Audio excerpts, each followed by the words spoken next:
Do, do, do, do, do. I want to retcon a couple of things before we get started. Sure. So, you got a natural 20 whenever Discord teleported you to Twy. So, Yeah. I'm going to say that you also noticed she had wings, unlike normal Centaur. And, Wait, she's a centaur that has wings. yes, Dude, what kind of monster are you making? she is not technically a monster. She is a race. A race of what? Angel horses? It's a custom Centaur that I built for this game. Jesus Christ, man. Why can't she just be a normal person with wings or just a centaur? Because it fit better with the story. God, what is her story? How, like, Frankenstein is like this? No, she was born like that. Well, you think. Anyway, Jesus Christ. you also noticed that she had a very small dragon in the corner of the room. What the fuck is this? She's a weird centaur angel with a dragon. Not like angel wings, but more like the wings of like a Pegasus.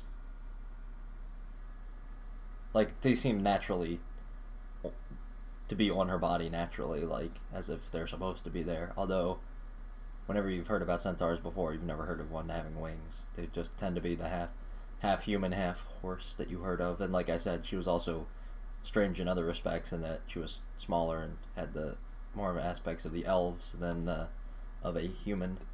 Wait, so she's an elf centaur with wings. Pretty much, yeah. Dude, what the fuck is this? And about half the size of a normal centaur. I don't know how I feel about this anymore, dude. Also, do you remember when you got like blown halfway across the room by that shield in the one room and got knocked unconscious? No. Whenever you were talking to like the designer lady who said she was protecting Oh, the yeah. princesses. Yeah, yeah. I've since actually made her character sheet and written that spell because it's a custom spell that I made. Technically, you should not have gotten knocked unconscious, No. but you would have gotten blown back across the room. So, I think that's everything. Cool. And yeah, like I said, I actually have a map now, so that should be helpful because I freaking took the time to draw it out. So I was like, what would be helpful if I had an actual fucking map so I could see where he's going, tell him how long it would actually take to get there. Now, there's a lot of rules in 5e about like foraging for food and stuff. I am pretty much never going to make you worry about keeping track of your food unless a situation calls for it. Like if you're in another plane of existence where you need to still eat, or if you're like several days travel underground in a cave that can't grow food or something very specific. But otherwise, I'm not going to make you take 20 minutes out of the story to go forage for berries. Fair enough. I'm just going to kind of always assume that you've taken care of that yourself. Yep. That's pretty much it. Alright. Let us get started. So we left off. You were on your way to see and you stopped to look at the blue flowers that everybody told you to follow to get there, and you identified them as Poison Joke. And I am going to start off by asking you to roll a perception check, please. You sure can, bud. One sec. So roll a d20 at your perception. 14. Wow, that is exactly what you needed. In the corner of your eye, you spot two glowing orbs, very tiny, in the brushes, like the thing. Two glowing orbs. They seem to be moving very slowly closer to you. Okay, so I start. Am I following the flowers in a moment? It's like a big patch of flowers in front of you on the ground. They don't seem to be going in any particular direction unless you want to look around and see if you can see any more. Yeah. How fast are these things coming towards me? Extremely slowly, but they are about less than 10 feet away from you. Uh, 10. They're equally. feet. They're about 2 feet off the ground, about Oh, so equal they're level around with 3. each other. Okay, around 3 meters away from me then. Um. I guess I take a like 2 meter step backwards, so like 5 meters away. 15 feet away from me, Okay. and then have a look to see if there's any flowers like leading off into As you do that, I am going to need you to roll initiative.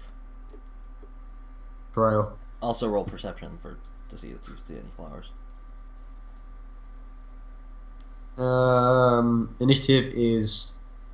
What do I add on to that? Your dexterity modifier. So just roll a d20 at your dexterity modifier. 16 and a perception of 21.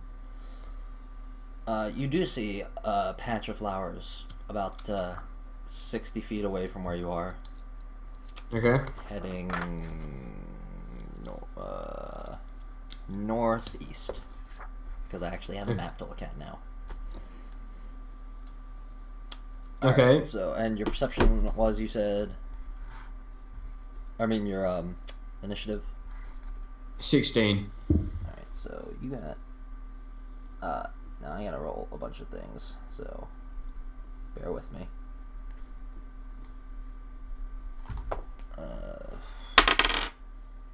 That will be B's, so he got... what's his dexterity? -1.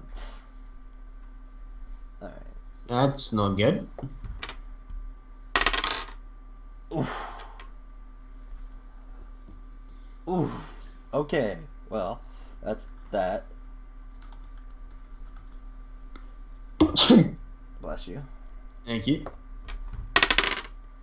Jeez, I just rolled 2 18s. My God.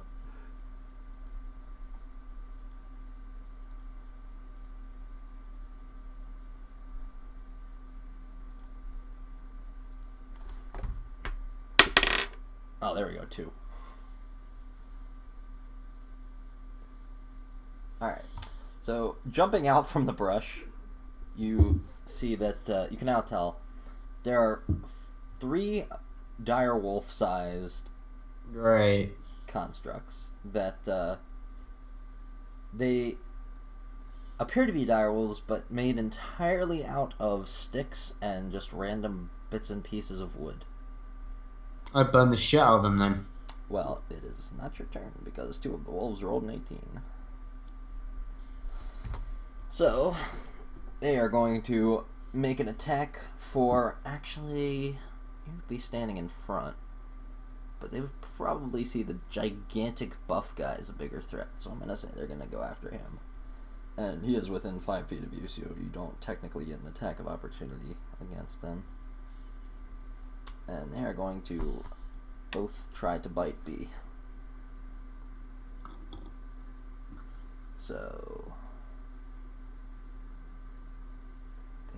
they both have advantage on this attack roll.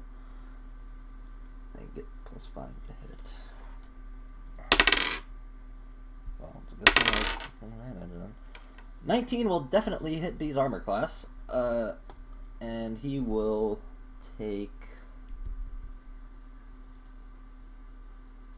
2d6 + 3 piercing damage from a bite.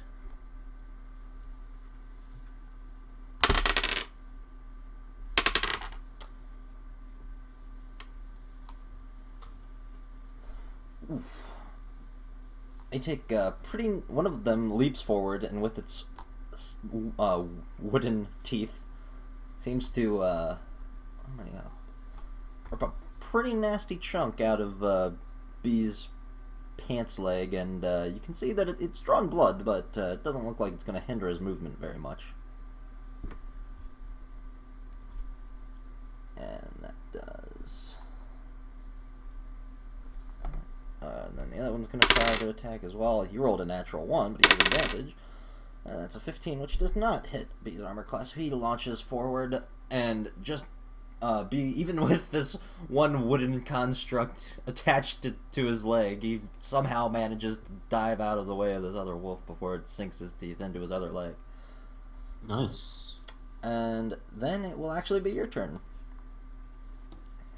How far away are they from me? They are within the same 5 feet as you. Okay, once I did.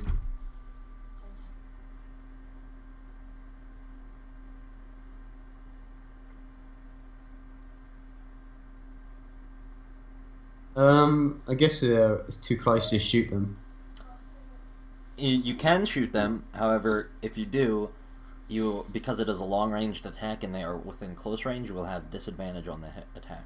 So you can still shoot them, you'll just have disadvantage. Oh, I guess I pull out my sword, my short sword, and then slice at them. Alright, there are currently 2 of them next to you, and one is a little farther away, about 5-10 feet away from the others. So you just want to slice. You only get 1 attack, I believe, so which one would you like to hit? Yeah, the one closest to me, I guess. I'll just say it's one on the right. What do you roll to hit?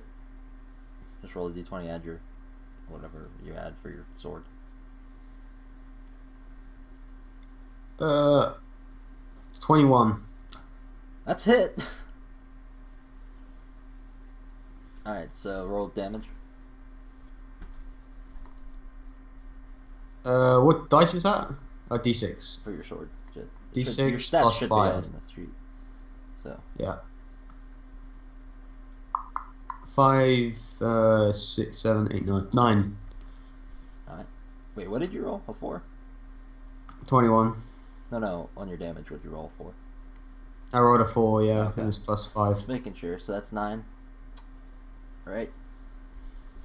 Seems to hurt it pretty good. Takes... I mean, it's only sticks, right? Well, yeah. It's as far as you can tell, yeah. It seems to blow a pretty nasty-looking chunk out of its back, but just seems to blow a bunch of sticks off of it, and once they're off, it just seems to be a normal pile of sticks lying on the ground. I'm so confused. You're pretty sure they've come to life with some sort of magic, of animating magic. I think, what would that be? Evocation? No. Yeah, I guess. School of magic that would be. Anyway, do you want to move? If you move outside of their squares, they'll both get attacks of opportunity against you. Unless you use... Oh, you can't actually... Do you have a map I can see, or is it just you can see it? A map of this particular area that you're in? Not really. I just have it marked out as a forest on the map. Oh, okay. I did not... Unfortunately, I did not have time to make a map for this encounter. That was the one thing I did not do.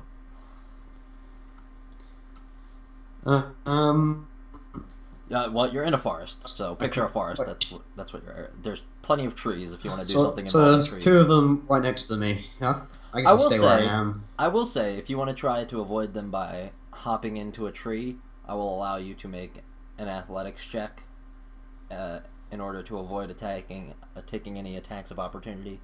Basically, would that be an acrobatics check, jumping into a tree? I would say it would be more athletics because you'd need to pull yourself up, so it would be more strength based. Yeah, but acrobatics is stuff like that. Acrobatics is dex based, athletics is strength based. I would say because you would be basically what you would be doing is jumping up, grabbing a tree branch and pulling yourself into a tree. I would say that would be more strength based. And you said you would never use athletics, and so I put my +1 on acrobatics. Well, I said it would depend on the situation.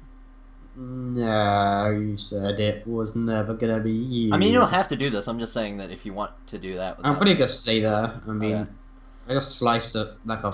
Then the third wolf is going to, coming out of his apparent coma that he was in, try to launch... the other 2 are going for B, so he's gonna go for you. And that is a 19 to hit. Assuming that hits your armor class. Oh, I don't know what my armor class is. Yeah, it hits. Alright. You take... What is their damage they do? He's gonna go for a bite on you, which is 2d6 plus 3. Oof. 13 piercing damage. as he starts ripping into one of your ankles. Great. 13, you say? Yeah.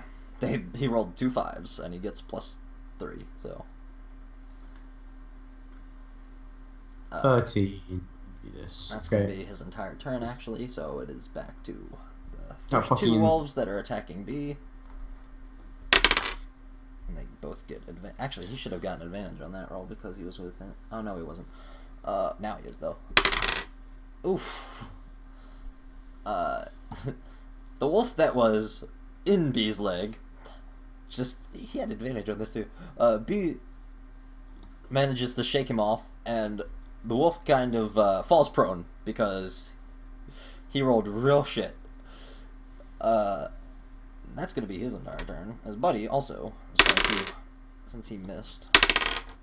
What is that? 11 plus 5, 6. His buddy launches at B, and he just barely manages to dive out of the way. The wolf kind of sinks his fangs into his shoes, but they're just thick enough that they don't pierce, and he takes no damage.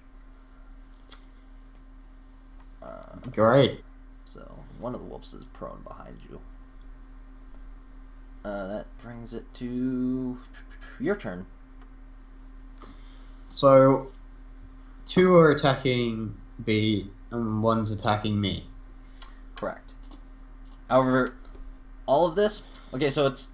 If you're looking at it from, like, an aerial view and going down, it would be wolf U, 2 wolves B. So you're surrounded by wolves, whereas B has 2 in front of him. I mean, they're made of sticks, right? Yes. So, I'm guessing they're not very structurally sound. How did my sword attack not go straight through it and, like, just crumble it to pieces? It tore a very decent sized chunk out of its back, I'll tell you that much. It's still managing to move around, though. Okay, I guess Is anyone, like, focusing on me, then? There was 1 wolf focusing on you, 2 focusing on your companion B. I will cut both of my swords and slice its head off. Roll D20 to see if you hit.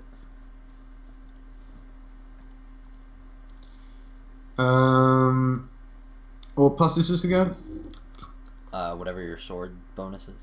It's 2-handed actually, so the stats might be a little different for damage. So would it be plus or minus? Do you not have it on your sheet? I don't know what I should be looking at. It would be under your attacks. Attack bonus. Well, that's your plus that you get to hit. That's what I was thinking. Well, roll a d20 and add your attack bonus. Wait, for the hit or for the damage? To see if you hit. But you don't do damage if you don't hit it, so okay. You always roll to see if you hit first. I definitely hit it. Well, what'd you roll? I rolled an 18. That's plus nothing.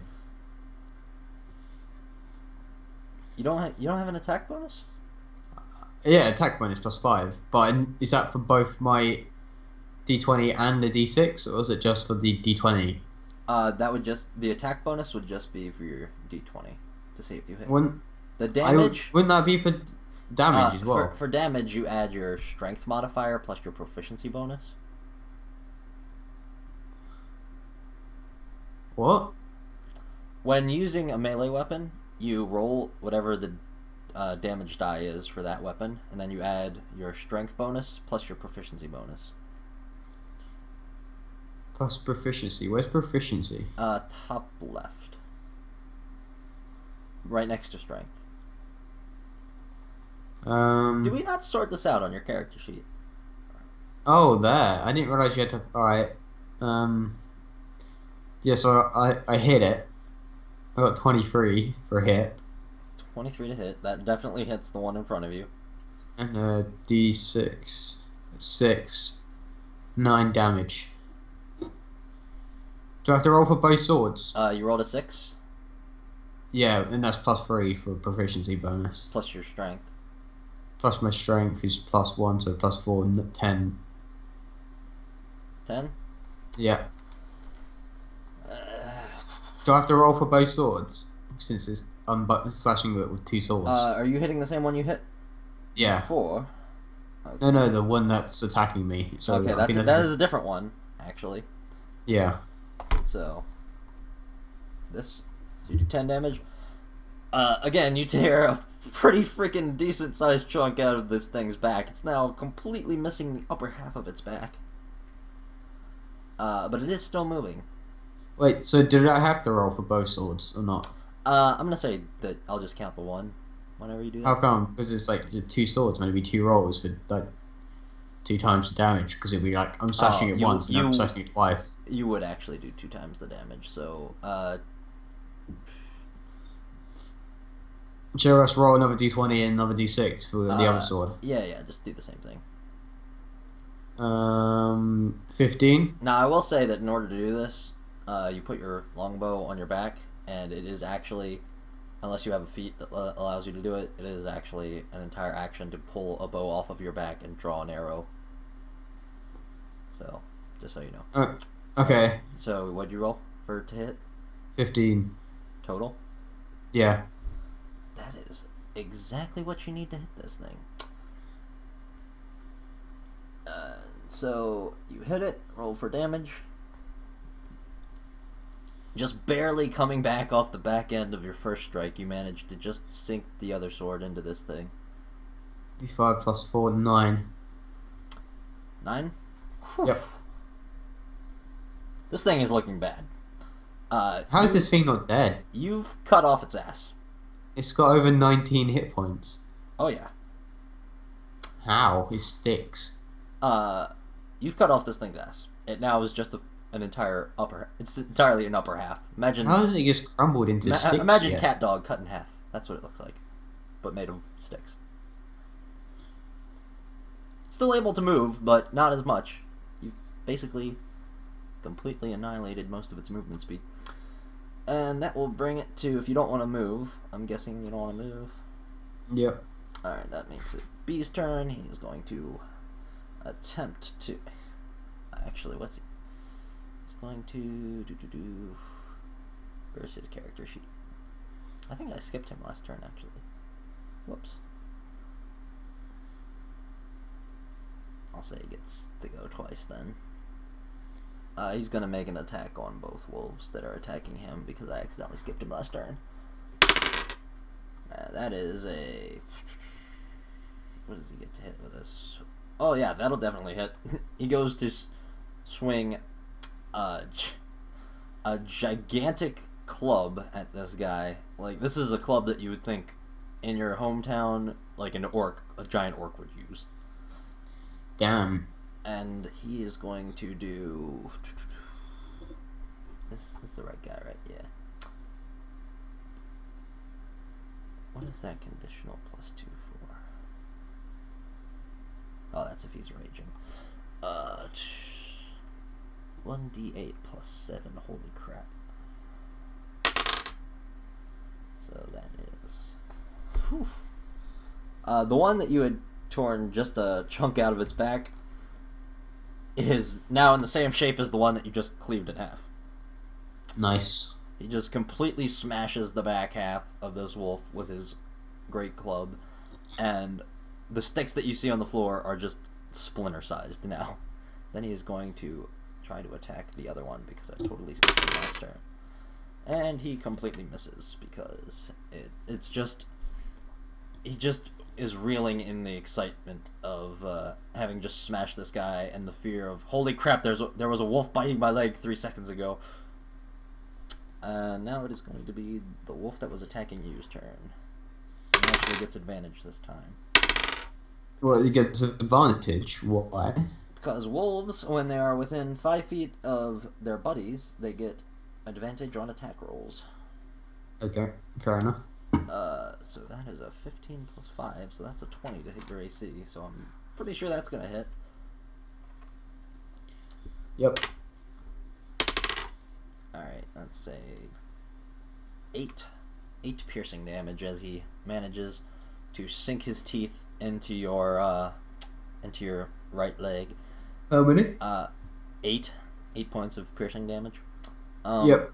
Now, he is the only one that has his entire form intact. Oh wait, no, he isn't. The one that was attacking you. Actually, no. He is one of the ones that is missing his back 2 legs, and a big part of his back. So that's going to be He the still entirety did that much damage. Jesus. Oh yeah. Well, his mouth's still intact. His only attack is bite. So, what's going to be the other 2 wolves that were attacking B's turn? Advantage on this. Ooh, natural 20. That is not good news for B. That is 6, 12, 15 points of damage as this guy just rips a chunk out of B's leg. Looks extremely painful. Alright, so that is... And then his buddy's also going to make an attack against him. Ooh, natural 1, but he gets advantage. Just this buddy just... He's like, holy crap, my legs! He doesn't actually say that because he can't talk, but that's what he looks like he's thinking. And he's just completely too distracted to hit this guy. It's now your turn. I guess I tried to finish off the one that's trying to bite my leg. Alright. I'll say that you get a +2 to hit this guy, since he's literally on your leg. Okay, I slice at him. I 100% hit him. Okay. Yeah, I got an 18. That's not plus anything. That's just go. And then for damage, I have to roll twice, right? Yep. Plus 4. Well, if you're using both your swords, I'm not 100% sure that's how your 2-handed swords work, but I will figure that out after the game because that's something we really should have done before. 10 damage. All right, 10 on one, and then 10 damage again. Okay. That is 20 damage. Yeah. The first half, the first sword cleaves him in half long ways. The second cleaves him in half tall ways, and he just falls to the ground dead. His glowing eyes just fade from existence, and you believe him to be dead. Sweet. All right. Actually, did not subtract. Hold on. Minus, what was that? 23. So that would be.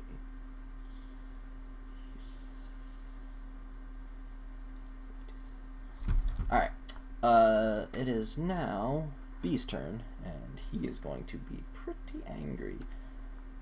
Is in fact going to use his... He's going to go into a rage, which, because he's a barbarian, basically means that he gets a whole bunch of extra attack bonuses. And he's going to go for the one wolf that has not taken any damage yet. And he gets just barely enough to hit this guy. He only hit him because he went into a rage, actually. And that is... Or no, wait. No, he still hit him. Never mind. 1d8 plus 9. And he rolled complete crap. That is a minus 12 on this wolf. Alright, so he takes his great club and just... You see him very angry now, as he is enraged. Just completely... This one wolf that had not taken any damage previously now has a gigantic hole going through his stomach. He has all of his legs, but there's just a giant hole where his midsection should be.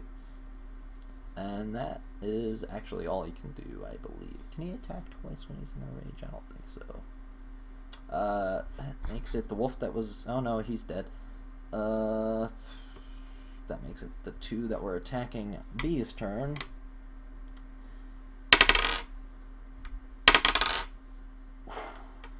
Even with his rage, it's going to manage to hit him for... Ooh, jeez. 14 damage on B from this wolf as he just aims for his balls, but gets him right in the upper thigh. Then his buddy's also going to try to attack B. And he actually misses. This guy's just still so focused on the fact that he is missing his back legs that he just cannot hit this guy. He's like, holy crap, how am I gonna get food for my kids? Wait, this dog? Yeah, he can't actually talk. I'm just telling you what it looks like he's thinking. Anyway, it is now your turn. I guess I go attack. Those two dogs, close enough that I can. Oh yeah, slice they're them directly behind you. All right, can I slice one with one sword and one with the other? You can do that. I will do that. I will say one looks much worse off than the other. I will do slice them both. Okay. Actually, I need to look something up real quick.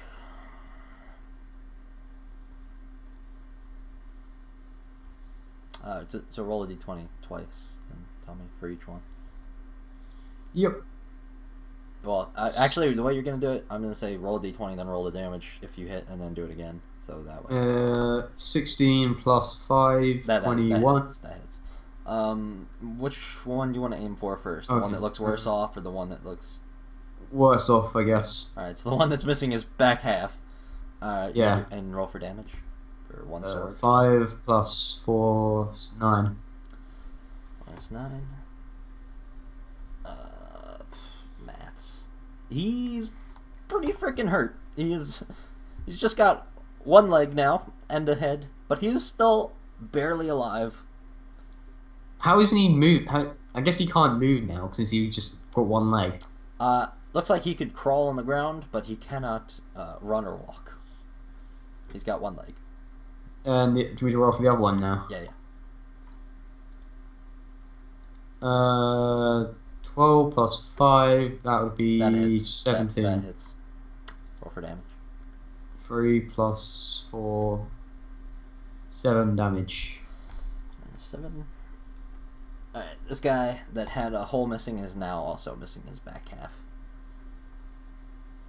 But he can still move. Okay. It is now B's turn.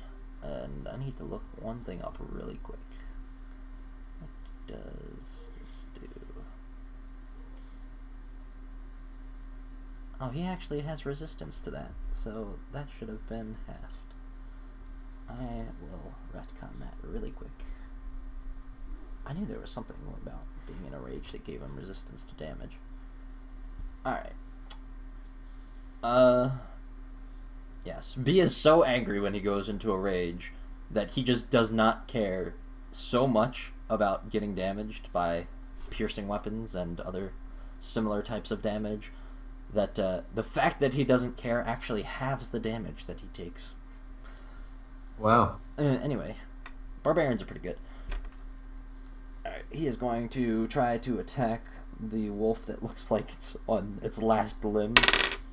And he rolls a 7 plus, he gets plus 6 to hit.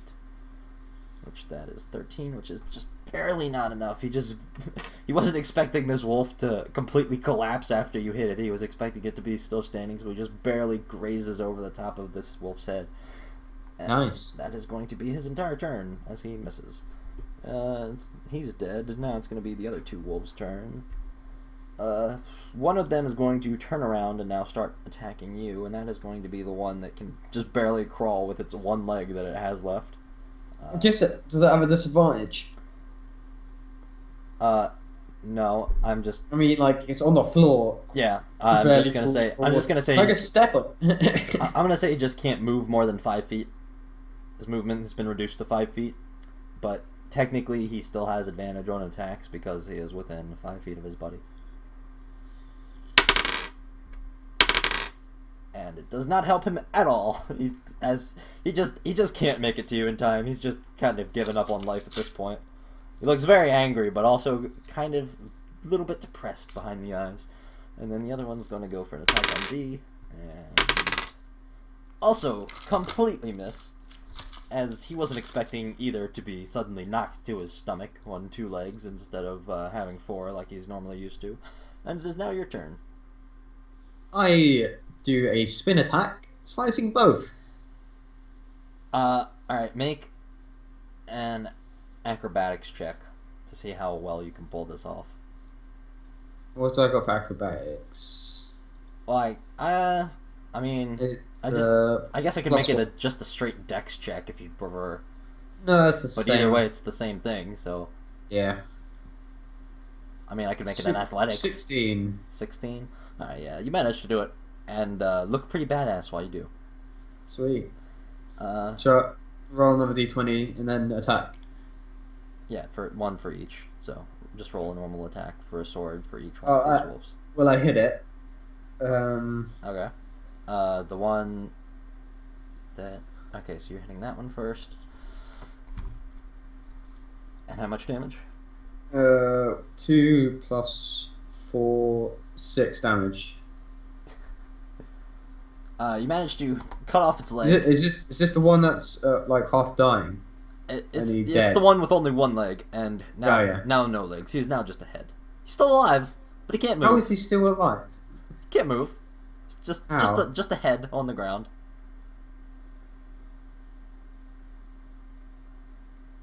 I don't get how that's possible, but alright. He has 2 hit points. Oh. That's how. Yeah.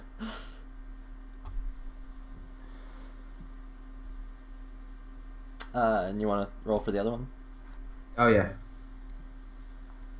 I mean, I can just... 9 damage. Oh, wait, no, I need to roll for... Yeah, you need to see if you hit first. 16. I'll let you use the 9 damage you just rolled. Alright, how many does that add up to? Alright, this guy is now in the same shape that the one was in before. He only has 1 leg. But he is still able to crawl. It is now B's turn. Can he just step on them now and kill them? I'm going to say that B's Great Club is big enough, and since they're both lined up in front of him now, that if he makes one attack, he can hit them both because they're both just about hit size at this point. So I'm going to roll for B, and if he hits, I'm going to say he hits both of them for the same damage. And he definitely hits. And they take 1d8 plus 7 of bludgeoning damage. Plus 2, because he's raging. So that is 6 plus 7 plus 2, so that is 15. And that is enough to finish off both of them. However, just as he's about to bring his club down, you notice, seemingly out of nowhere, a woman swing in from on a vine and just completely eradicate these guys. She lands 1 foot on each one and just kills them both instantly. Well, I mean, we basically killed them. Yeah, B looks really upset that he didn't get the finishing blow on this guy because he got bit by one of them. And you are now out of initiative, I'll say. Nice. I'm like, what the fuck? Why didn't you let us finish the job? Sorry, No, I guess I'll describe what this woman looks like. She looks like the female version of Indiana Jones. However, she is wearing an archaeologist hat instead of a cowboy hat, and she's also got this the skin tone of, I guess, like somebody from Mexico, like that kind of skin tone. She's got very dark hair and with like a couple of silver streaks in it, and she appears to be human. Cool. Sorry about kill steal, and I just saw some timber wolves here, and I wanted to make sure that you guys, didn't die. Do we look like we're gonna die? He's pretty beat up, and she points to B, who is now going to come out of his rage, and he is suffering from 1 level of exhaustion. Nah, he's cool. Yeah, I just that one bit me, so I was kind of, oh, sorry about that, she says. Well, it's dangerous out here, you guys better be careful. Yeah, we're fine. It's more than just timber wolves around. Hey, are you this person we're looking for? What's her name again? That. I say that. Oh no, she's up there. I can take you to her, but just so you know, there's dangerous stuff around this forest. I mean, and you really should not go any farther north once you get to Zach. And she says it like perfectly. I think we know what we're getting into. All right. She is going to lead you to this place. I'm going to call her Z, by the way, whenever I'm speaking as the DM. Cool. But just so you know, that is who I will be talking about if I say Z. Alright. She leads you through the forest, following these patches of blue flowers along the way. Do you want to do anything on the way there? I guess I'll have a look around. Alright, make a perception check. Yep. Natty 20. You see a couple of monkeys and squirrels in the background. That Cool. The monkeys appear to be just hiding from you very creepily, stalking you, but not in a malicious sense, just kind of out of curiosity. The squirrels appear. One appears. You see three. One appears to be storing nuts for winter, or you assume not really sure how the weather works in this country. And the other two just appear to be going at it, like humping.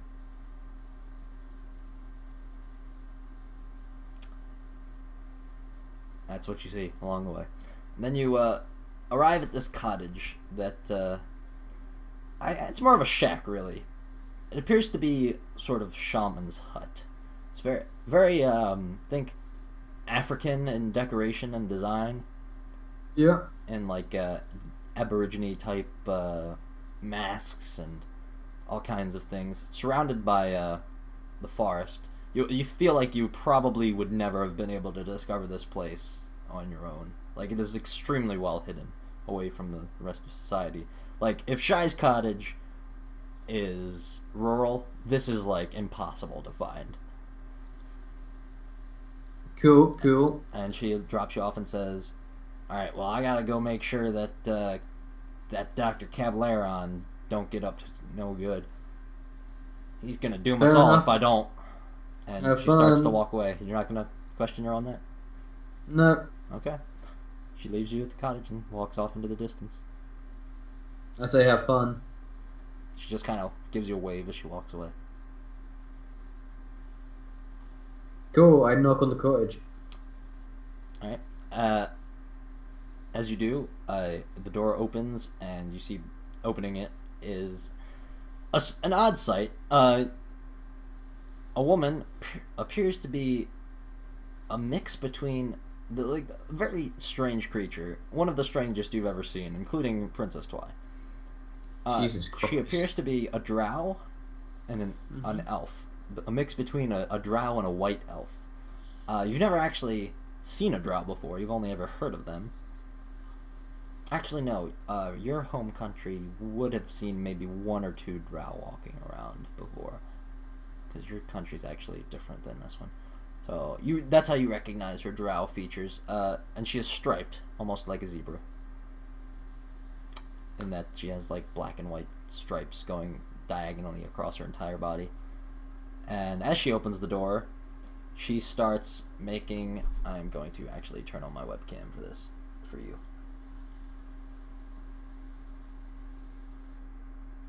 Oh, well, I can't because I'm recording my webcam for... Never mind. She starts making hand gestures at you instead of talking. Okay. And Like, what are you doing? as you say that, B, you notice behind you, also starts making similar hand gestures back at her. I'm so confused. They appear to be communicating with each other. And she invites you in with a hand motion. Anyone want to use real words instead of sign language? B goes in common. He says to you, "This is Z." He calls her, and as he says that, she smacks him over the head with a wooden staff. Not enough to do any damage, but good enough that he starts rubbing his head. Seems to have had an effect on him. "Oh, sorry." She hits that nickname. This is a and he spells it out as he says it with his hand. And they're speaking in Drow sign language, by the way. You don't know that. So they're basically communicating through sign language. She was cursed. She can't talk. so she has to sign everything. I only know Okay. sign language because I only know Drow sign language because Shy taught me because her fiance can't talk, and he knows it. And in exchange, she taught him how to speak with animals. It was pretty cool. Okay. Fair enough. I guess you're the translator then. All right. Yep. And as you walk in, you notice that again, this place is very African in design. Just imagine a shaman's hut, but with more just like African tribe decorations. And in addition to that, there's a big cauldron in the middle of the room that's bubbling red. A little bit of magic appears to be coming off of it. And the shelves are just filled with ingredients and vials of potions. And Okay. she kind of motions her hand around and signs something to B, and B says, "Oh, she sells potions." Ah. Hey, do you mind if we can have any potions? We just got like a little knocked around by some stick foxes, wolves, fox sticks, fox stick things. B, by the way, has 4 health potions. Ah. Hey B, you wanna heal us up? Okay. But did you take any damage? I took some damage. It gives you 1 health potion. How much damage does that heal? It is a potion of... I gotta look this up. Healing, you gain 2d4 plus 2 hit points when you drink this potion. So roll 2d4 and add 2. That's how many. Actually, I do it. The DM's supposed to do it. I forgot. Oh, alright. That is a 1. And another 1. Great, that does fuck all. 4 points of health to you. Thanks, man. You're a great rolling. You really fucked me there. Sorry. And he's going to drink. Actually, he's not going to drink any. He's just going to hand you 1 because when he was given those, he says, "Oh, here, Princess Twy gave me these. She told me to use them on you." What? So Yeah. they assumed I was going to take damage? Well, they wanted to make sure you got here safe. Bullshit. Alright. Oh yeah, one other thing I forgot to mention that I added was I gave B a shield in between sessions. He has on his back a special shield, which I've custom designed for this. It's basically a normal shield, but I've called it the weightlifter shield. He carries around on his arm 2 gigantic weights that look like they would go on a bar to be like deadlifted, that are strapped together to form a shield. But you can tell by looking at them that these are not meant to be used in this fashion. He just is doing it basically to show off how strong he is and to gain a shield from it. So he's got that on his arm. Just FYI. Fair enough. Giant metal circles. And that way he can also, lift weights wherever he goes. Assuming there's a stick. So, anyway, Z kind of gestures around at the potions and signs something to B. He says, "Oh, she says that she'll sell us potions if we've got the coin, but we don't look like we could afford much." Wow, rude. She just kind of shrugs. She seems to understand Common, even though she doesn't speak. Okay, fair enough. Cool. So you remember that you were sent here Yeah. to ask about Princess asked Twy's her about location and about Pinky's location. Wait, who's Pinky? One of the 6 protectors. I asked like, hey, do you know what these people are? Or things are? Or animals or beings are? She starts signing to B, although this time the signs are a little more complex. You feel like you wouldn't be able to interpret them based on any sort of check. Okay. And B starts translating as she does this. He says, She says that she can't help us find Princess Twy, but she knows that Why not? she knows how to find somebody who can, and that's Pinky, Oh. and she can send us to her, and Alright. she can take us to Twy. Alright, well. And she says that if he's going very slow because he has to wait for her to sign, and he's also not that bright. If we if she doesn't agree to take us to her, just tell her that Princess Twy broke a promise, and she'll definitely take us. That's all she says. Okay. Then she walks over to her cauldron and starts performing odd hand motions. This time, not. It doesn't appear to be in any way of communicating. More of like in order to perform a spell. She starts adding ingredients to the brew. And yeah, she just does this for a couple of minutes, and then she sticks her face in it. Okay. A few seconds go by, a few more than you feel comfortable with. It, like you feel like she probably should have come up by this point. But then, just as you're having that thought, she emerges and starts signing a B, and he says, she says that she saw her last in Centaur Town. Where's that? She kind of points to the cauldron, and you can see a map starting to form. And you know, from where you are, I need to actually measure this out. Hey, can I ask her about that library Twilight was in? You sure can. I'll ask her about What do you say? It's like a large library. What do I remember from the library? It was definitely a library with a lot of books in it. Did it have any distinctive features in it? You know, like a... You were pretty focused on the fact that there was a fucking porcelain, or not porcelain, what's the word? Colored horse lady with wings and a dragon. Like, that was pretty freaking distracting to you. And you were only there for like 2 seconds, you gotta realize. Not even. But you did manage to get the fact that it was a library. She says, she starts signing the beach, and he says, oh, she says that wherever she is, it's protected by some sort of magic. So she can't really tell. Great. So. I don't even know why I came, dude. Just so much hassle for a little reward. Alright. Well, I mean, you buy potions. Just sells potions. Anyway,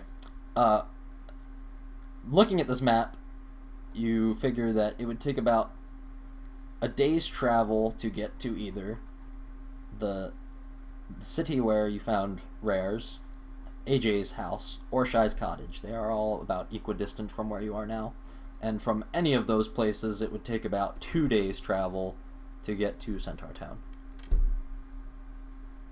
Okay. So you could actually manage to get to, I would say, Dodge City, which is the name of the town where Rares was, now that it actually has a name. AJ's house, which was the barn that you stayed the night in with her family. Okay. Or Shy's cottage. So those are your 3 places you could go, just from here that you would make it to before nightfall. I guess we go to the barn. Okay. Yeah, so it would take about 3 days travel to get to Centaur Town if you left from Z's house and didn't want to stop. But I'm assuming you want to stop. Yeah, I guess. Because you want to heal up. Alright, she actually leads you to the edge of the forest. Pretty generously, making sure that you avoid any dangerous plants and that no animals interfere with you. She seems to really know her way around. Like, this is somebody who knows her way around this forest. And she signs something to B. He says, she says to come back once we have money to buy potions. We'll do, but that's a really bad place for a potion shop. She also says that she'll take trades if they're equal value to the coin. Fair enough. I will sure come back. Alright, and you head off to AJ's house. and you actually know how to get there from here, so you lead the way. You get there just as the sun is setting. Alright, see AJ heading into the field after a long day's work, pretty covered in dirt, more so than usual. Hey, I say, how you doing? Take it you didn't find her in Dodge City then? Yeah, we found her. She was talking about Princess Twi, because that's who you were looking for. Oh yeah, she was. We've already walked past her on the way back though. Did you? Yeah. Oh yeah, you did. Well, You're right. Did you find Zechariah's place? yeah. We found it. That's good. Y'all want to come in and spend the night? I'm sure B's looking pretty beat up there. He's got like a tear in both his pants legs and a little bit of dry blood on his ankles. He's fine, but yeah, that'd be lovely. As you say that, he's like, I'd kind of like to spend the night. I want to talk. No, Yeah, I want to talk to Big Mac. Yeah, but he's got an intelligence of 4, dude. He's like, I kind of want to talk to Big Mac too. All right. Yeah, that's cool. Thanks, I appreciate that. All right, she brings you inside, and you guys. There's actually surprisingly beds for you to sleep on. It seems weird that there would be 2 extra beds, but she says that she has a pretty big family, and they come over to visit pretty often. So, and you guys get the effects of a long rest, which means you get all your health points back and all your spell slots that you expend back. Nice.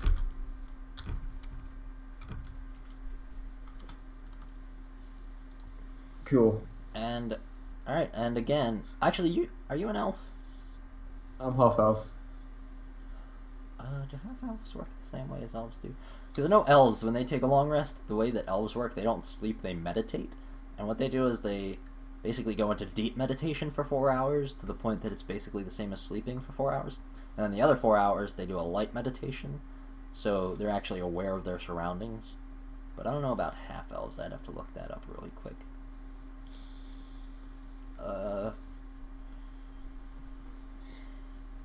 Nope.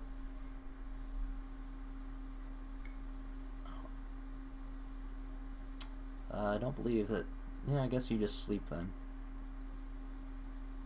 Yeah, I do. Yeah, you don't go into a trance, you just sleep. B, however, does go into a trance, because he is an elf.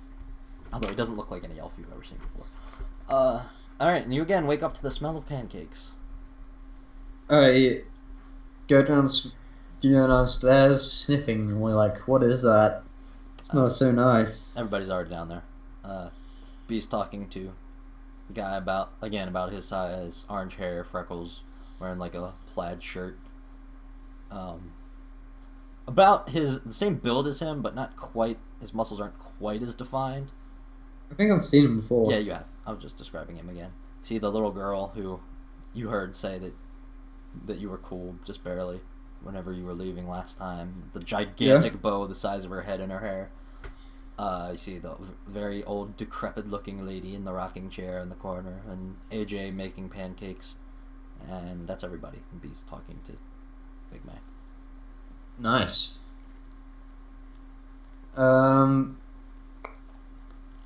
I guess I sit down at a table. Okay.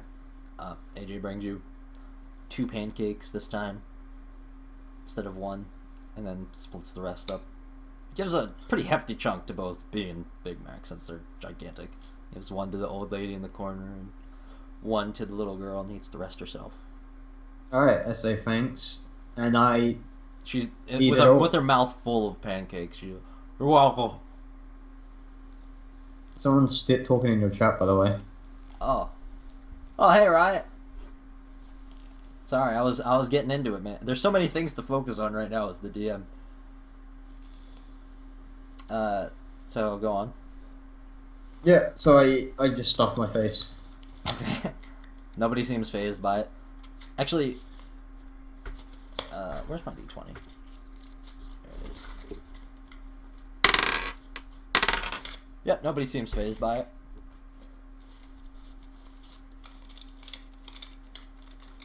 Cool. I don't know why they would. I mean, they're all eating the pancakes.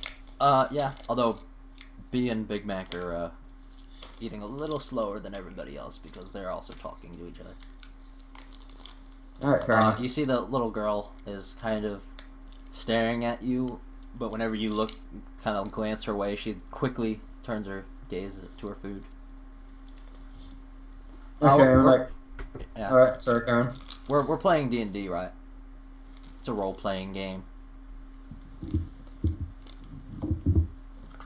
And this is 5th edition. Okay. Well, now. What do you want to do now? Guess I finished eating. Okay. I tell them where we're going to, I guess. So you say you're going to Centaur Town? Yeah.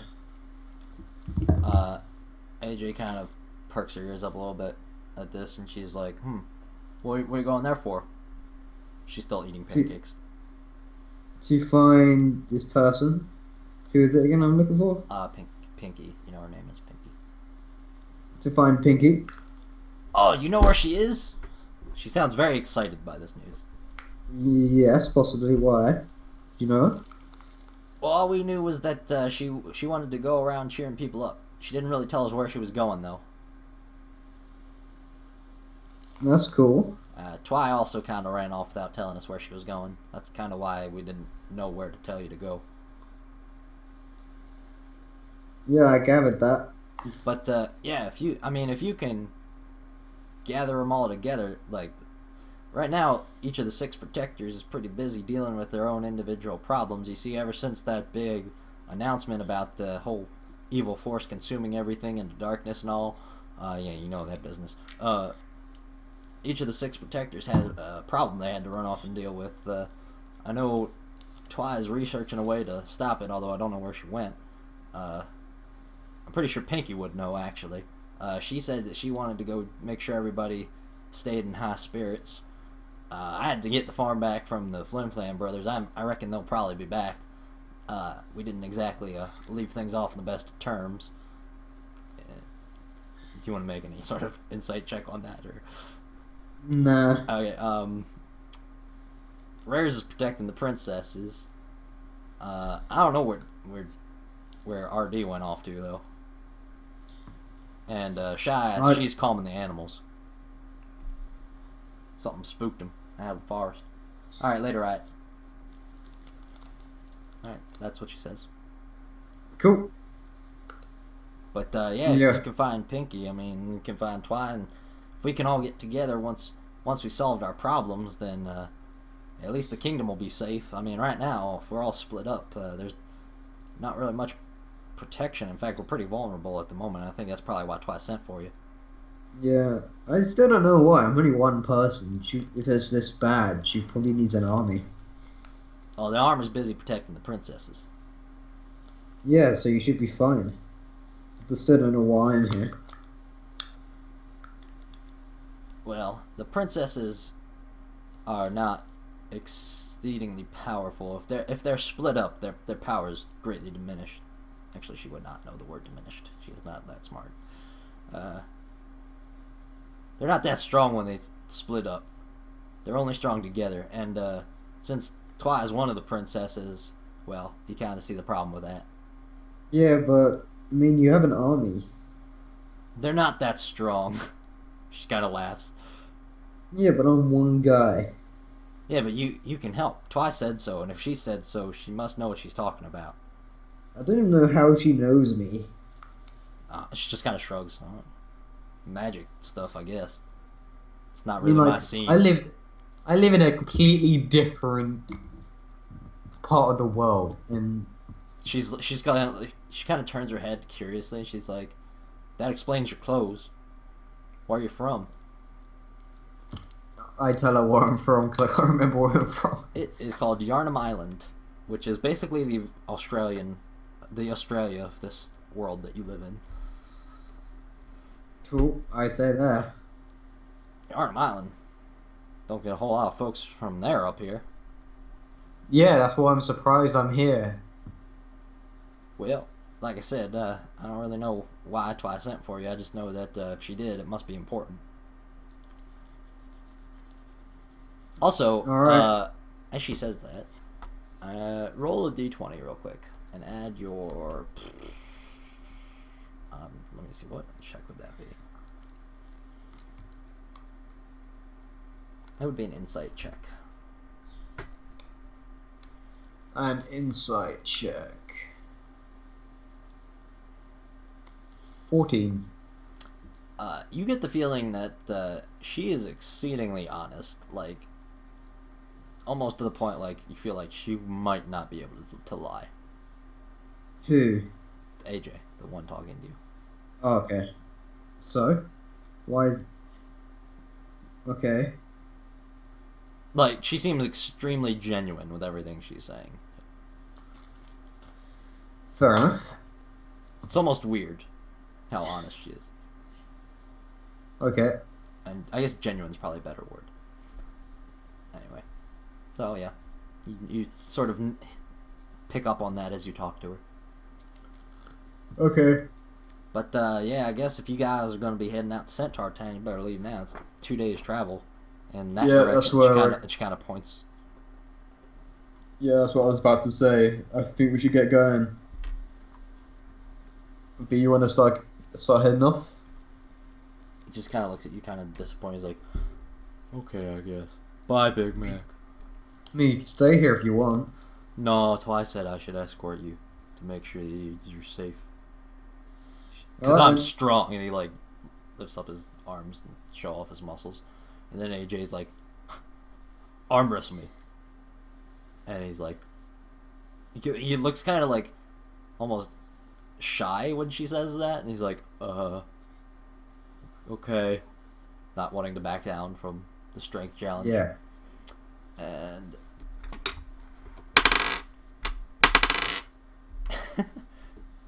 I honestly didn't even need to roll for that. She is incredibly strong.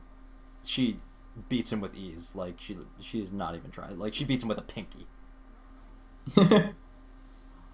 What is her strength like? You can either ask her or you can make an insight check with advantage. I'll insight check that. Shit. So roll twice to take the highest. 16. She is the strongest person you've ever seen in your life. So do I know what her plus is like for strength? She's got 25 strength. So I just have to roll. Oh no, I can't even beat that. That is literally the highest strength you can possibly have in this game. Yeah, fair enough.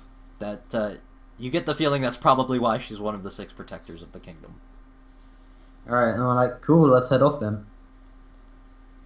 Alright, B-Fall is behind you, and, oh, one thing I forgot to mention. Since you last were here, now that you finished eating and she gets up from her chair, you can see that her little sister is now wearing a cape, similar in fashion to, like, your jacket. I'm like, nice cape. She, like, blushes and looks down. She's like, thanks. As you walk No problem. off, I'm guessing. Yeah. Okay. Make a perception check as you're walking away. Perception. Yeah. What's plus 2? 17. You hear a very, very faint squeal of joy. Alright, and you start heading off towards Centaur Town. Alright, along your way, you see a traveling wagon, same one that you passed before. I walk straight past it. Okay. Yeah, no, I'm kidding. I'll walk up to it this time. I'm like, I look inside and be like, what's going on here? You can't look inside. There's no window that is open. I guess walk close past it. You hear rustling coming from inside of it. Hey, are you a salesperson? You just hear the rustling kind of stop for a second, and then a couple of seconds later, somebody opens the door. She appears to be an elf. Blue skin, white hair, wearing purple cape and wizard hat. Both purple, with stars on them. But like cartoon stars, not like actual constellations. Hi, Mickey. How you doing? Uh, excuse you. She's a woman, by the way. How old is she? How old is she? She's about in her mid-20s. So around my age. Yeah. Yeah, fair enough. She's probably about 25, which I think is how old you are. So. Yep. Wait, I think I'm 21 actually. Oh, are you? Well. Yeah. I'm not sure. Let me check. She isn't very old. I mean, you could ask her how old she is, although she probably wouldn't want to. Yeah. But if just from looking at her, you can tell she's in her 20s for sure. You can figure probably mid-20s. Not really sure. Excuse you. Do you not know who I am? No. Do you not know who I am? She kind of scoffs at you. I just want to fuck with her head. Pardon? Yes, please. I am Trixie, the great and powerful. And you see now on her wagon it says Trixie, spelled Trickys. I am the great wizard Zaha. No, I'm just kidding. Make a deception check. That's actually Trix. T-R-I-C-K-S. I know. I'm the great wizard Grion. Make a deception check because that is not true. You're not. No. You're not a wizard. And you're not. You're not like famous or anything either. So make a deception check. 16. That'll be against her intelligence. Never heard of you. There's no such great wizard. I'm not stupid. Clearly you're not well educated then. And she sort of... I'm saying this sarcastically, by the way. She doesn't care. She would recognize that sarcasm. She doesn't care. She waves her hand, and you see kind of sparks fly out. How could you not know the great and powerful Trixie? My name is all over Equestria, which is, that's the name of the country. Personally, poor branding. Poor branding? Branding? Is that branding? Oh. Yeah. She kind of like points to the sign on her wagon that says her name. It's Trixie. Very tacky, gotta say. She kind of like... Make a perception check. No. Just tell me if it's higher than 12. No. Oh, okay. Nothing. Well, what's she fucking doing? She's like conjuring a spell like to blast at me. No, nothing like that. She says, I guess I won't be showing you any of my magic then. She turns around. I want to see. What, are you saying anything? I'm a performer. You're a performer? No way, I perform as well. The art of sarcasm. I was about to say, that's a lie, isn't it? Yes, well, many have that skill. It's not a very impressive one. Neither is your, like kid party magic. She looks very angry at that statement and just kind of walks away and slams the door to her. Oh, come on, it was a joke. You just hear, humph, kind of muffled by the door a little bit. Oh, grow up. No response. Alright then, I guess I'm gonna have to take my, me and my, what's it called? Oh fuck, let me think of the word, give me a sec. My agent, connections away from you. Away from here. Make a deception check.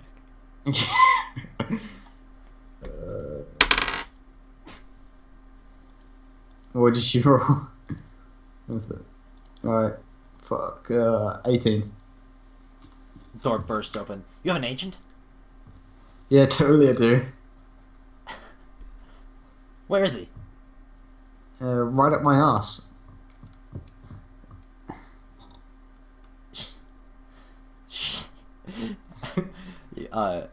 You feel an odd sensation as make a... I don't even know. I guess it would be a dexterity saving throw. Dexterity saving throw. Yeah. Alright, what do I get? Do I get a plus on anything by saving throws? It would say on your character sheet. Where would it say? You do. You get a +1 to dexterity saving throws. It says right next to your dexterity. Ah, so roll a d20, add 1. D20 and 1. I'm gonna say it's gonna need to be pretty high because she's surprising you with this. 16. I got 16. I'm guessing that's enough. That is actually enough. Oh, nice. You feel an odd, like, it almost feels like a hand grab your trousers from behind. Oh, is she actually looking at my ass? You can see both her hands. She's not the one. It's not one of her hands, as far as you can tell, just by its sight. But you do feel a hand about to. I slap the hand away from. I like turn around and start. As you turn around, you see that it is a floating spectral hand, created obviously by magic. I feel like it was probably about to pants you. I run and jump in the back of her cart and lock the door. Okay. I'm like saying really loudly. There's some really fancy stuff in here. Wow. Well, hope I don't drop it. I need you to make a dexterity check against her strength, which is not great. Because you need to run past her to get in. So I'm gonna say make a dexterity versus her strength to see if you can get past her. I got a 16. Yeah, you easily scoot past her. No, it was not even difficult at all. You get inside, manage to lock the door. Yep. As you look around, you see it is just completely full of like extremely cheap looking like kids party magic tricks. I knew it. Wow, look at all this fancy high tech stuff. All this wizard stuff. You just hear from outside, my stuff! I hope I don't drop it and break anything in here. Whoa. You'll pay for anything you break in there. All this fancy kid magic stuff? Ooh, I would never. How dare you? It's all like party trick stuff. Like look at this, blow up balloons. No balloons. Just magic, like cards, a few plastic wands, like claws that you know. Oh, look at these really real claws and wands. I hope I don't break anything. Some of the wands do appear to actually have magic to them, but a couple of them are Whoa.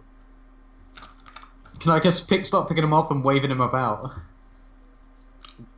The magic ones? Yeah. Okay. Oh, I gotta look up something really quick. Oh god. you do that. Give me just 1 second. Oh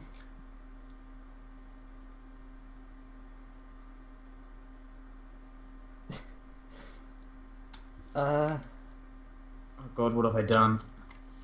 I wasn't expecting you to actually go inside her wagon, so I didn't have anything ready for this.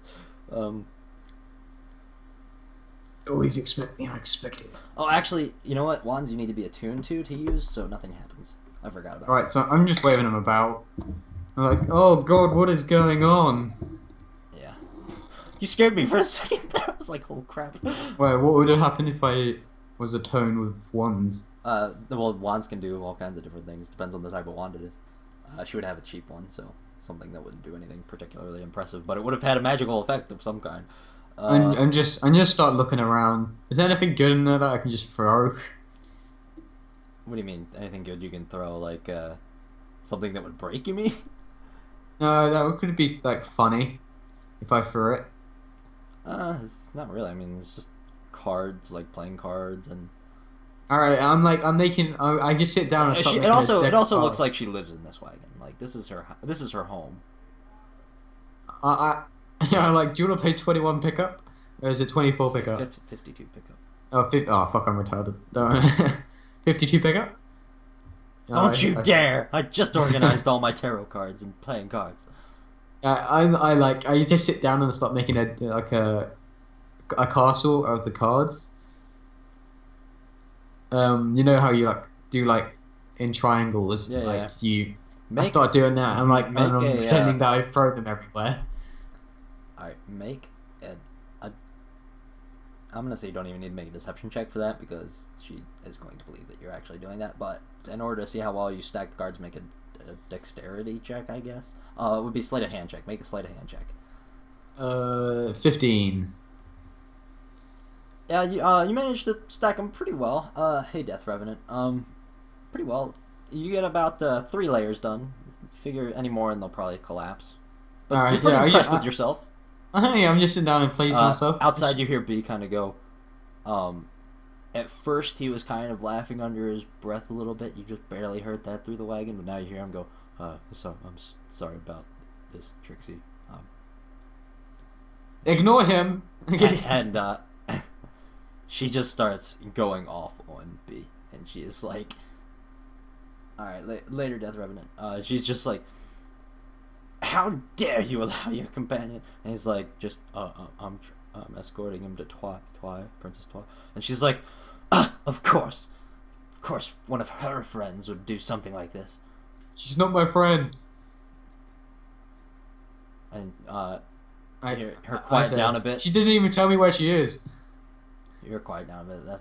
And then you hear, you don't like her either? I thought I was the only one.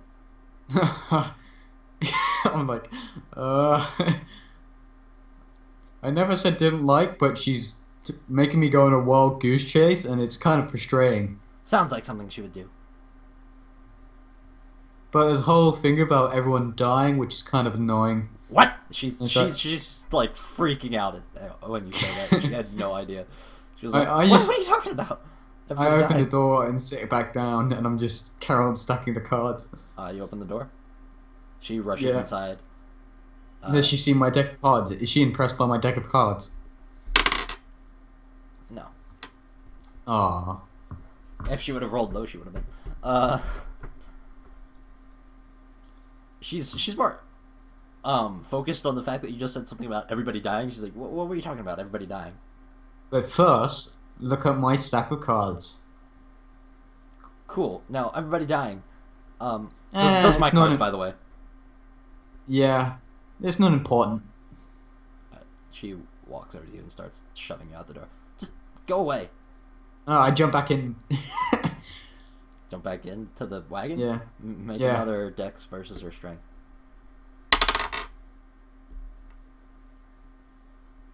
Uh, 15. Just barely not enough. She manages to actually keep you out this time and lock the door. Just go away. Is there another door? It's gonna take me forever to clean up this mess. No, there isn't. It's just pretty small. Not even a mess. It's pretty small wagon. Like it would only fit one person comfortably, and even that, you feel like after a week or so, you probably start to get cabin fever in there. Okay, I start rocking it back and forth, like like just pushing it, and start saying, "Give me free stuff." B is like, we should really get going. Give me a minute, man. Give me a minute. All right, make a strength check.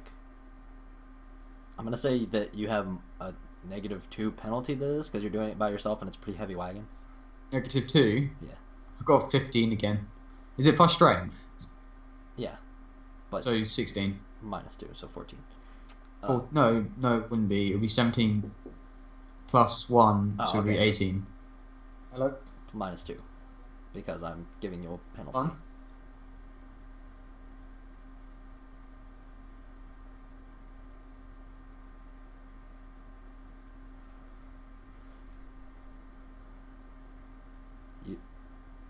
I'm guessing you're talking to somebody.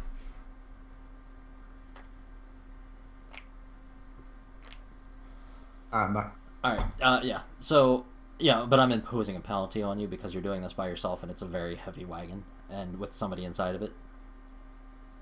Yeah, even if it's small in the sense that it's not a lot. It's small in the sense that it I just can wanna only look fit at one it so person, it's but fine. it's like the size of like, think Oregon Trail type wagon. Like it's not gonna be easy to push over by yourself. So that was. I'm not trying to push it over. I'm just trying to rock it. Oh, that you do easily. Yeah. She's like, stop it. You hear a couple of things falling over. You don't hear any glass breaking as far as you can tell, but you figure any more shaking you might. I stopped shaking the inside. Like, all right. Can I try and open the door? It is locked. Is there what else does it look like? Is there anything else? Nope. You've pretty much seen the extent of this. Can I try to open the door with like lock picking it? Do you have anything to lockpick it with? You have a short sword, but I mean, that's I'm like, about it. I'm like, do you have anything to lockpick this? And I say that really loudly so she can hear it. You totally lied to me, by the way, earlier. You have 2 health potions. Yeah. Well, I should have made you make a deception check on that. Oh well. Do you want I forgot I had two on me. As you say that, she's like, "Can't you just leave already?" And I want something free. I'm telling you that everyone's gonna die. would have found that out eventually anyway. Besides, you're probably just fooling with me anyway. Oh, you want to see? Can I try and shoot an arrow like? Well, before you do this, you see the wheels on the wagon start to glow. There's a bit on the end that looks like it would attach to a horse to be pulled. It just kind of glows and slightly lifts off the ground, just enough that it isn't dragging on the ground. And the wagon starts to slowly roll away from you. Can I get where the horses are? There are no horses. No, the horses would be. You know, like the seat where you would sit. It's not a seat. It's like two wooden sticks protruding from the wagon where you would hitch a horse to. I will sit on the edge. I would try and climb on that. Alright, you move with the wagon as it is rolling away from you. I'm like, can you give us the lift to find this person? Who are we looking for again? Princess Twy. No, the other one. Oh, Pinky. Pinky. How would she feel about her? Okay, as you say that, she kind of peeks her head out from the door and she's like, "You're friends with Pinky?" Well, no. Well, she I slams don't the door. know. Wait, is she friends with her or no? Well, you said you weren't friends with her and she slammed the door. Yeah, well, I am friends with her. Well, we're trying to find her so we can find... That's what I like about this whole world-ending thing. I mean, if you come, you'll be recognized as a witch, wizard, whatever you want to be. Make a deception check with advantage. Well, it's not really deception. She would be well known. You're not friends with her, and I will tell you right now, she is not going to be famous for taking you to Pinky. So make a deception check. Helping us find Twilight. She hates Twilight, so she's not going to help you with that. So make a deception check with advantage. Disadvantage or advantage? Advantage. Because she does like the idea of... Is that +1? Advantage means you roll twice and take the highest. 16. She's like... She peeks her head out again. "I can take you to Pinky." I'm sorry, okay? I'm just trying to have some fun. It's been a long few days.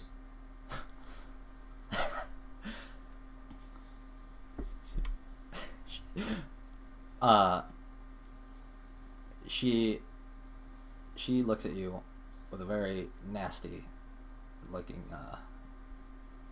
a very nasty look, and she says, "I'm not forgiving you for this, but I will take you to Pinky." Sweet.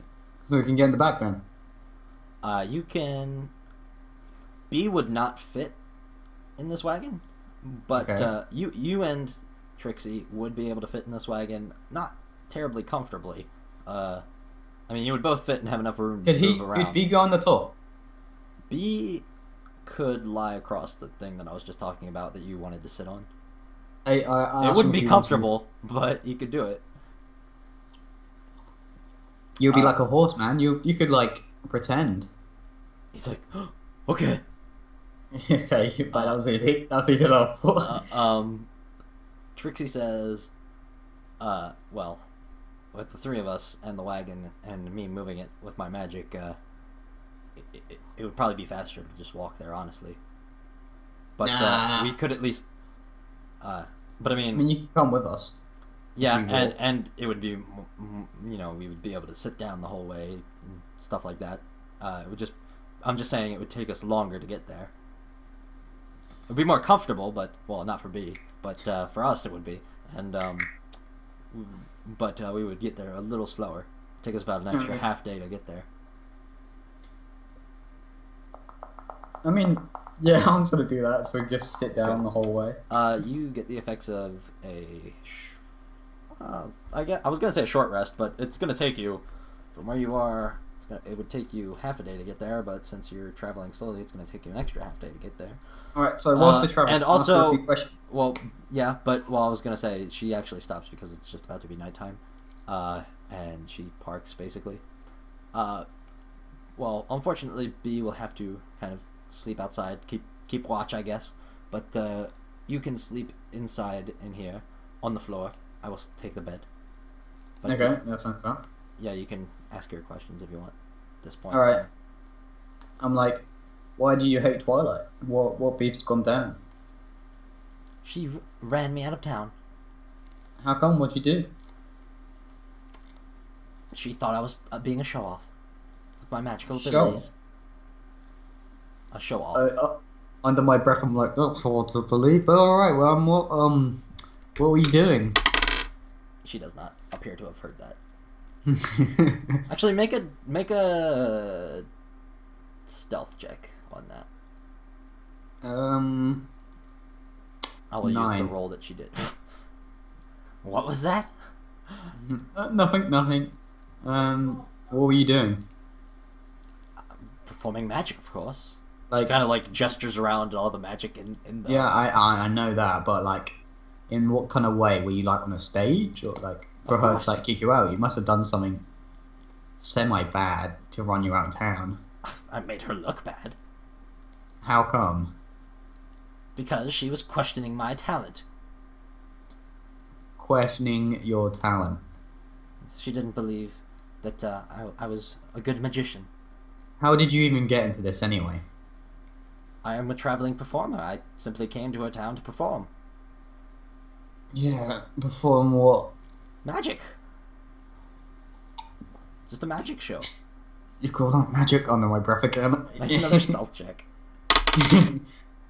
She hears you. Don't even bother with the stealth check. Well, Okay. Unless roll to see if you get a natural 20. No, I doubt that. Nope. I'm like, how did you even get into magic? How do you even get into this? She's like, I am a very capable wizard. Thank you very much. Capable in quotation marks. Huh. She says.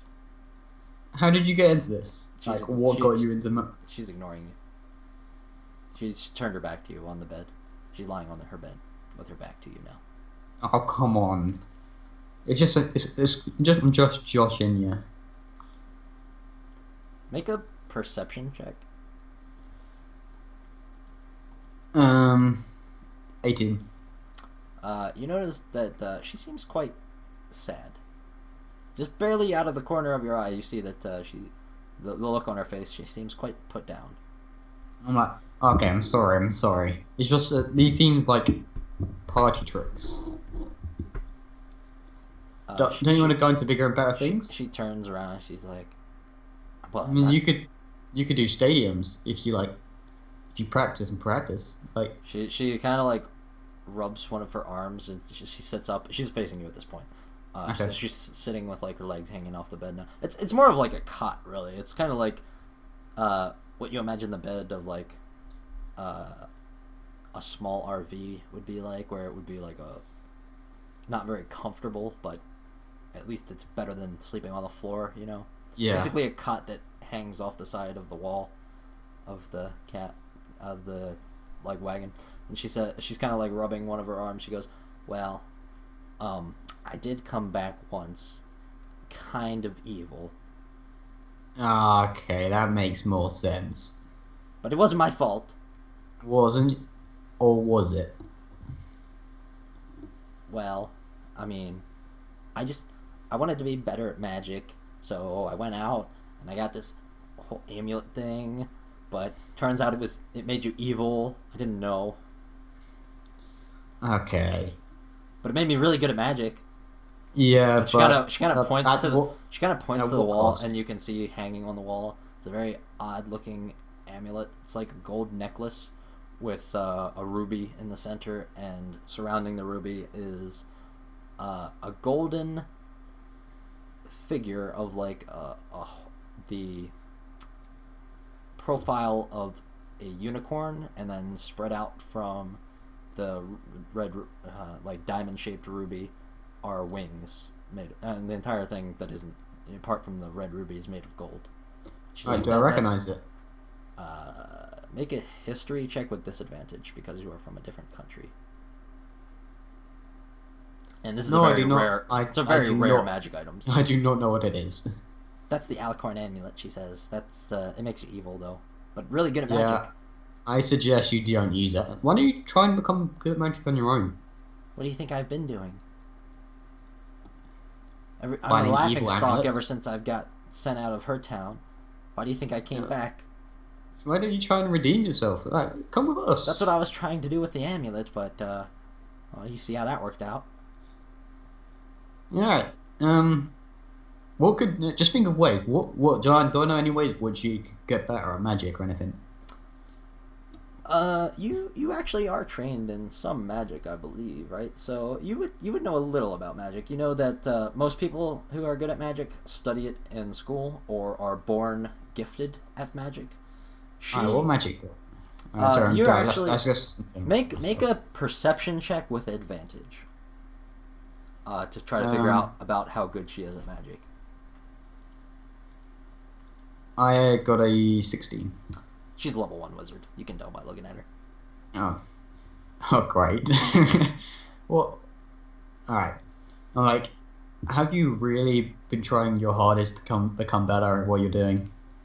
Yeah, I can't afford to go to school, and I wasn't born with good magic like Twy or my best friend. Who's your best friend?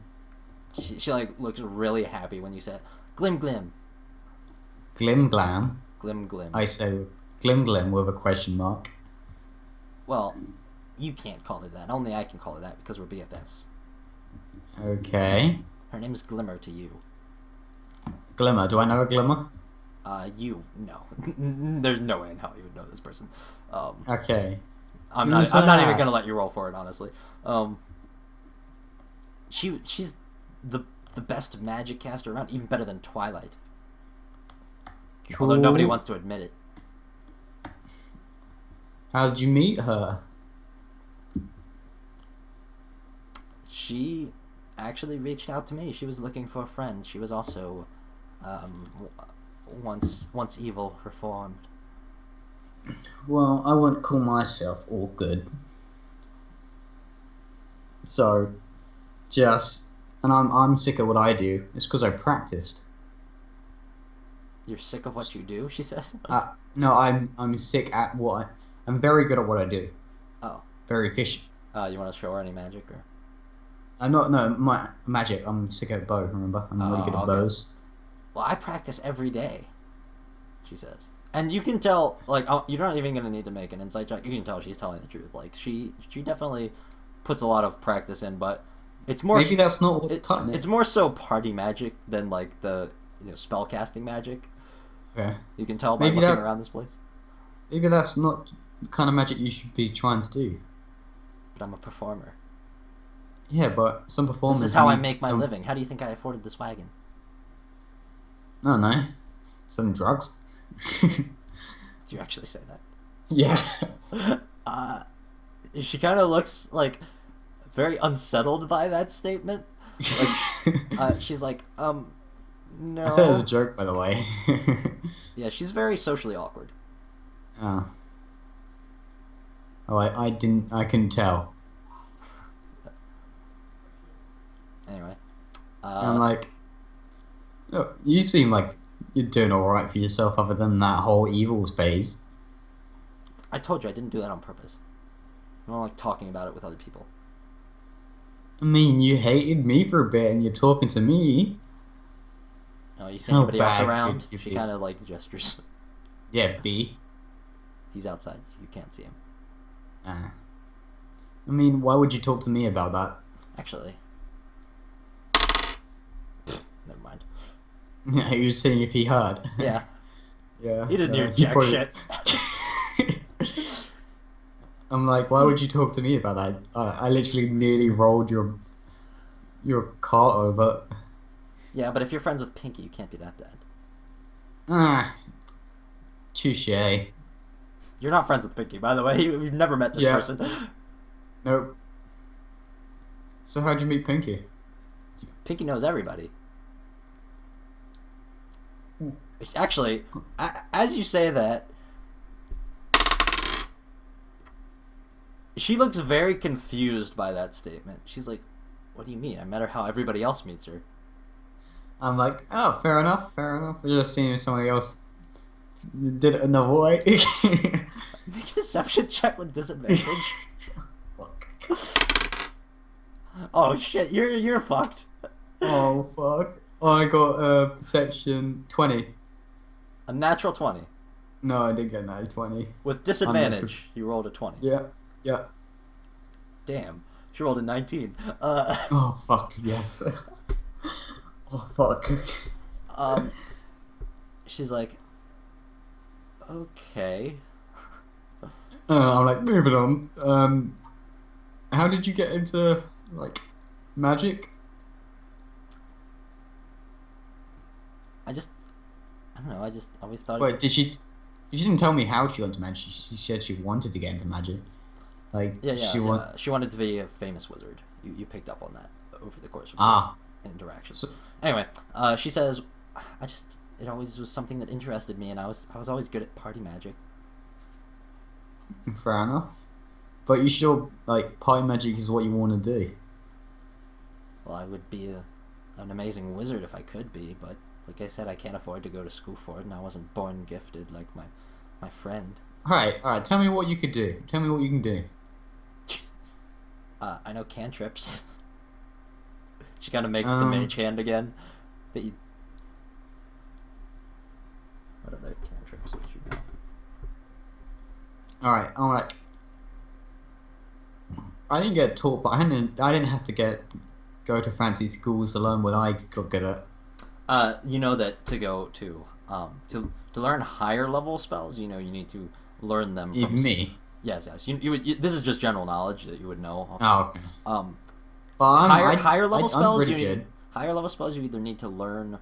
Like, you need to learn them from something or somewhere. So either, like, people go to school for them, or they get them from a scroll, or, there has to be something that you learn them from. Okay. That's just general knowledge. But cantrips are just, like, taught in, like, how much would you need? I'm like, how much do you need to go to, like, school to learn this? Or learn it?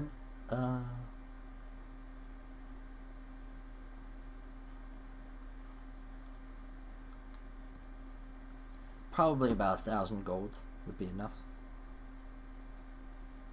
Okay.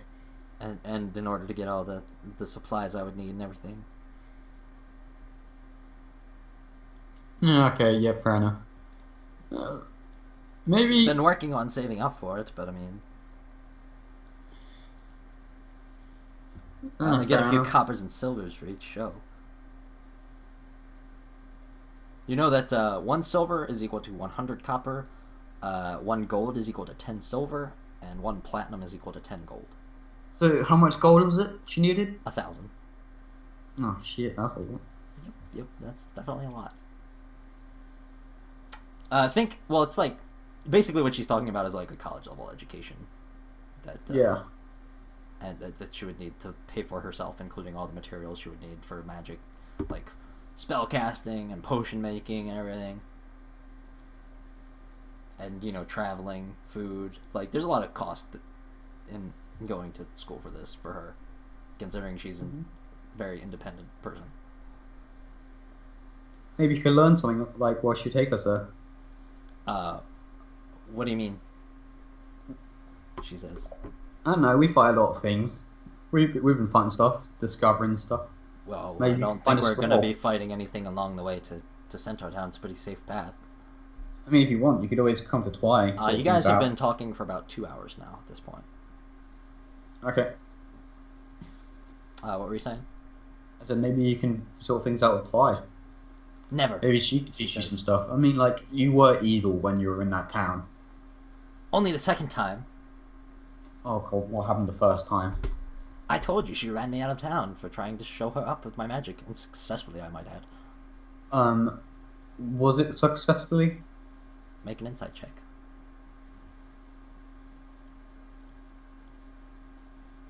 So, fuck, I closed it. Press the wrong button whilst I was switching tabs.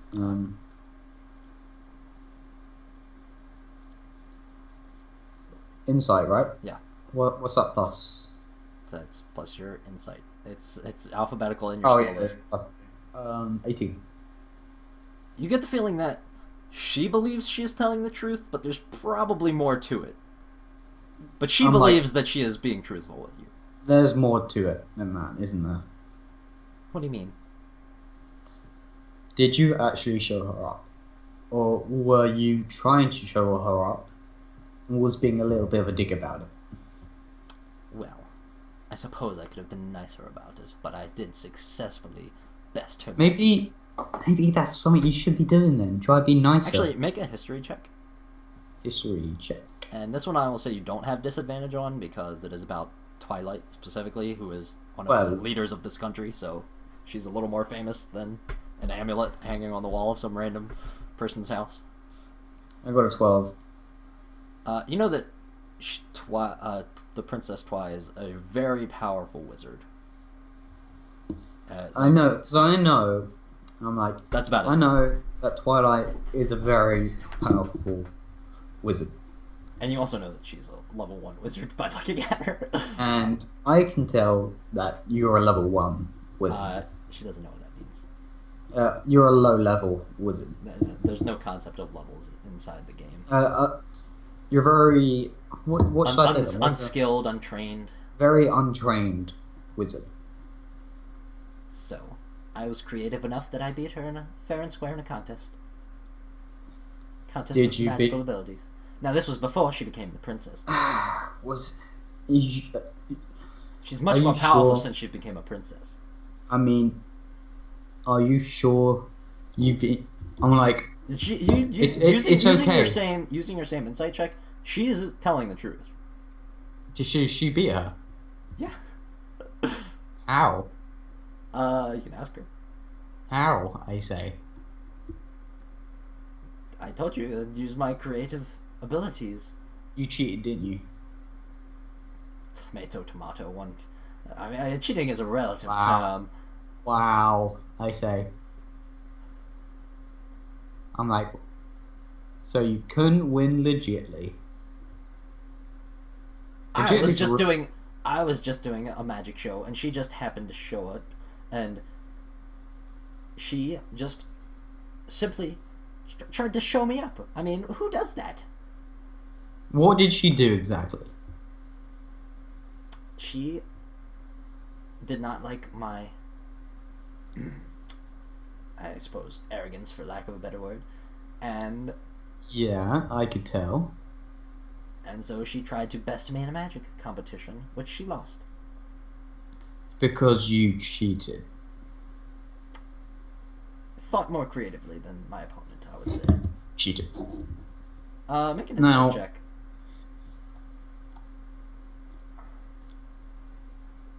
18 again. She didn't cheat per se. She bended the rules. Not even quite that, but there was definitely like some shadiness. What did you do? Just tell me.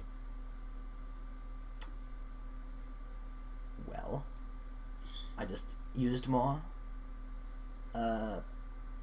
magic better suited for performing, let's say. No. She's telling the truth. Oh, okay. Really? Yeah. And what the fuck did she do? Basically, what happened is Twilight, at the time, wasn't as powerful because she got more power once she became a princess.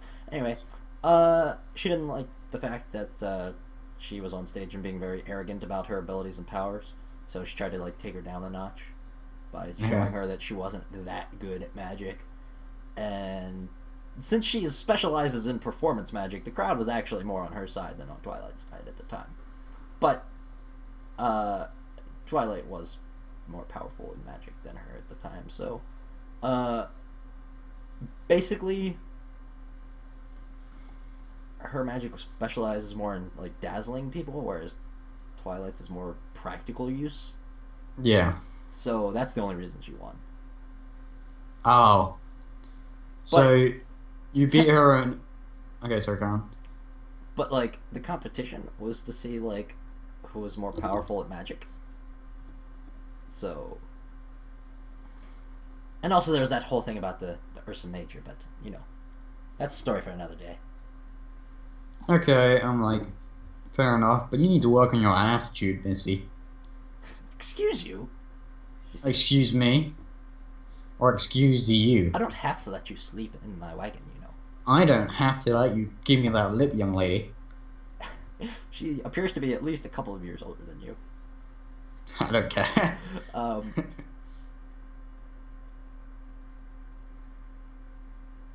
She just turns around. It seems like she's trying to sleep at this point, just ignoring you at this point. Alright, have a good sleep. Alright, you take a long rest. Yep. You talked for about 3 hours, so I'm going to say that it's only about 6 hours of sleep instead of the normal 8. I mean, I don't really need the sleep anyway, yeah, so... I know, unless you want to wake up earlier. Nah, that's cool. Alright, then you will, upon waking up, she does not look like a morning person. I'll tell you that much. Her hair is a mess. She's looks extremely groggy. Her voice is slightly got that like morning voice to it. She's got like she just doesn't look like a morning person in general. She's sarcastically, I say, "Morning, beautiful." She just kind of grumbles to herself. She starts putting on her wizard hat. Sleep well. She just ignores you. It's too early in the morning for her to deal with your crap. You can feel the wagon start moving again. In fact, yeah, he's fine. I was rolling to see if B would notice and grab one. Fair enough. By the way, you know, Twilight Race with like half, whatever. Are you horse. saying this to her or to me as the DM? No, you. Okay. Do I know what race that is? It's Centaur. No, because she has wings as well. Oh, well, she is a custom race that I have created for this game, which is exceedingly rare, so I'm going to say you would not know what race she is. You can ask her once you meet her, but you would not know off the top of your head what she is. Can I ask... Well, actually, you can make a history check with disadvantage. Yeah, I don't know who it is. Okay. You can ask Trixie if you want to. I'll ask Trixie. What do you say to her? Do you know what race Twilight is? Because I got teleported to her for like 2 seconds, and she had wings and was half a horse. Upon hearing the word teleported, she was like, "Teleported? You know somebody with teleportation magic? The only person I know with teleportation magic." Yeah. He's kind of a dick. She looks confused. He's like God of Chaos or whatever. Oh, Discord. Yes. We've had our disputes, but we left on good terms at least. I've met him. Oh, we did not. He's not so bad once you get to know him. I outplayed him. He's just a little chaotic. I mean, it suits his nature, of course. Very powerful ally. Yeah, I outplayed him in a game, and he got annoyed. Sounds like him. Yeah. Wait, you beat him in a game? That does not sound like him. Yeah, he wasn't. I was playing my game, and he wasn't catching along because I did it differently, and he wasn't. No, he got just a difference lost. of opinions. Yeah, and then I technically you did not win any game against him other than a mental game. Yeah, I beat a mental game against him. He's. I mean, he's short-tempered, but he is very smart. I mean, he's a god after all. And I'm a half-elf, so come on. Look who you're talking to here. Make a charisma check. It's Grion right here. Make a charisma check. 17. She looks you up and down, almost like she's checking you out. And then she kind of like blushes and turns away. I flex. She kind of like tilts her hat down a little bit to cover her face. And she's also turned away from you at this point. And yeah, you just continue on your way in the wagon slowly, making your way over to Centaur. You want to do anything else, or? Let me try and think of something whilst we're going along. Is there anything else do you think she would know that I don't know yet? About what? About anything in general, like. She would know more about like the Six Protectors, the general knowledge about the country that you're not familiar with this country hardly at all. All right. That's why you have disadvantage on all history checks on anything that isn't super obvious. Could you tell me more about this country? What do you want to know? Just the general stuff like you wouldn't know if you're an outsider. It's just a basic like elementary school history lesson. Yeah, I guess. I mean, like, well, I guess I should become accustomed to this place since I'm going to be here for a while. Okay, I actually need to bring up a special notepad that I do not have up because I didn't think I would need it. Where is it? Dang it, man, where is it? There it is. Well, what have you seen so far? I give them the lowdown. Okay. Well, so you've met Shy, AJ, and Rares, and all of Twi. Like, she says her name with great disdain. All of Twi's friends. Yeah, I went to the space place as well, like in the clouds. Cloudsdale? She says with a question mark. Is that You've it? been to Cloudsdale? I know it was a place Can of you clouds. fly? Can you walk on clouds? No, I fell through the clouds. How did you get there? Guess. A hot air balloon. Nope. The God of Chaos. Oh, well, given that you're not splattered on the ground right now, I assume he helped you not die. Well, no, he teleported me there and then teleported me away. Yes, so sounds like him. You also remember seeing a varial while you were up there, which is I saw an varial up there as well. it's the winged race I showed you a picture of later. Yeah. Any info about that? Oh yeah, that's what RD is. She's one of the Six Protectors. Oh, cool. All right. Any more stuff? Well, the country was founded long ago. We're talking almost a millennia at this point, by a very mysterious princess that nobody knows very much about. Is her name Jess? Nobody knows her name. It was lost to history. I bet it's Jess. It's not Jess. I'll tell you as the DM. It is not Jess.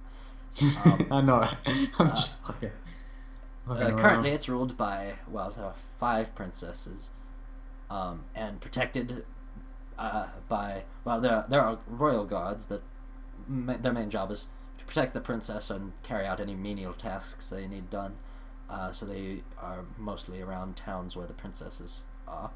But the most protective force of the continent is the 6 protectors. Each one of them has a special skill that allows them to, protect us. You've met AJ. Her skill is strength. Shy, you met. Her skill is wisdom. Rares, you met. She is constitution. And Twi, you saw. I assume you haven't met her. She is intelligence. Pinky, you know, of course, friends. Charisma, obviously. I mean, did I even need to tell you? Wait, what? What did she say? Pinky is charisma. Oh, okay, yeah. Because she thinks you're friends with Pinky, even though you haven't met her yet. So she's like, of course. I mean, you would know Pinky is charisma. I mean, anybody who's met her once would know that. And RD is dexterity. So together they make a very powerful force. So you know that AJ's, she said, was strength, and you remember that her strength was 25, which is the max strength you can have in the game. So you figure that all of them probably have the max skill that she just said. So damn. I'm like, wow, pretty cool. They're quite a force to be reckoned with when they're together. Back where I'm from, we didn't have nothing like that. That is true. You have a king. Yep, he's pretty rad. He's pretty old at this point. He's pretty cool. He's a cool dude. He's a cool guy though. He likes you. He likes your family. Yeah. Me and the king are pretty tight. He and your dad are tight. You. No. We're bros still. I still talk to him. Your father, I believe your father's dead, isn't he? Yeah, he did. Yeah. He was friends with your father. you actually would have become friends with the king had you stayed in your country, but you were called off on a quest. So I mean, I still know the king. you still probably knows met who him I like am. once or twice. I met him a few times. Yeah, she's kind of like, that's interesting. I've never met anyone from Yonam Island before. Yeah, no, it's kind of different. Basically, over the way there. that your island is, it's more like an average D&D game where there's enemies like orcs and goblins and things you would normally encounter, where like very common enemies. Whereas here they're rarer. You still get enemies like that. However, it's a much rarer encounter because they don't live here naturally, so they would have to sail, and which is not a very common thing for orcs and goblins to know how to do. Yeah, I'm like, it's pretty dangerous over there. Or they'd have to swim here. Yeah. Yeah, like I said, it's basically like Australia. Think like, around every corner is a deadly animal that could kill you if you wanted to. That's where you Yeah, grew up. it's more dangerous over there than over here. That is not a true statement, but you don't know that, so Well, it seems you more. believe that to be a true statement. Yeah, I'll say that I much. mean, so far it feels more dangerous over there than over here. Well, you haven't encountered anything particularly threatening yet. Anyway, she goes on to tell you about the country. She says, the six protectors are very, very strong together. However, when all of the ruling princesses are together, their magic is that equal to that of a god's. I consider myself a god. She Nah, kinda- I'm joking around. Okay. I'm pretty good with a bow though, so you don't even try and trick shot battle me. And I mean, what else would you like to know? I can tell you about the geography, I guess. But only places I've been, and I know that there's. Oh, sure, that'd be nice. Have been.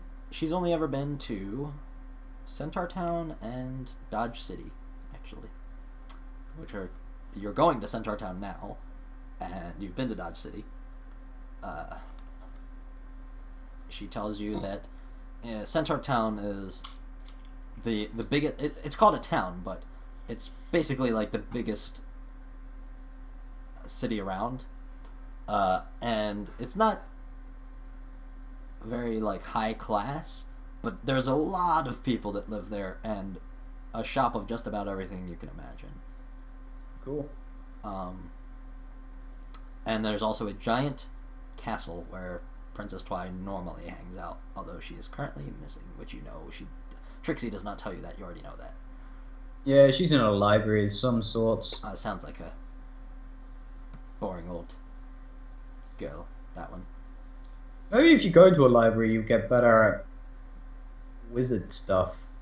If I could afford scrolls, maybe. Or find one. I mean, like, you If read you find books any and scrolls stuff. on your journey, could you bring them to me? She says, kind of I mean, you like could always- pleading. I mean, you could always come with and grab them yourself. Get more She goes, experience out. Well, I always say you get more experience in the field than you do cooped up in a house. Well, yes, but if you're going on a quest sent by one of the six protectors, I fear I might not be quite suited for it, prepared.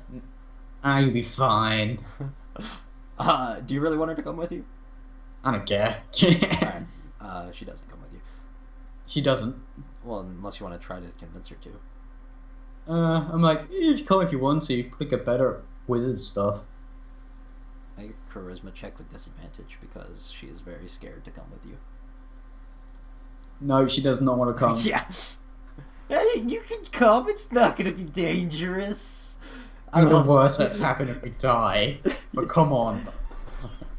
She tells you that the country she knows is that you're in. Equestria is the name of the country. Is vastly bigger than Yarnum Island. It's not as big as the Badlands to the west or the desert to the east, but it is bigger than the Frozen North, which is the continent above, to farther north, obviously, given the title Frozen North. She says that the sea extends past the Frozen North, and as far as anyone can see, it's just deep sea. She calls it the Lunar Sea. She says that nobody's ever actually found anything past the frozen north before other than sea. People either go there and come back saying all they found was sea, or they go there and they die because they did not bring enough supplies to make it back. Damn. It is, nobody has ever explored past the sea. Yeah, and she tells you that's pretty much everything she knows. She also says that recently she's noticed that people, food prices have gone up, and that, that's because of the Flim Flam brothers, and that people have generally seemed a bit more on edge, but she doesn't know why. I'd tell her why, I guess. I'd be like, oh, the reason that's because the food's low because of the Flim Flam brothers. She has never actually met the Flim Flam brothers before, surprisingly. I'm like, they're just a couple of, like, idiots that... their name explains it all, I'm guessing. Yeah. And the reason everyone's freaked out because of this whole prophecy thing, I put, like, quotations, like, either side of me. She looks very concerned by this. She's like, every prophecy we've ever had here has come true. And, like, there's some kind of prophecy, which, I don't know, about this whole... She tells you that every... And you can tell she's definitely telling the truth. Like, every prophecy they've ever had here has come true in this I'm like, land. alright. Wait, can you explain to me the prophecy again? Basically, they're... a princess, one of the princesses, declared that they had 1,000 years of peace in their kingdom, in this country that you're in. Yeah. And Princess Twy, at the time, had just found a prophecy that was an ancient one, like in an ancient tome that nobody knew about, everybody had forgotten about, that said that when the land is at its most peaceful, a powerful evil force will consume everything. So after the princess declared 1,000 years of peace, she kind of brought this to light and to the princesses, and the information leaked. Is that the whole prophecy? That those just gonna be dark? There's a little, yeah, pretty much. You don't know what the cause is, but basically she told the princesses that, and the information got out to the general public, and now everybody is kind of there's widespread unease and a bit of panic. Yeah. But basically, Twy, because of what AJ told you, Twy is researching basically a way to deal with powerful evil magic. She's not really sure, it's not specific, so... I say that, I'm like, in quotation marks. She looks horrified by this news. Yeah, and I'm like, that's why I'm here. It can't be that bad. And Twy sent for you? Yeah. As much as I hate her, we better hurry up then, because if she sent for you, she knows what she's doing. I hate her, but she is smart, I'll give her that. She's the one with the natural 25 intelligence, by the way. I mean, like, come on. I mean, like, I'm pretty good. You make a charisma check with -2 penalty. Oh, fucking hell. Oh god, I got a 15. That's with the -2 penalty? Yeah, that's with the -2. I got a 17. She kind of giggles and, like, swats at your arm flirtatiously. What the fuck? I'm like, yeah, I'm not that bad. I mean, my dad helped stop the war or whatever. What did my dad do again? He saved the king's life. My dad saved the king's life from where I'm from. Yeah, basically took an arrow for him or something, I think I said. Yeah, so that's alright. That's pretty cool, she says. She seems genuinely, like, impressed with you because of your charisma roll. And her shit against your charisma roll. She rolled pretty bad against that. Oh my god. I'm like, yeah. I mean, it's not like there's gonna be like a massive like demon guy. There might be. She says. What do you mean?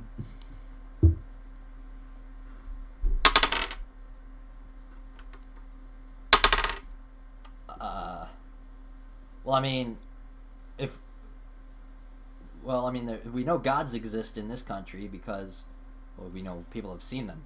I've met the god of chaos. If he exists, then demons have to exist, right? I mean, you can't have one without the other, I would think. I'd be fine. Are you trying to convince her that everything's going to be okay, or are you just saying that? I'm just saying it because Okay. I'm like one of those guys that just cannot be asked for anything. Okay. Uh, yeah, you said that. She's like, I'm like, she seems a bit more concerned about the fact that a demon might consume everything into darkness, but I doubt it. Come on, come on. yeah. So, at this point, I'll say you've made your way to Centaur Town, and you should have arrived around sunset, but I'm gonna say it's actually around midday. I'm like to say thank you after we find what's her face, Pinky. Oh, Pinky. she'll find us, I'm sure. I'll treat you to some dinner. That's very nice of you. I appreciate it. No problem. It's a date, she says as she walks out. I'm like, what? What? And you just like put a finger up. Oh, well, okay. Yeah. Yeah. B. He looks pretty sickly. Like he looks like he's gotten motion sickness from all this. He's not looking in high spirits. Are you right, bud? He's like, ugh.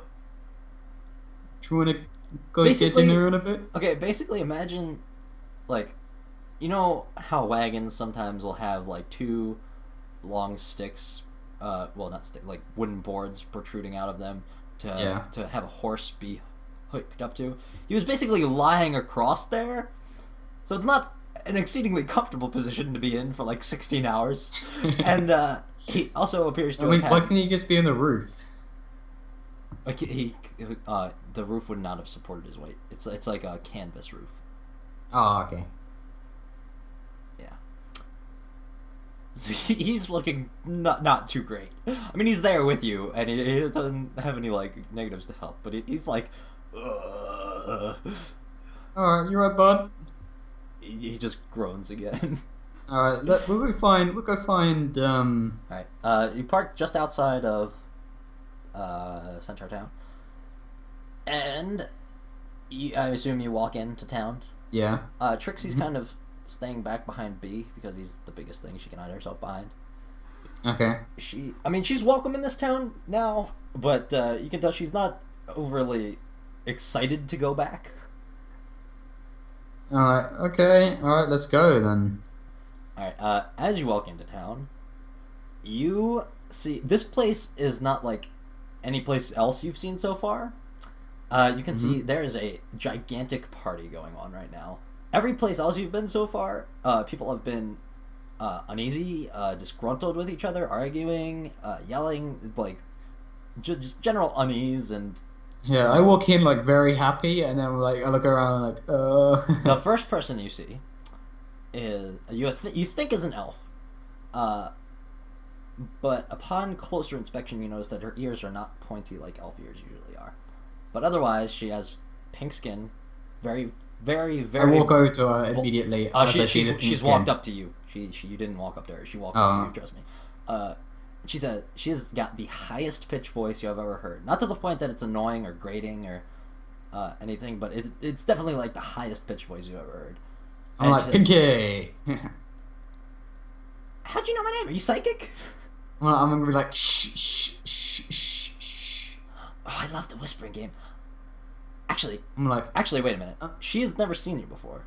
No. So, she is going to, upon seeing you for the first time, she's going to realize that she's never seen you before, take in a loud gasp, go, and dash off so fast that it appears like she almost vanished from existence. She didn't.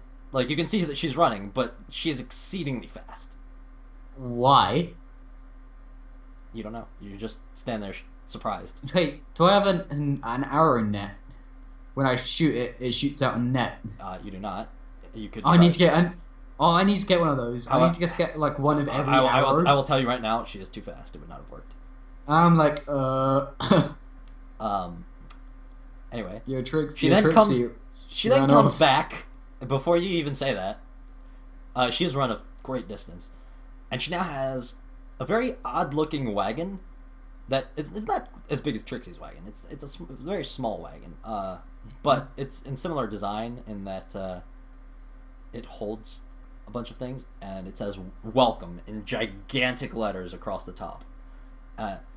and she starts to sing you a song. I could sing it for you if you want, but I'm assuming you do not want me to sing it for you. You guessed correctly. Yeah. It's basically a welcome to Centaur Town song. And she goes, "Hi, I'm Pinkie Pie. This is a party for you, by the way."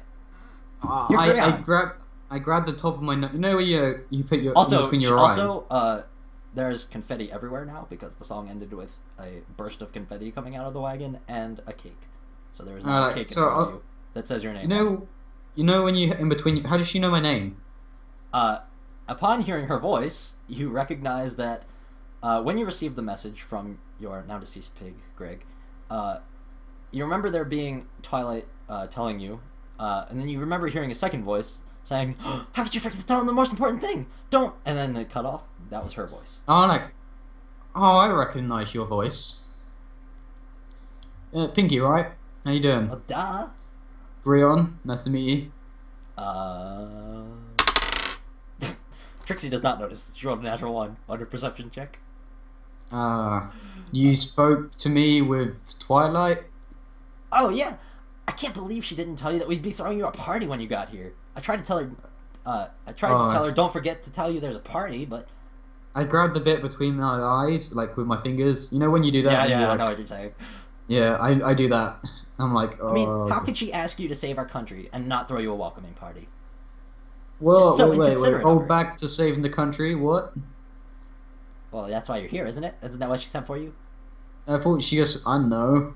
I don't know why I'm here. I don't know where she is. I do. Where is she? It's a secret. Oh, fuck.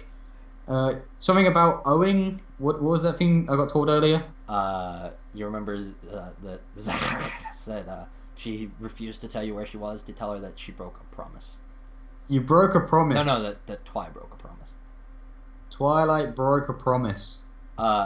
Pinkie, in similar fashion to B, always has a smile on her face. Oh, God. But why is everyone here so happy? Well, however, this is like twice that of Grion's, or not Grion, of B. Like she seems. Normally, whenever somebody's happy all the time, you get kind of a vibe from them, like they're to be mistrusted or there's something else going on with them. You do not get that at all from her. She seems genuinely happy all the time. However, upon hearing you say that Twilight broke a promise, her hair, was before very, excessively curly and voluptuous. Think like Lord's hair almost, but pink. Mm-hmm. Completely flattens, makes the sound of a deflating balloon, and goes straight. Oh, God. She looks very angry, and she goes, "What?" You heard me. She runs off and take me with you. She starts saying, "Promise breaker," as she's running off. You can follow her at this time. This time she's not running as fast as she was before. Before she was running inhumanly fast. Now she is not. I say to B and Trixie, well, let's get going. Start running after her. Trixie does not follow you. B does. Because she... I'm like, why does Trixie not want to... Because she does not like Twilight. I'm like, I don't give a shit. I chuck her onto B's back and say, B, you got this, man. B does not want to carry her. So. Alright, I'll carry her then. I pick her up and put her on my back and start running. Make a strength check. 16. Surprisingly, you managed to do this. She's struggling a bit, but you still managed to do it. She's kind of trying to wiggle her way out, but eventually she kind of just gives up and slumps over on your back. She's like, "Fine." Alright, here we go. Not managing to break free of your strength. I will say, while you're carrying her, your speed is significantly reduced. I'll say by 10 feet. You managed to keep up with Pinkie, though. You're falling behind, but you can see where she's going. Alright. I need to look up how a particular spell works before you get there. Great. It's not anything you need to worry about, honestly. I just need to know the specifics of it, is all. Where's the spell list? There it is, by name.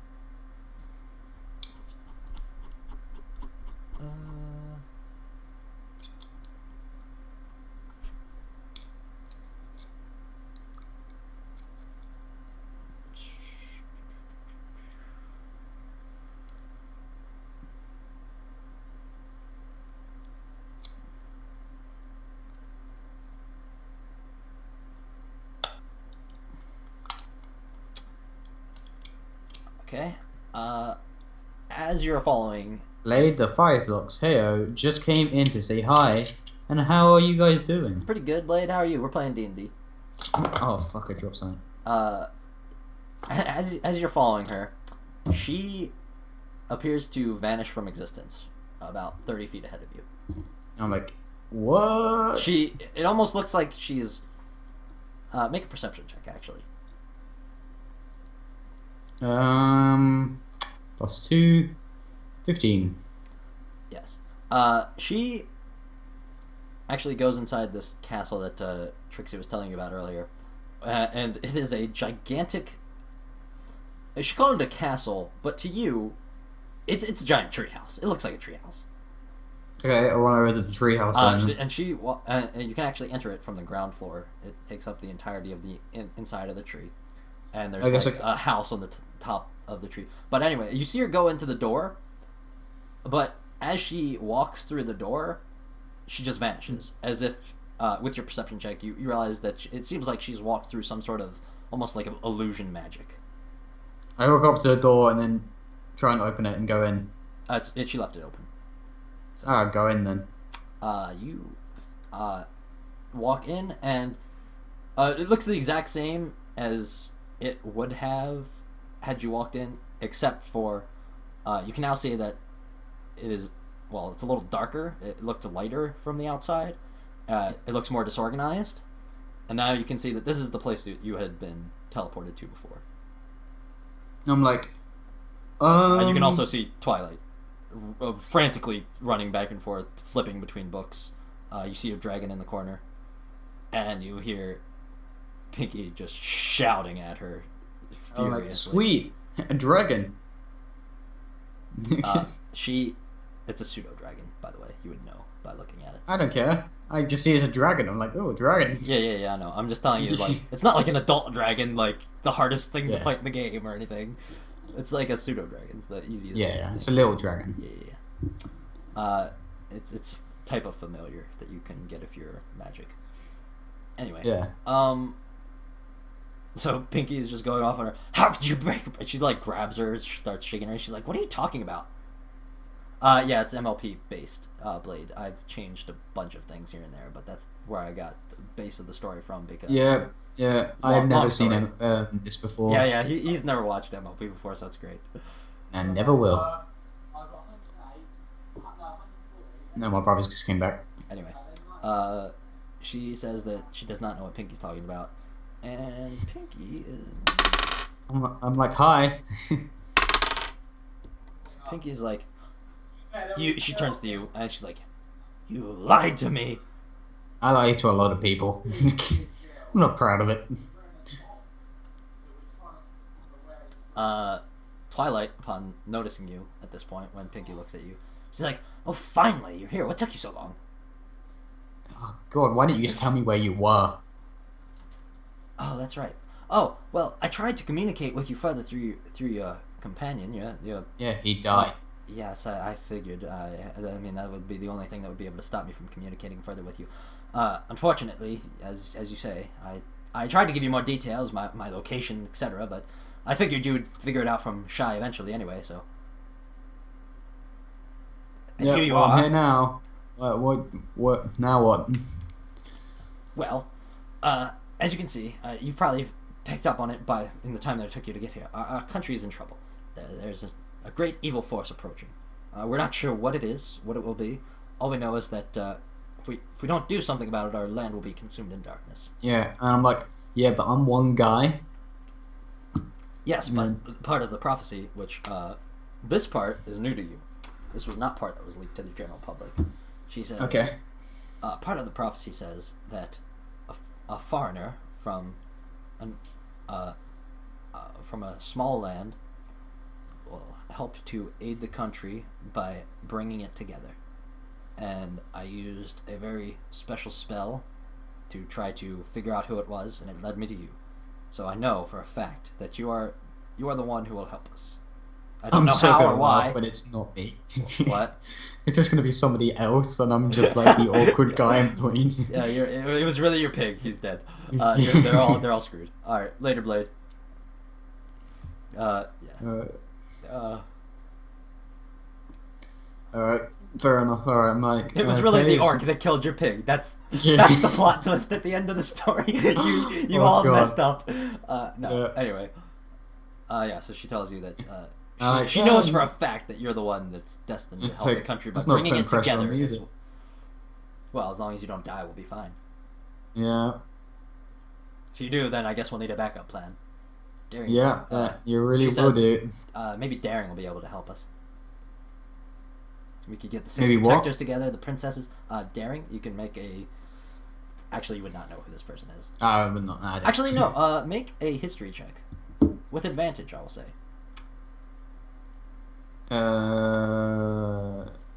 13. You remember seeing the Indiana Jones-like lady that you met in the forest? Yeah. You remember seeing on one of her possessions there was like a embroidery an embroidered name on her like satchel bag or something that said Daring on it. So you figure that's probably who she's talking about. Ah, okay. Okay.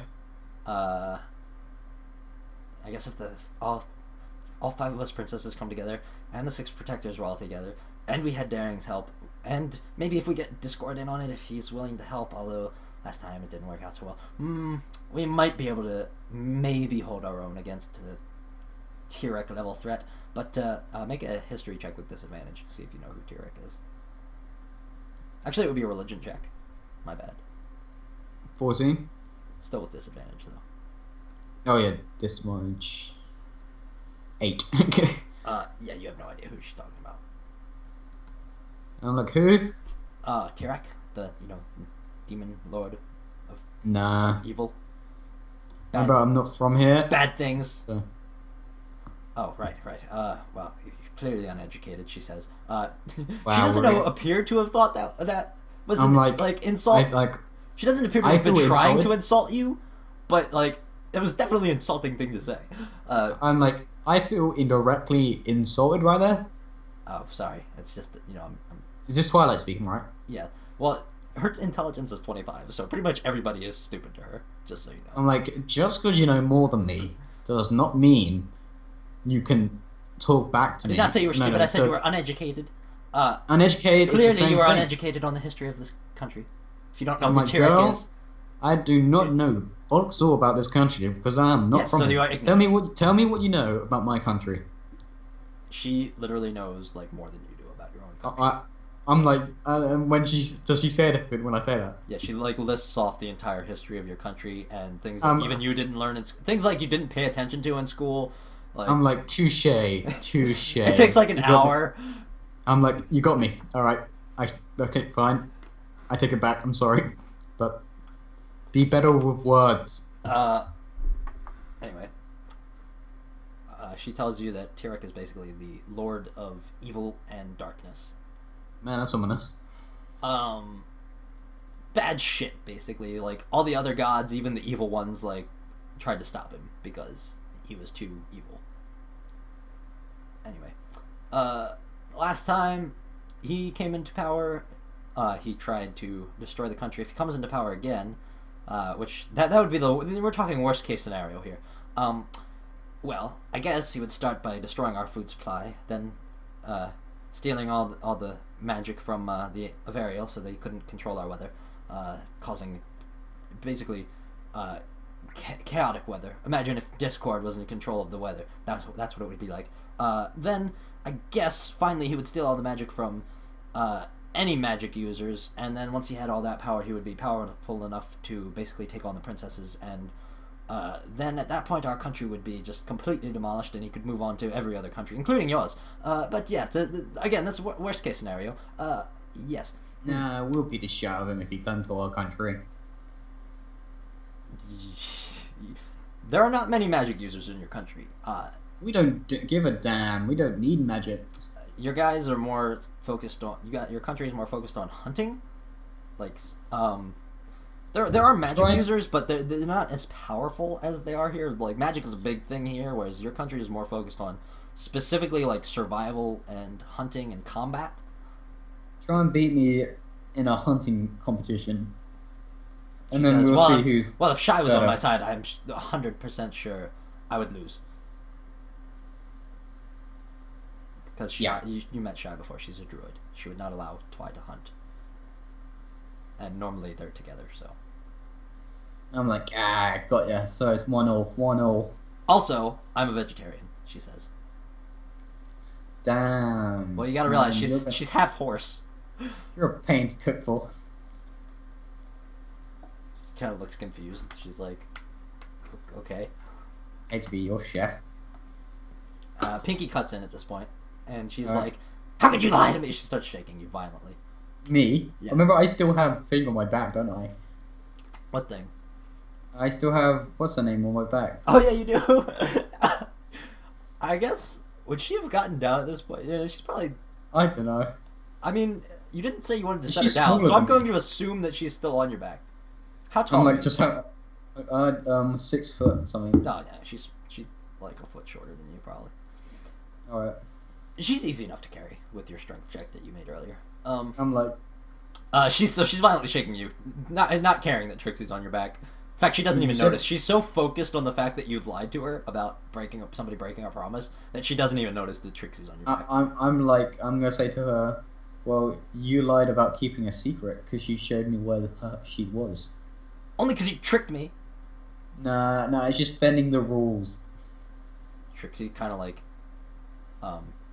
turns her head. Like, you can feel her turn her head on your back, like, almost like embarrassed. You can't really see her because she's on your back, but... I put my hand up for a high five, like just by my head. She kind of gives you like a very gentle high five, so try not to make any noise. Yes. I guess I put her down. No, I'm gonna keep her on my back for comedic effect. Okay. Neither Twy nor Pinky has noticed her, by the way. They're too I know, focused it's on what they're hilarious. doing. Alright, so what do we do now? I'm like to Twilight. Well, because the reason I've sent for you is, well, the prophecy says that you'll save us by bringing us all together. Currently, all of the 6 protectors are separated, focusing on their own problems. If you could help them each solve their own individual problems. Are you kidding me? I was just with like half of them to get to you. Well, let me finish. Let me finish. Can I teleport something? Please tell me I can just teleport that. Unfortunately, if I was with the other princesses, I could teleport you there. Unfortunately, I'm not. I'm not powerful enough yet to do that. I will be eventually. Glimmer may be able to, but she's unfortunately in another country at the moment. Well, AJ's problem, as far as I remember, if I do remember everyone's problems, I kind of ran off without telling everybody where I was going. Pinky figured out where I was, though, so it's not a big deal. Anyway, AJ, there was a problem, she said, with the food. She needs somebody to help her distribute the food to the country. And if it has anything to do with the Flim Flam brothers, AJ is not going to be able to handle it by herself. Anything she tries to do, they will come back. Yeah. You are going to need to help her with that. I am 100% sure. I will stay here. researching. Help in quotations. Specify Unfortunately, with the Flim Flam brothers, violence will not work. You see, they are in very tight politically with the mayor of pretty much every town. Bribery, trickery, politics, you know the deal. That kind of thing. What if they just disappear? Basically, the only way to deal with them is to either beat them in a bet or to talk them out of something. If you kill them, you will be arrested, which would be bad for our country, as you are supposed to be our savior according to this prophecy. And if you knock them out, they will press charges against you. That's probably what AJ would go for. Looks like I'm about to beat them in a bet. Rarity. Hunting. Actually, she would call you fine. Actually, she would call her Rares. You know, her Raz is busy protecting the princesses. So once you've helped everybody with their problems, then you can get her. She won't need to protect them once all the 6 protectors are together. She will no longer need to protect the princesses. We can meet. In fact, we can meet there where she's protecting the princesses. Shy is busy dealing with the animals. She will be able to extract the information of what spooked the animals out of them, but you will need to solve the problem, as she is not the best fighter on her own. God damn it. Why is there so much problem solving? Pinky is just trying to keep everybody in the country in good spirits while we work on these problems. I mean, obviously, you've probably seen people are starting to get a bit disgruntled. Well, not here, of course, because Pinky's been here, but she's very good at what she does. You remember seeing that literally everybody you saw in that town had a smile on their face and was having a good time. Oh, cool. Despite being low on food and knowing that they're all probably going to die. The hardest to get to will probably be RD. You see, she lives in Cloudsdale. She's an Avarial.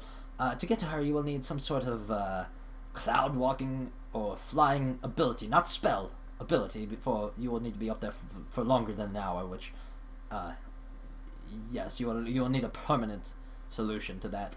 So, I have actually, and she kind of dashes off to one side. She's a very disorganized looking person. This room is a complete mess. There's just papers and books everywhere, on the floor, or sprawled out. She seems to know where everything is, but to you or anybody else, it looks like a complete mess. She brings over an extremely old looking book. She doesn't even blow on it in fear of it might crumble to dust. And she says, I've been researching an ancient civilization. You look at this book, you cannot read it at all. It is in some crazy language you've never even heard of. Okay. This ancient civilization, underwater, protected by sirens. At least according to legend. I don't believe in sirens myself. Although crazier things do exist in our world. She doesn't even what, sorry? Sirens. The mythical creatures that would, lure sailors to their deaths by song. They're probably real. Well, I wouldn't be surprised. I mean, I've never met one, so I don't really know if they exist or not. Supposedly, this city is guarded by 3 sirens, but they wanted greater power. It was lost to history, the city. Something happened to them, I'm not sure. They're underwater, so... but supposedly they wanted to expand their power by moving to the land and the sky. So the most research ever done on flight and cloud walking spells would be here. Wait, so is that the thing I went to? The city in the sky is where you went to. Yeah.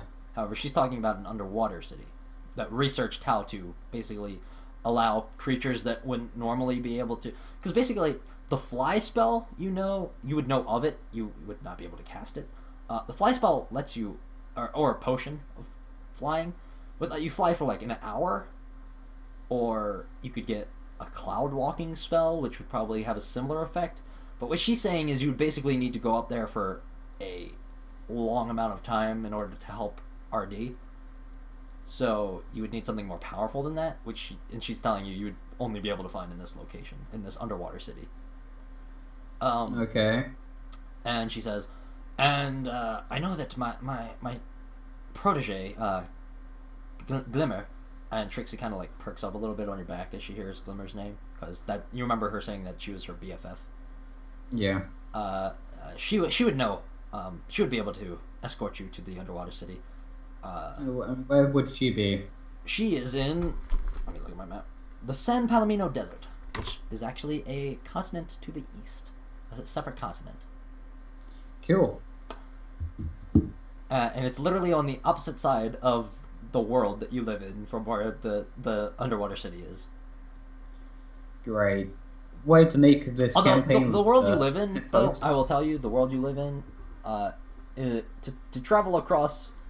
Not including the time it would take by... Well, I guess I won't include the time it would take by boat. It would take about 2 weeks... No. Yeah, about 2 weeks to sail all the way from one end of one continent to and walk all the way to the other. If you went by long. boat and by like horse carriage. If you walked, it would That's not take. too bad. If you walked, it would take longer. Yeah, everything's pretty close together. Actually, it might be a little longer. If you walked, it would probably be like a month. But if you were taking relatively fast travel the entire way, it would be about 2 weeks. Damn, small world. Yeah, pretty much. Your island is extremely tiny in comparison to all these other places. Like, you remember the apple trees I was telling you about? You saw apple trees as far as the eye can see? Yeah. That apple tree grove is about the size of your country. Oh. Yeah. It's a big apple tree grove. Anyway, so she tells you that... Oh, and lastly, well, Pinky, obviously, could, I guess, help. You could help her with cheering everybody up if you're a charismatic person. I'm like, yeah. We'll see about that one. At this point, Pinky, upon hearing the news that she's back to her job of cheering everybody up, her hair reinflates itself. You notice that her skin got a little bit darker pink, and her hair. What race is she? You can ask. You can do it. I will say that you're not gonna, even with a natural 20, you would not be able to tell what race she was. So I would say you would have to ask. I'm like, hey Pinky, can I ask you a quick question? Shoot. What race are you? She looks confused and she's like, well, Twilight calls me a weirdo. I'm like, no, I mean like... Twilight steps in and she's like, no, that's literally her race. Oh, a weirdo. Yes, it is a custom race that I've created for this campaign. Oh, okay. So what is that? It's pretty true to the name. I mean, like, is it human, but they're just weird? It's humanoid with elven features, such in that their skin and hair can be random colors. And I mean, Twilight can tell you a lot of this. She doesn't know a ton about weirdos because they're exceedingly rare, like rarer than rare. And how old does she look? Pinky, she's like mid to late. No, actually, probably between like. Just by looking at her, you think she's probably between like 23 and 27. So just mid-20s then. Pretty much, yeah. It's hard to tell. It's hard to tell because we've never seen somebody of this race before. Alright, I guess I mean that's what I gotta do then. Also, everybody else you saw in town looked similar fashion to Twilight in that they were a weird centaur, although nobody had wings. She's the only one you've seen so far with wings. But everybody else was half horse and half like elf in that they were a weird color, like a pastel color. And, okay. Yeah. And they were also smaller than normal size horses. And then I'm like, so but Pinky is underworld human, huh? So I'm like, help princesses go to the all right. area. So I would say your best bet would be start at AJ's, go to Shy's, then go to Glimmer's, then Glimmer can take you to the underwater city. And from there, you'll be able to go to RD. Then, once you have RD, we can all meet up. I'll know. I have plenty of spells that can help me. Then we'll all meet up in Dodge City, where Rares is, with the princesses. Okay, cool. Sounds pretty good. I mean, like, sounds very long-winded for something that might not happen. What do you mean might not happen? She looks like... I mean, what if the prophecy isn't actually a thing? Every prophecy we've ever had in this country has come true. Doesn't mean it won't happen. I mean, like... Do you have any evidence that they're always vague enough to work.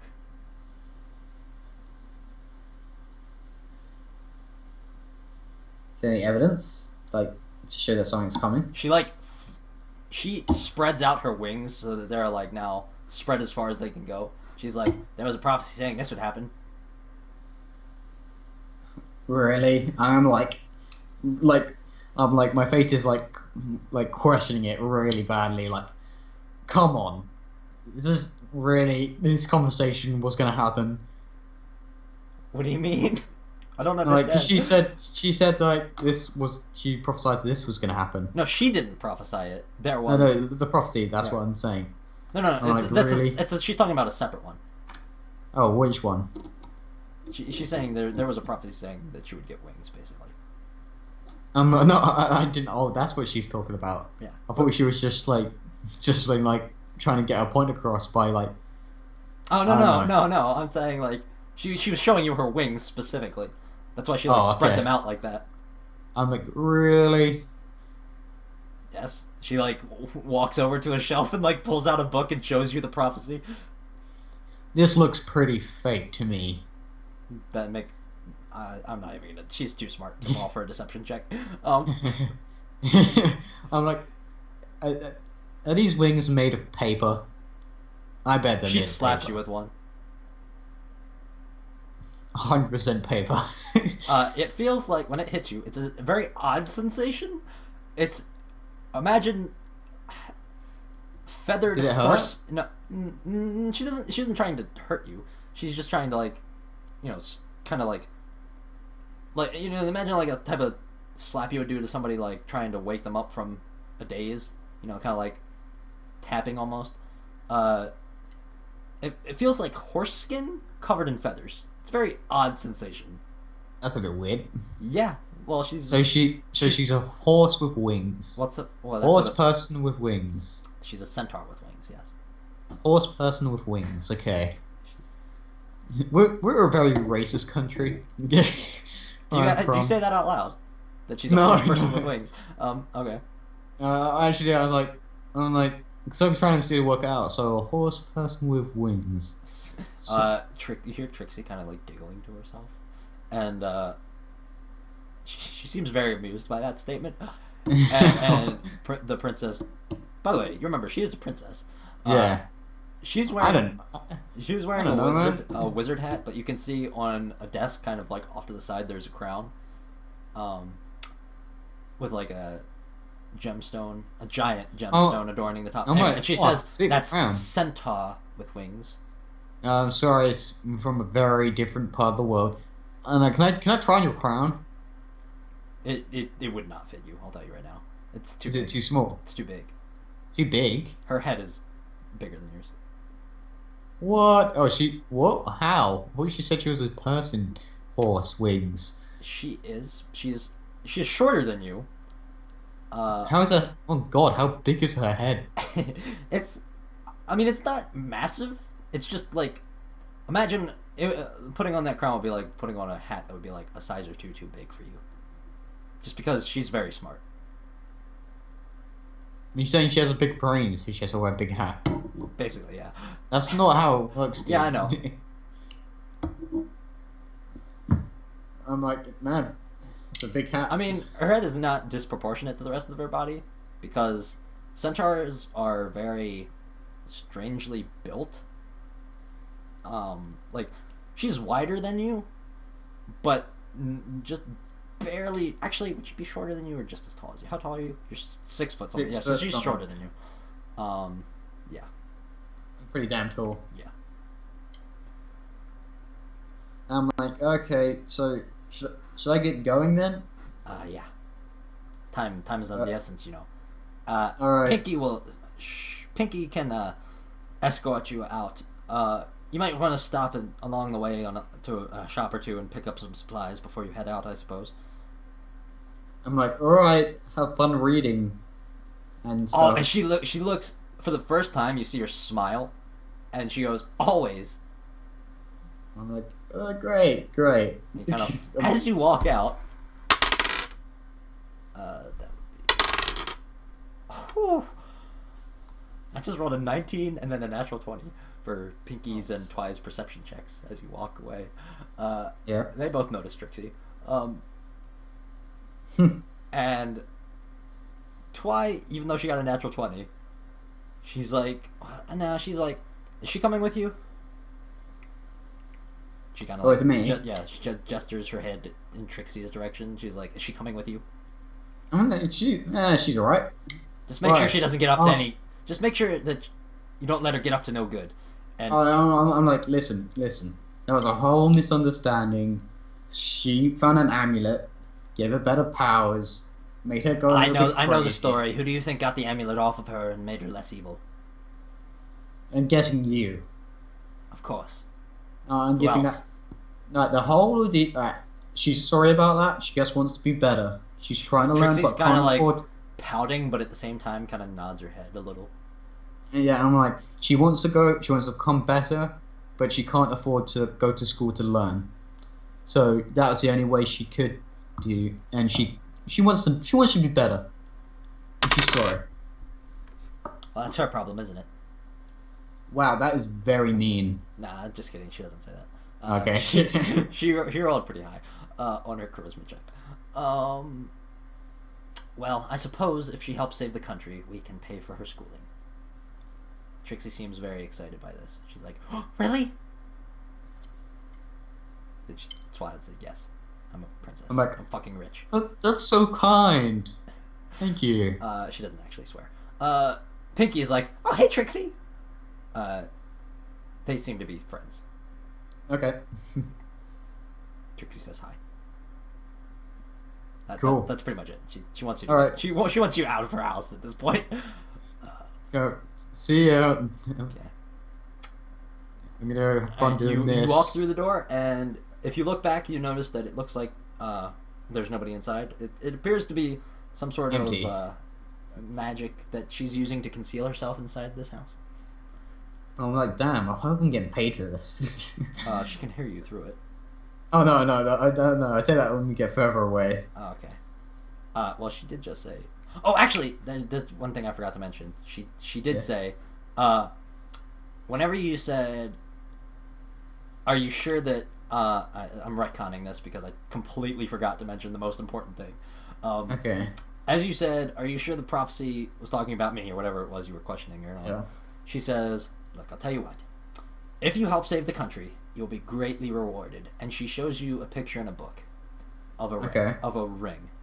She says, "I will tell you, if you save us from this prophecy, I will tell you how to get to this." And she explains to you that it is a ring of 3 wishes.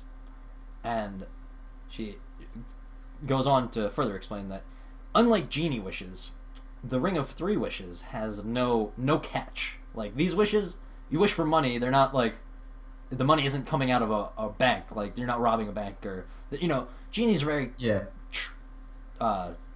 cheeky with their wish granting abilities, and that there's almost always a catch to it, and you have to be extremely careful how you word this. Whereas the ring of 3 wishes, it just does not care. It just will do whatever you want. It is extremely sought after, one of the best things you can have. People have killed for less. Okay. It's a pretty good motivation to help these guys. Sounds pretty sick. She does say that she does not have the ring. She only knows how to where it is, and she will tell you, because looking at this book, you see the picture of the ring, but the words, again, just even crazier language than the last one. I'm like, alright. She can definitely, like, you can tell by looking at her, she can read this. You can. I could wish to be God. Well, there. I guess you could wish to be a genie. You would not have the powers of a god. I'll tell you that much. Why can't I just wish to be the most powerful being in the entire multiverse? While there are no there are no stipulations in, well, no, okay, that's not the right word. There are no catches to the ring's wishes, but there are limits. Like, yeah, you get the idea. I'll explain further when it matters. Right now, it's way in the future. Like, it's not even worth bringing up at this point, honestly. But it's definitely worth doing. Like, literally anything they ask you to do in order to get this prize. I'll tell you that much. Alright, sweet. Sounds good. Alright, so she told you that is before you walked off. And as you're walking out of town, Pinky says, ooh, and when she walks, she skips instead of walking, and almost seems to bounce, like, instead of skip. Alright. She says, ooh, let's stop at my favorite magic shop. I'm like, yeah, sure, sounds alright. Alright, you want to do that? Yeah, sure. I'll say this. You can stop by the magic shop, but once, by the time you get out, it's going to be it's going to be nighttime, so you probably want to find a place to rest. Okay. But she takes you over. You can see everybody's having a great time partying. It takes you a very long time to get there, even though it's not that far away, because every single person you pass along the way stops to say hello to Pinky and talk about their day. Like, literally everybody you pass knows her and seems to be best friends with her. I'm like, man, you sure are popular. I'm the welcoming committee. I know everybody in this town. And a lot of people from other towns. Yeah, sure could use. You can tell she's like telling you the truth. back She home. literally knows everybody in this town. And like, sure could use someone like you back where I'm from. Ooh, where are you from? You don't know. She would not have been paying attention, given her personality. I'm from a different country. Did you tell her the name of the country? Nope. Okay. Well, I'll have to go Yes, there sir. someday and make everybody happy. That's what I do best. I don't think that would work. Somehow. Make an insight check. I got that 20. It would work. Oh, it would work. Alright. Oh yeah. I guess it could work. With that natural 20, you can tell that she is the most charismatic person you will ever meet. She has strange abilities that you've never really seen before. Like, you almost get it's more of a sensation that you get from her, really, that like a vibe she's putting off. Am I getting that vibe? Yes. Yeah, Yes. Can my character be just like, I don't really care?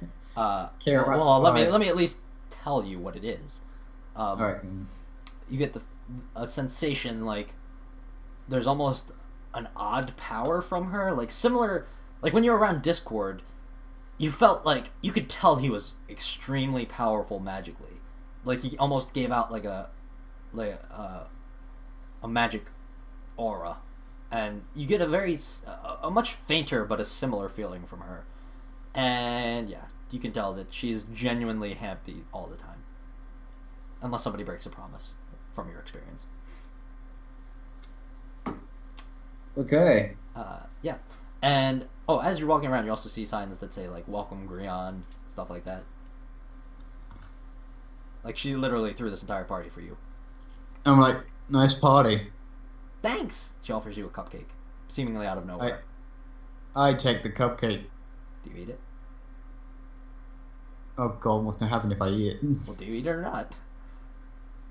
Oh yeah, sure. I take a bite. It is the sweetest, most delicious thing you have ever tasted. Dude, I just googled a picture of Trixie. Oh my god. Probably, what? This one I just found, like her just staring up at this purple one. The purple one. Oh, my Skype's not responding. I can't show you. But it's like the purple one's in a like ice castle tree thing. Yeah, that's the castle I was basing it off of. Although I made it not crystal. And then there's like a box, like it looks like a small treehouse kind of thing to the right of it. Yeah.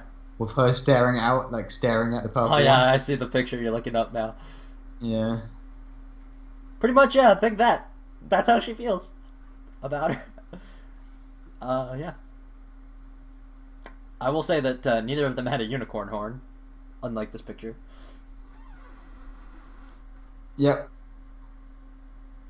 Oh, did they do like a real life My Little MLP? Thing? Yeah, it's called Equestria Girls.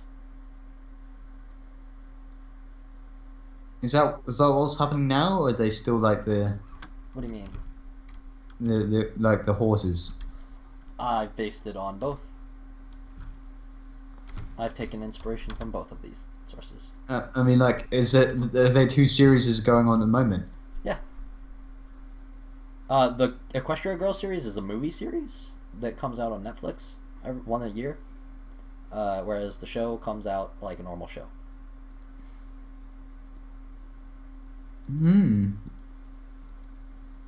Cool. That makes sense. All right, this one is the one I imagine. Scroll down until you see the picture of her as a human, like eating stuff out of a fridge. Okay. Tell me when you can see that. What did you Google? Just Trixie. Did you spell it right? Yeah, Trixie. Yeah. That's not how it's spelled in the game, by the way. Oh, okay. It's just keep scrolling down and you find it. Okay.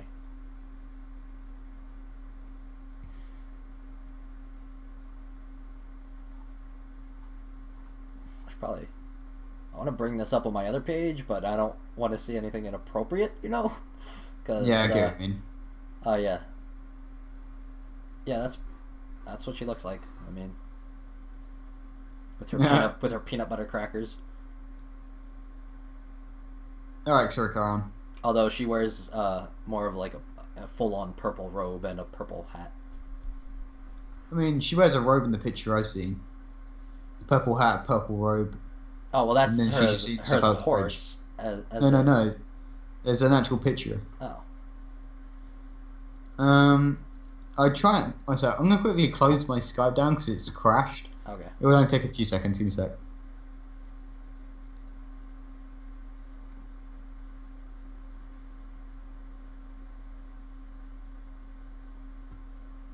See any pictures other than the one I just was looking at of her eating out of a fridge? Is it? Hey, you can still hear me? Yeah. Is she white? Her skin? No, she's blue. No. Okay, this is not the right picture then. That would explain a lot. Okay. Why is it not closing? Skype is weird. Yeah. Quick Skype. I'm just gonna go to Task Manager. What was it? It's not that big of a deal. We can do this later. We're almost done anyway. We're gonna end it off pretty soon. We're just gonna go to that magic. Oh, you're gone, aren't you?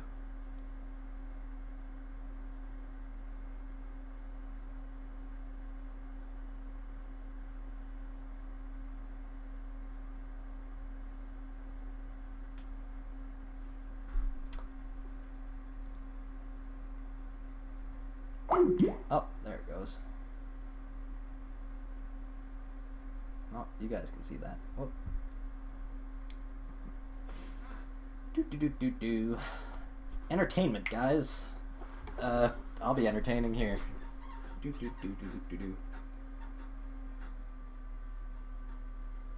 Just can't wait for Alex to get back any minute. Now there he is.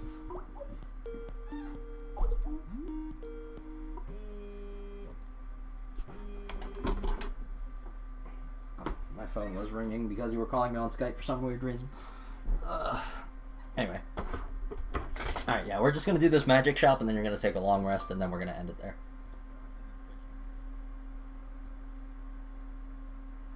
Oh. Kind of like that, only she's got blue skin. Oh, she has blue skin. Yeah, because she's an elf.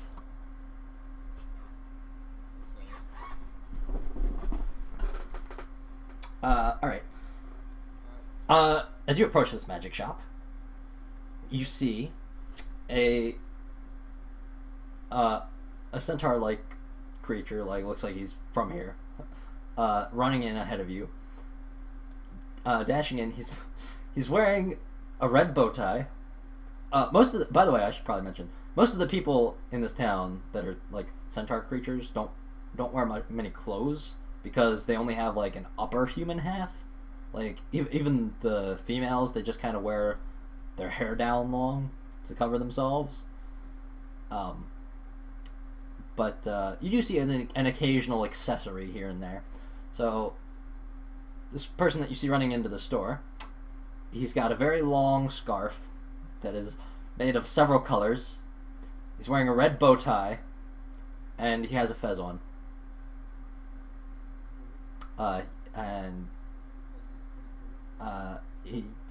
Yes, he is based on Doctor Who. Yes, think the Doctor Who scarf of the Fourth Doctor. That's what his scarf looks like. Anyway, You see him run into the store, and as you get closer, you can see that it is called. The store is called the TARDIS, which stands for Trinkets and Rare Devices Inside Store. So it just says in big letters across the top of the store, TARDIS.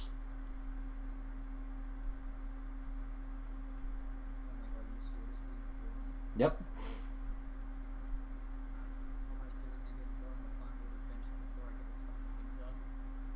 Would you like to go inside?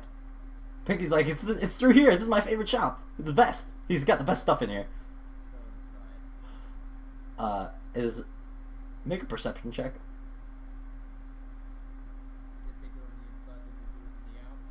What do you think you're making a perception check to see? Slightly, yes. Very, very hard to notice, but you do kind of like, as you step in, you're like, wait a minute. Probably magic. You just kind of write it off. That's probably some magic. And inside, it basically looks like a junk shop inside. Like, there's random crap, like, strewn throughout shelves everywhere. Think like a pawn shop mixed with like a junk shop. That's what it looks like inside this place. And you see that the guy who ran inside runs behind the counter. Sorry about that.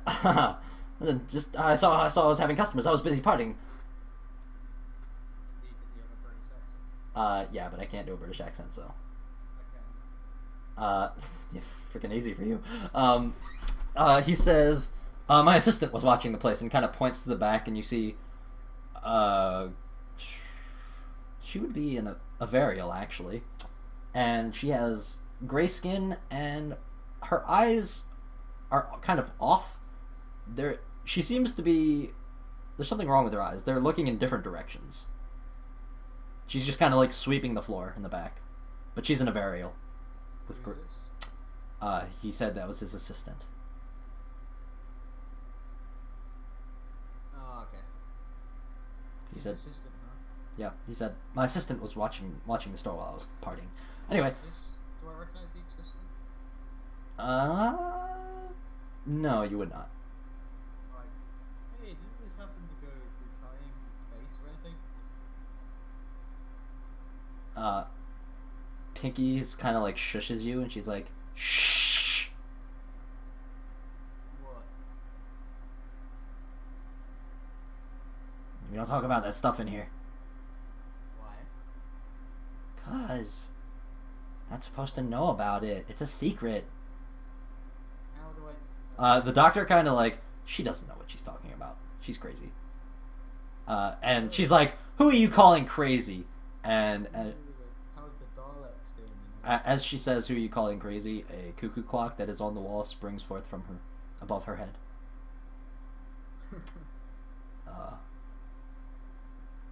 Any you Daleks or... You have no knowledge of Doctor Who as your character. It's Cybermen. You do not say any of this. The Ood. Any weeping angels around here? You do see a very tiny figurine of like a angel with a stone figurine on the desk with an angel. I fucking hated those when I was a kid, man. They freaked the fuck out of me. Anyway, but yeah, he says, well, feel free to look around. I mean, if you're with Pinky, you're welcome to. Is there like a center console in the middle? A what? A console in the middle. Like a display case? No, like a console, you know, like with buttons and switches and stuff. Oh no. It's not like that. So it's an actual shop. Yeah. Okay. I guess look around. Alright. You find I have so many freaking things on this list that he sells. He sells. He kind of shows you around and starts like picking up random objects here and there, explaining to you what they do and how much they cost. I will say, Pinky goes over to him. She says, "This guy is on an important quest. I'm calling in that favor you owe me. Give him the best thing you've got." And he kind of like looks surprised, and he's like, "Oh, of course, Pinky." And he gives you for free. This is for free because Pinky is using a favor that he owes her. Where is it? If I can ever find it on this gigantic list of items. Where the frick did I put it? Oh, there it is. He holds up a very tiny bag, and he says, "This is a disorganized bag of holding. It is the best thing I have in store right now. It's normally 250 gold, but you can take it." He says, "The way it works is, normally a bag of holding would just magically store any item you could put through it. This one is slightly more magical. You see, this one is actually a portal to another dimension. The dimension it leads to is it consists entirely of just a very messy, disorganized storehouse run by Frank. And you see a very tiny, like, halfling inside kind of wave to you. He's like, hi." The bag, it'll stretch, and it allows any item inside, any non-living item inside, I should say. But it does take Frank quite a while to find anything you've put in there once you try to take it out. It takes 2d12 minutes to find an item because it's so disorganized. But yeah. Okay, cool. So yeah, he gives you that. So add a disorganized bag of holding to your inventory. Yep. Disorganized.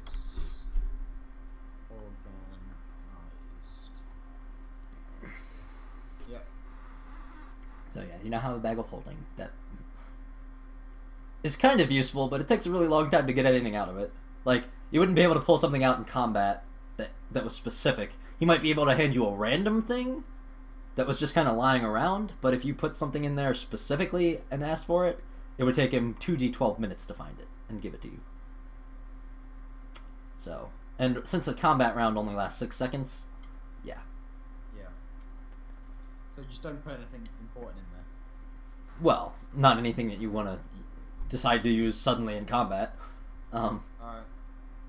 Alright, so that's the one thing it gives you for free, so I'm actually going to remove that from this list now. I really should have organized this list.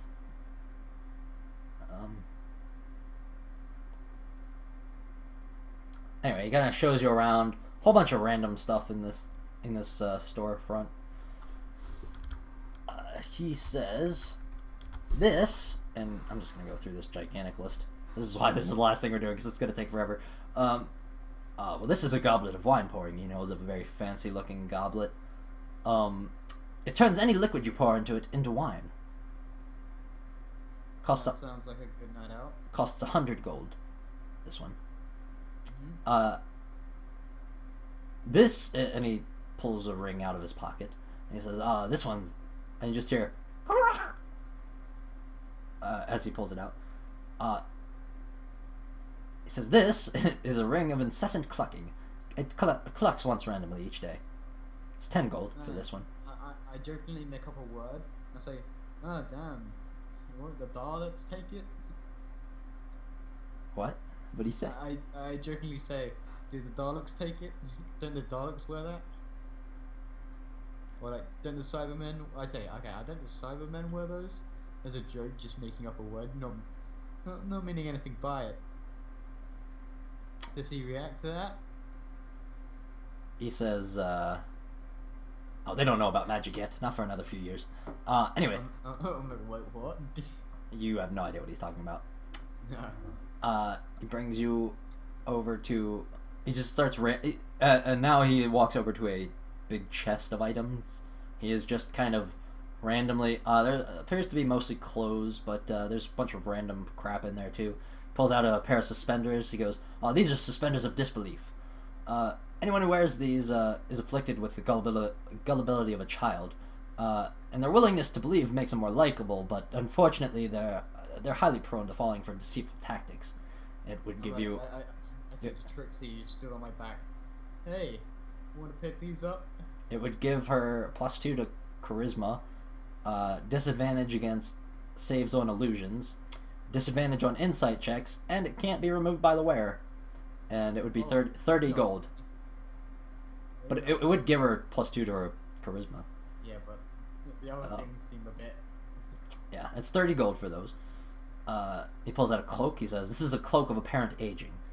A creature that puts it on, you roll a d100, and then you appear that age until the cloak is removed. 30 gold for that as well. That's pretty good. There's a Candle of Darkness. It works like a normal candle, only emits 10-foot radius of darkness instead of light. Lasts for about 8 hours, given the wax. 10 gold for that. There's a Poultry Fork, very useful. Anything you eat with it tastes like chicken. Although if you eat chicken with it, it tastes like one of the previous... randomly, it will taste like one of the previous things eaten. That's 75 gold. So you could eat anything with that and it would make it taste like chicken. It would not turn into chicken, but it would taste like chicken. This, and he pulls out a piece of silverware from like a container. He says, this is a butter knife, a vorpal butter knife. When used in battle, it does no damage, unless it's a critical hit. Then it will decapitate the target, although on a critical fail it will shatter like glass. Otherwise it's just a normal butter knife. That's 50 gold. Cool. So in other words, you would throw it at an enemy in combat. If you rolled anything other than a natural 1 or a natural 20, nothing would happen. If you rolled a natural 1, it would shatter like glass and be destroyed. Or if you rolled a natural 20, it would actually instantly decapitate your target. Damn. That seems like a 50-50 chance that I don't want to take.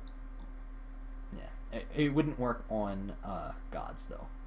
It would only work on like certain types of creatures. Anyway. He pulls out another cloak. He says, oh, this is a very special cloak. This is the Cloak of Vampirism. When you wear it, you become blind, but you have very keen perceptions. You would have advantage on all perception checks. You would also have no reflection or shadow, and you would smell like a bat. That's 30 gold for that. There's a life-giving polka dot hairbow. It's about the same size as the one you saw on AJ's little sister. It's like a giant hairbow, but it's like got polka dots on it. It's like pink with light blue polka dots. Yeah. And he says, this will bring any inanimate object that wears it to life. It'll give it an intelligence of 1, so long as the bow is on it. While worn, the polka dots actually transfer from the bow to the object wearing it, making it a polka dotted object. That's 50 gold. So if you've ever, wanted to talk to a rock, this is the item for you. And he kind of like points to the bow tie he's wearing. I'm quite fond of the fashion. Mm-hmm. And he sees the bow on your back, and he goes, "Oh, I know, just the thing for you." And he walks over to like what looks like an umbrella holder on the ground. It's full of arrows. He picks up one. He says, "These are sentient arrows," and you hear it kind of like, "Yeah." He says, "They're arrows. They will beg for their lives when you, or otherwise try to convince you not to use them in battle, but they make it much easier to hit a target. Although you need, basically it gives you a +1 to hit it on a target, but you would need to make a successful wisdom saving throw to use each shot, because they try to convince you not to use them, so you need to beat a DC. You have 10 every time you use one. Those are 10 gold per arrow. So basically they're arrows that give you +1 to hit, assuming you can use them. I don't really need that. I'm pretty good with a bow anyway. So no.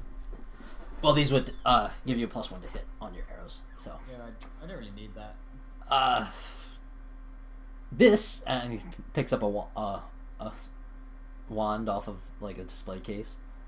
This is a wand of dragon breath. He's just kind of like haphazardly walking through the store, picking up random crap as he goes.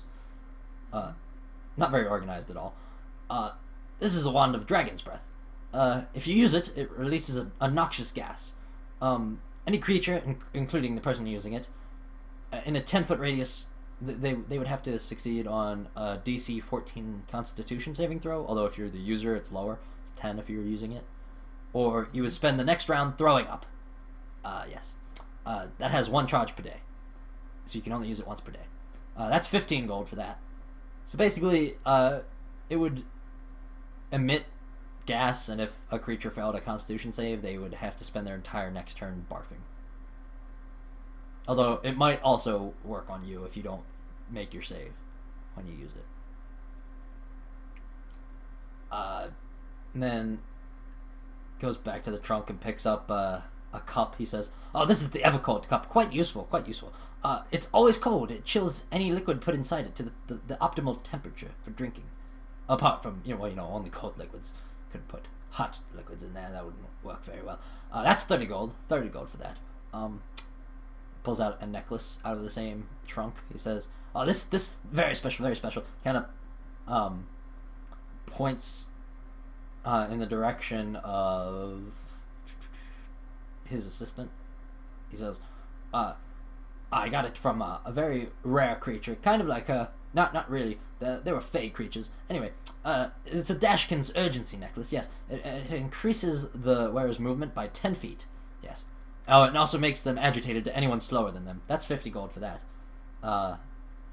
So it would make your movement speed increase by 10, but anybody with a slower movement speed than you would always be agitated at them while you were wearing that necklace." Mm-hmm. He goes over to a table where he picks up a rock. It just looks like a normal rock to you. "Oh, this, which one is this?" He kind of inspects it. "Oh, this is the stone of buttloads, yes. When you drop this in a barrel, the stone will produce a buttload, or 126 gallons, of any liquid of your choice. Any liquid. Anything you can imagine. But it can only be used once per week. That's 150 gold for that." He goes over and picks up another wand off of the display case that he was at before. "Oh, this one's the wand of color changing. Watch this." And he flicks the wand, and the wand changes color. And he does it again, and he keeps doing it, and the wand just keeps changing color, nothing else. "It only changes the wand's color. Yes, that's 10 gold. But you can use it as much as you want. It's quite amusing." Some of these things in this shop kind of look like a couple of the things you saw in Trixie's wagon, by the way. Like a couple of the more useless ones. Yeah, I don't really want anything because they all seem like they have just backfired properties. Not all of them. The expensive ones don't. Like the Stone of Buttloads is pretty good. The Stone of what, sir? The Stone of Buttloads.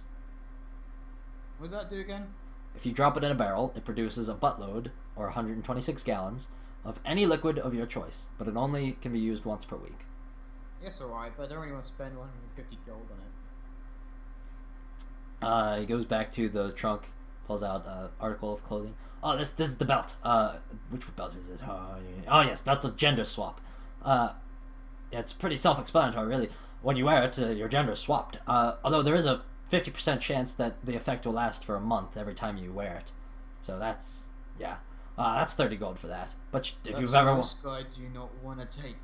I mean, if you've ever wondered what it would be like, you kind of like that. Can I use it to mess with people? Of course. How much does it cost? 30 gold. I take one. You're gonna buy that? Yeah. He only has one of each of these items, by the way. I'll tell you. Yeah, unless it's like a thing like an arrow or something, then yeah. So you spend 30 gold. Mark that off for your. Yeah. Write down in your inventory, belt of gender swap.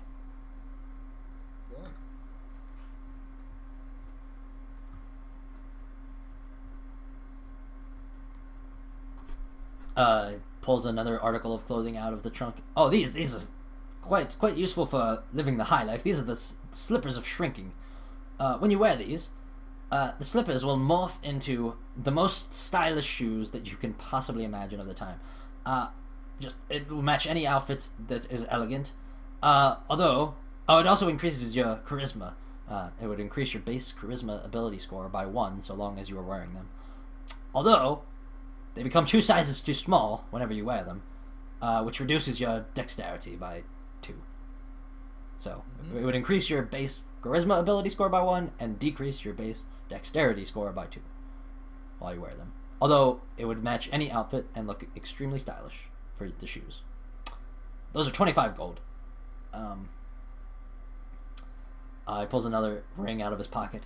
Oh yes, this one. This one's actually a ring, but it's got a crystal on it.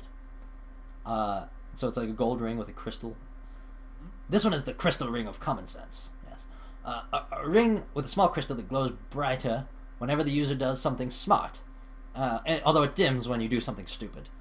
But the first time you wear it, for the first minute, It will glow based on your intelligence. That's 15 gold for that. You would know, this is just common knowledge, you can only be attuned if a magical item requires attunement, which the vast majority of things like rings require attunement to use. You can only be attuned to 3 things at once. And to be attuned to something means you have to spend a short rest to learn its properties, and another short rest to be able to use it, or 1 long rest. So yeah, and you can only be attuned to 3 things at once. Okay. So most of these things would require attunement to use. So that's the ring. Then there's this ring, and he has a bunch of rings in his pocket. This is the ring of fire detection. It glows when the wearer is on fire. That's 10 gold. I love that one. It's pretty useless, but... Oh, this necklace. He pulls it out of the trunk. Oh, this one. This is the slow fall necklace. When falling, the necklace has the feather fall effect, although it doesn't give it to the user. That's 10 gold. Wow. So the necklace falls slowly. The wearer doesn't. He pulls out a pair of boots that were sitting next to the other shoes. Oh, these are the boots of depth striding. Yes, they increase your movement speed in water by 5 feet, but they're not waterproof. Those are 30 gold. So yeah. That might come in useful. Yeah, I mean your feet would get wet, but you'd be able to move a lot faster underwater. My feet will be slower anyway. They'll get wet anyway with the shoes I'm wearing at the moment. Probably. Well, depends on... there are water manipulation spells, you would know this. Just general knowledge. There are spells to manipulate water, almost like... Did you ever watch Avatar: The Last Airbender? No. Well. There are ways you could travel underwater without getting wet. So Not very common ways, but they do exist. Anyway, but those boots do seem pretty useful for an adventure underwater. They increase your speed in water by 5 feet. And that's just in water in general, so that includes underwater or swimming, as long as you're wearing them. But again, they're not waterproof. Those are 30 gold. He pulls out another... So, could you use a spell on that to make it waterproof? You could try, yes. You'd need to be, you need to know how to create spells. Did you say about the water manipulation? Well, you would need to be somebody who could... No. So, I think that's pretty useful buying them, because my shoes are probably not waterproof at the moment. They are not. Most, unless shoes are designed that way or magically enchanted, they're not waterproof. So you're gonna buy those then? Yeah, sure. Alright, so that's 30 gold. Write down boots of depth striding. Mark off 30 gold.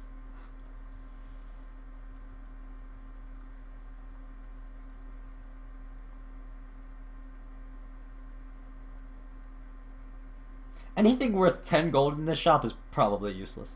I'll tell you that much. That's like the cheapest that he sells things for. Is that basically it? Oh no, that's about half of it.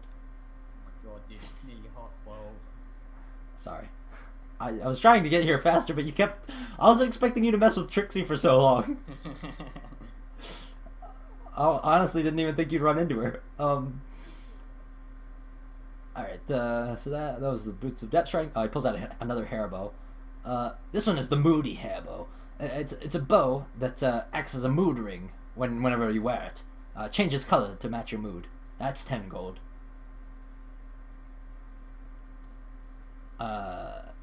Oh, this is a personal favorite of mine, and he pulls out a ring from his other pocket now. This is the magic ring of extra magic rings. It allows you to wear one and be attuned to one extra magic ring. That's 10 gold. Wow. So basically, it takes up one of your attunement slots to give you another one. Yep. Love that one. He walks over back to the umbrella holder where the arrows were, and there's another one next to it with some swords in it, and he pulls one out. Oh, this one's the sword of soft blows. And you look at it, as far as you can tell, it's just a normal long sword. It appears to be made of iron. Just generally, like, similar to the swords you have, although yours are not long swords, I don't believe. However, and he says, upon a successful hit, it will turn to rubber and deal no damage to an enemy. Although, if you critically hit them, it might leave a nasty red mark. It was probably invented for training purposes, but yeah, it's 15 gold for that. So yeah, it's a sword that in combat does no damage, but otherwise is a normal longsword.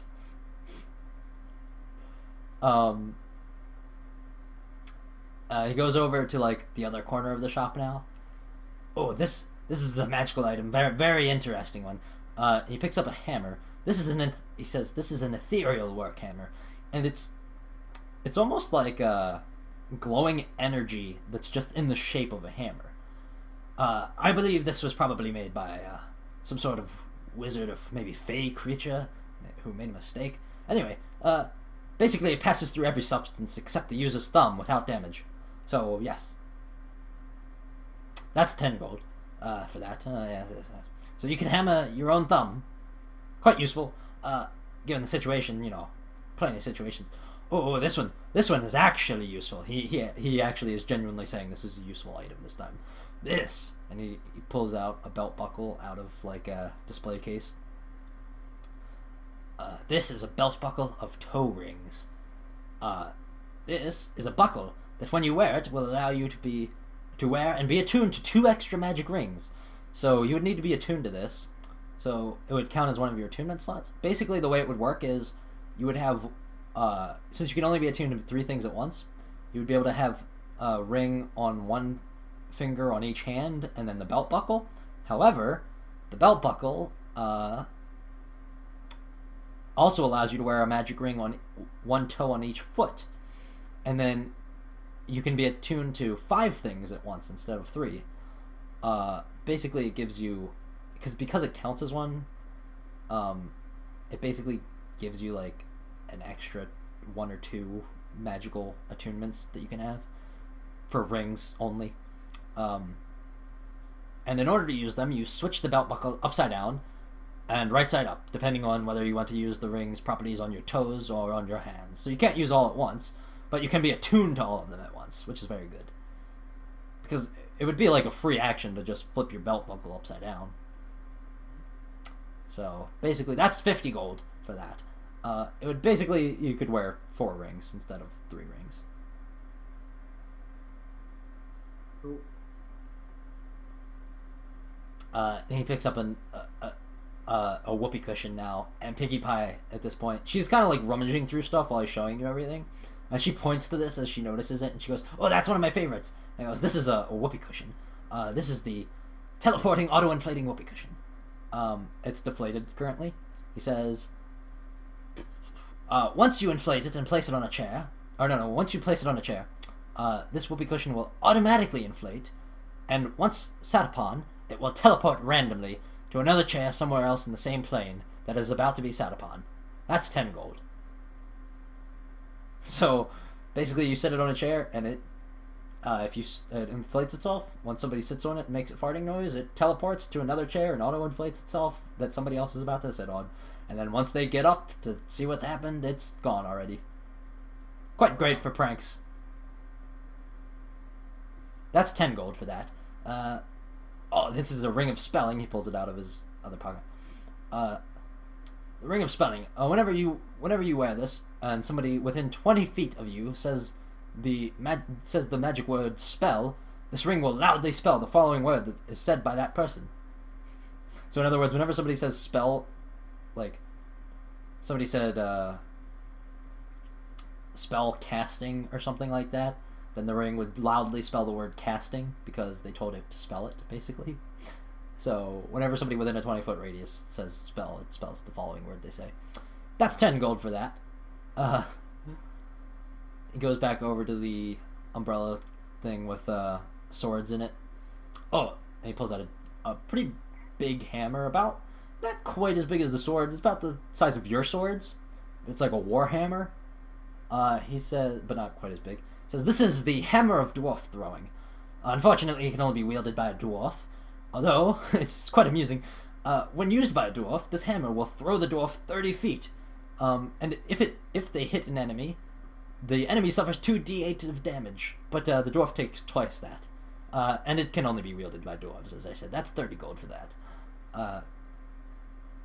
And he goes back to the trunk where he got like all the capes from, and he pulls out a special cape. He says, "Oh, this is a cape of blowing. Quite nice, quite useful.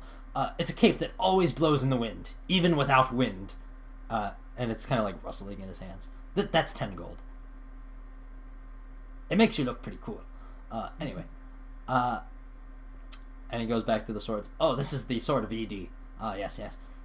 It appears to be a normal longsword to you, like the other one. Although, he says, in combat, if it feels pressured, it will go limp and deal... it will give you a -10 to hit and do half the damage of a normal longsword. Yes, that's 15 gold. That's the sword of ED. Yes. Mm-hmm. And he goes over to a display case, pulls out a pipe. He goes, "Oh, yeah, this is the pipe, which one? The pipe of animated smoke. Oh, yes." And he blows into the pipe, and as he does, it emits smoke, which kind of morphs itself in midair into his thoughts. And you can see he is thinking about where he is, the party he was attending earlier that day, just generally talking to his assistant. This is all portrayed through images that the smoke morphs itself into. And he says, basically, when you blow into this pipe, the smoke that comes out of it morphs itself into images of your thoughts. Yes. That's 15 gold for that. So you blow into it, and then it will turn into their thoughts. The smoke morphs into images of your thoughts, yes. That could work. If you're trying to get something out of someone, just trick them into smoking, and you can see what they've been doing. That's true. Well, you would see what they were thinking about while they were smoking it. Hey Jeremy, what's up? We're playing Dungeons and Dragons. We're almost done though. We're about to end the stream soon here. Yeah. So that's 15 gold if you want that. Okay. Okay. I'll take that. Alright, mark off 15 gold from your gold. Yep. And write down pipe of animated smoke.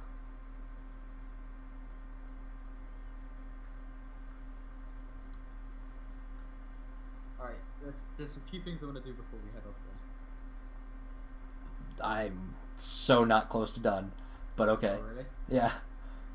So what I want to do is find a room for the night, and then put B to bed, and then take Trixie to dinner, because I said I was gonna. That's true, you did say that.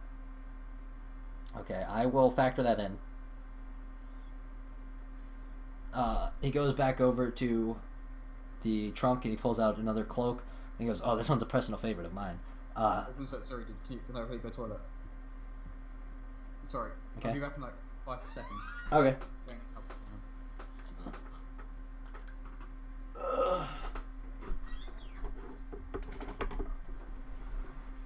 I gotta be entertaining while he's gone. Oh crap, I missed.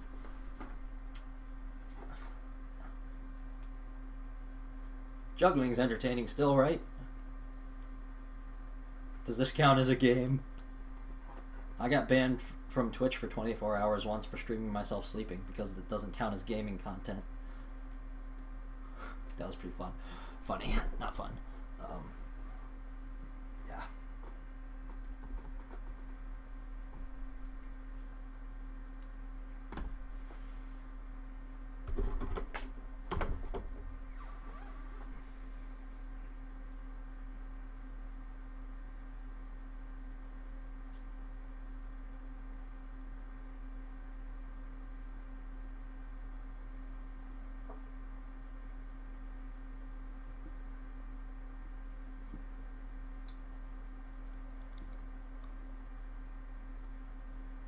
He's back.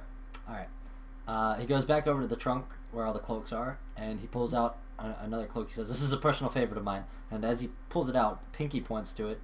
She's wearing like very odd looking glasses. You're not really sure what they do. And she points to this cloak and she says, "Oh, that's RD's favorite item that he sells here." He says, "This is the Cloak of Coolness. It makes you about 20% cooler. That's 20 gold." That's literally what it does. It makes you about 20% cooler. cloak. Wearing the cloak makes you about 20% cooler. Yes. I say to Trixie, who's in my bag, "You want this? It might help you with shows." Are you offering to buy it for me? She says. Do you want it? Sure. How much is it? 20 gold. 20? 20. Yeah, I get it. She's very, very grateful for this, and she doesn't have a cloak. It goes with her outfit, surprisingly. She's wearing like purple robes and a purple wizard hat, so you wouldn't think that a random cloak would go with it, but it does. She's very grateful for this. She's kind of like, yeah, do that. I will write down that you did that, actually, because I do not have a character sheet for Trixie yet, because I didn't think you were going to meet her today. When you said I walked past it, you would have thought I would have... Did you think I was going to walk past it again? I rolled a d20, and I said if it was odd, you would see her. If it was even, you wouldn't, and it was odd.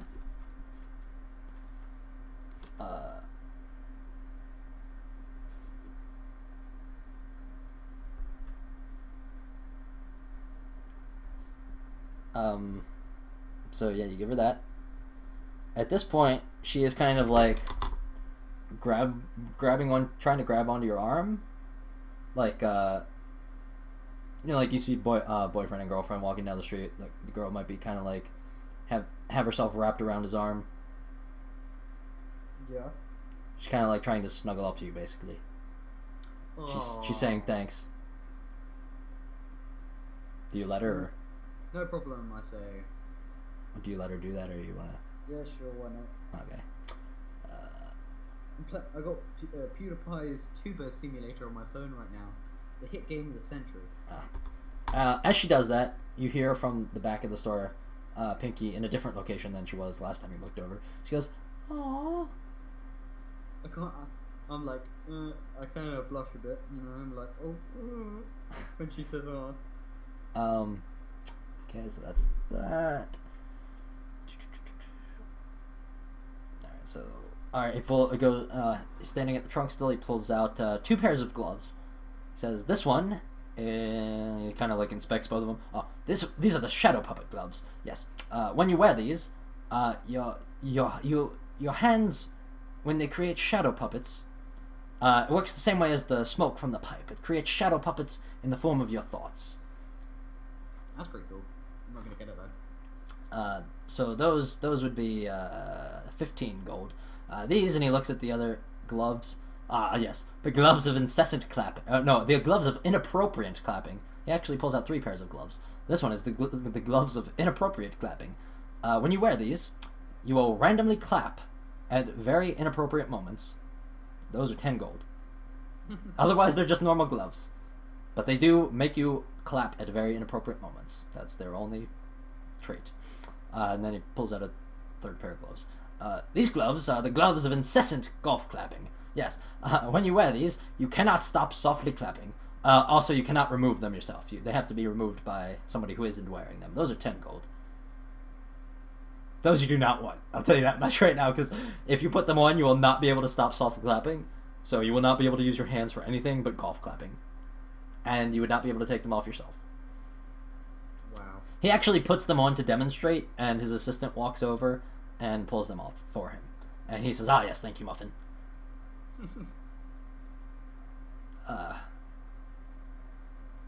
And then he goes over to a display case, and out of the display case, he pulls what looks like a stick. Just like an ordinary stick. But he takes great care with it, as if it's like a very valuable item. He says, "Ah, yes. This is a good one. The Nutcracker, yes. It's a stick that when you throw it, it will always hit your target in the testicles, dealing 1d8 worth of bludgeoning damage. Upon max damage, the target will be knocked prone. Unfortunately, it can only be used once per day, and it will not work on creatures without testicles. That is 30 gold for that." I don't think that's worth anything, man. Do not sell that to anyone. I think that's just unfair on any guy. It's great for assholes. Yes. And then out of the same display case, like right next to where the stick was, he pulls out a ball. It looks like a normal rubber ball. He goes, yes, the unbouncing ball. Rather than bouncing in a predictable fashion like a normal, boring ball, it'll actually retrace its path upon striking a surface. That's 10 gold for that. I don't know if you get that. I didn't hear. Sorry, repeat that again. Rather than bouncing in a predictable fashion, like a normal boring ball, it will actually retrace its path upon striking a surface. So it's just. So it bounces. Yeah. So what did you say?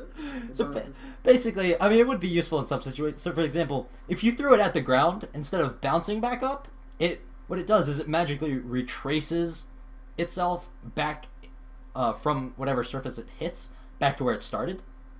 So if you threw it at the ground, instead of bouncing, it would hit the ground and then basically retrace itself back into your hand. So in other words, if you threw it at a wall and it bounced away, if you threw it at a wall at an angle, instead of bouncing away from you, it would actually bounce back to you. That's pretty cool. It's called an unbouncing ball. That's 10 gold for that. Yeah. I see you're an archer. Yeah, this will probably be more useful to you. And he goes, how many did you have got? You went down. I have so fucking many of these. I was having way too much fun doing this. He takes you over to a case that has a bow in it. What kind of bow do you have on you? Do you have a longbow, right? Oh yeah. This is actually a longbow. However, it's got a magical effect. This is the pew pew bow. It's a bow, it's a longbow that makes a pew sound when it's used. So if you fired arrows from it, every time you fired an arrow, it would go pew pew pew. That's quite funny. That's 15 gold for that. Or I will take your longbow and 5 gold in exchange for it. No. Well, it's literally the exact same as yours, only it just makes a pew sound because it's magic. That's gonna be so annoying, because if you want to take a silent shot, you're gonna hear a pew in the distance. Pew, pew, pew. Oh, Okay. So no to the pew pew bow then. Goes over to like a random box of crap, pulls out a rope. Yes, the rope of untying. Yes, this rope magically unties any knot that's tied into it. That's 10 gold. That's so stupid. Yeah, I know, they're all so dumb. I mean, okay, there's like 3 things that he sells that are actually useful. Yes, he goes back to where he pulled out the Vorpal butter knife, pulls out another piece of silverware. The prong spoon, yes. It looks and feels like an ordinary spoon, but when you try to lift soup or any such liquid with it, it will pass through the spoon as if you used a fork. Yes, that's 10 gold. It's basically a useless spoon. He goes back to the place where he pulled the stick, the nutcracker from, and he pulls out a very interesting jar. It's a jar with an odd liquid inside, and inside that liquid you see a very you see a piece of a brain, and he describes it to you as a piece of the elder brain in a jar, obviously. Basically, it's a piece of an elder brain that is floating in this jar, and it randomly communicates telepathically throughout the day. That's 30 gold for that. He goes back over to where he picked up the random wand that changes colors, that only changed the wand color. And he picks up another wand. He says, the wand of bubbles, yes. This is a wand that emits soap bubbles, although only the user can see it, and he waves it around and he sees bubbles. You see nothing. He hands it over to you to let you try to use it. Do you wave it? Yeah, I wave it. You see bubbles, no one else does. He takes it back. He takes it back from you. It has infinite charges. That's 10 gold. No, thank you. That's the 10 gold is the cheapest price for a magical item. He pulls another ring out of his pocket. Yes. Actually, no, he doesn't do that yet. He walks over to another trunk next to the one that he was pulling all the clothes out of.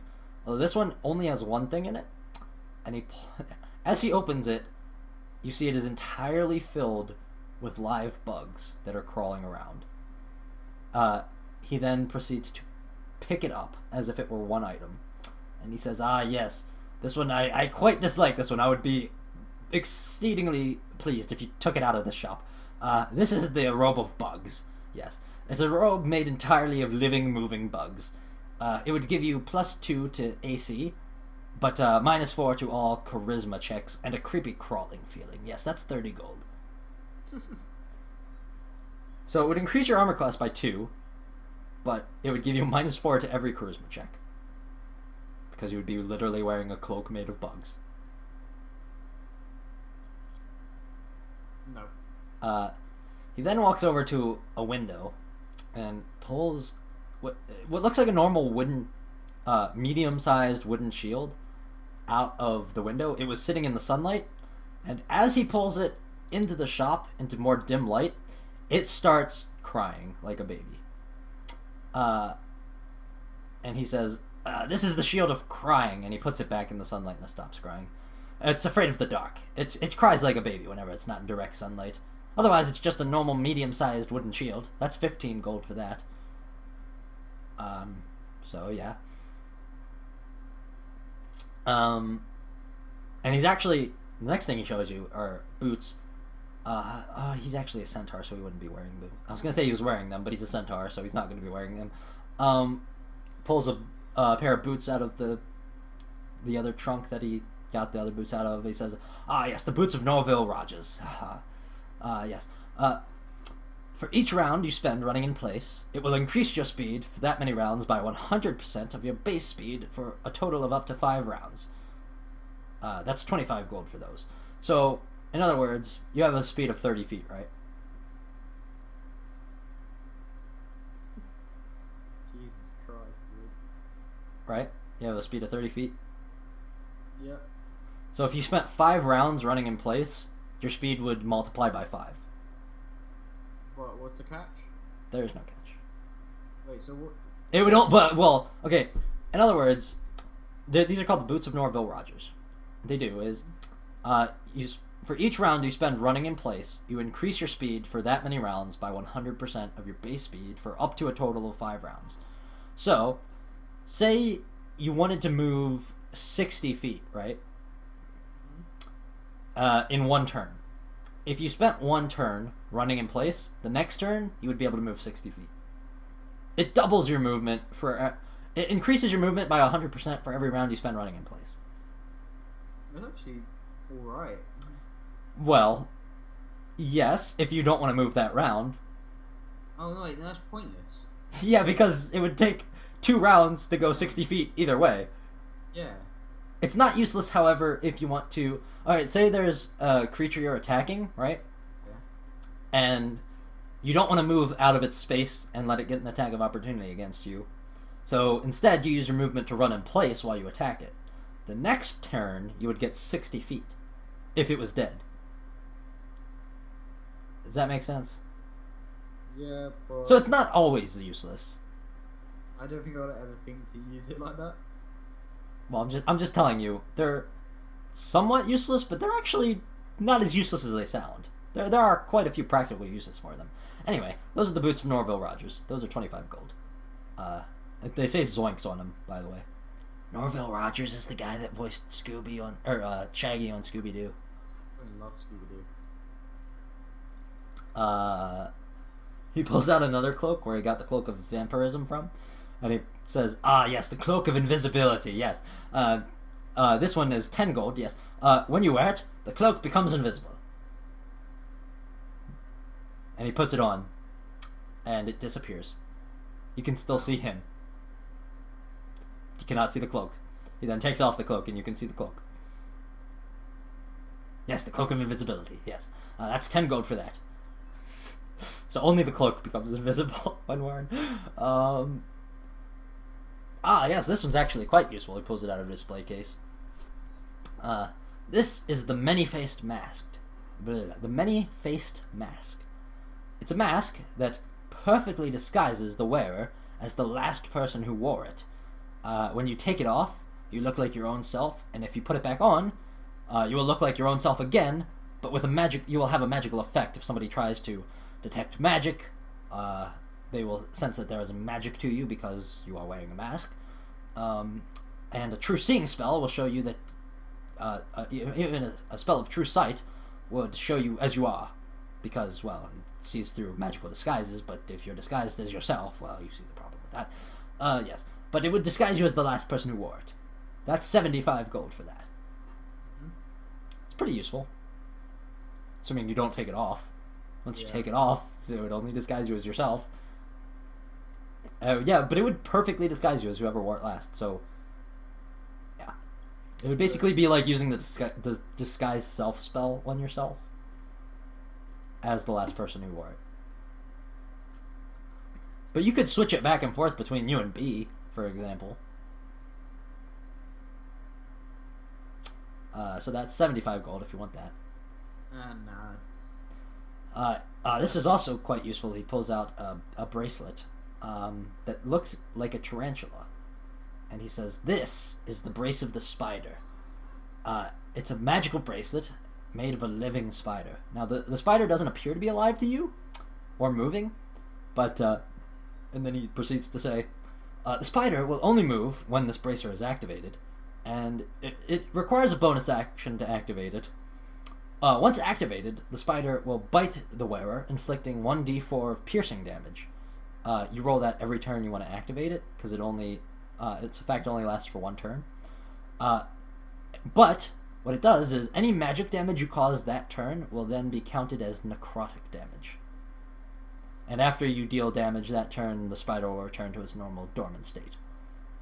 So, if you wanted to use magic that wasn't necrotic damage, you could activate it. You would take 1d4 of piercing damage, and then any magic damage you dealt that turn would count as necrotic damage instead of whatever damage it should be. And that you would have to take the d4 piercing damage every turn you wanted to do that. That's 30 gold for that. Okay. So that's useful if you're fighting things that are weak to necrotic damage.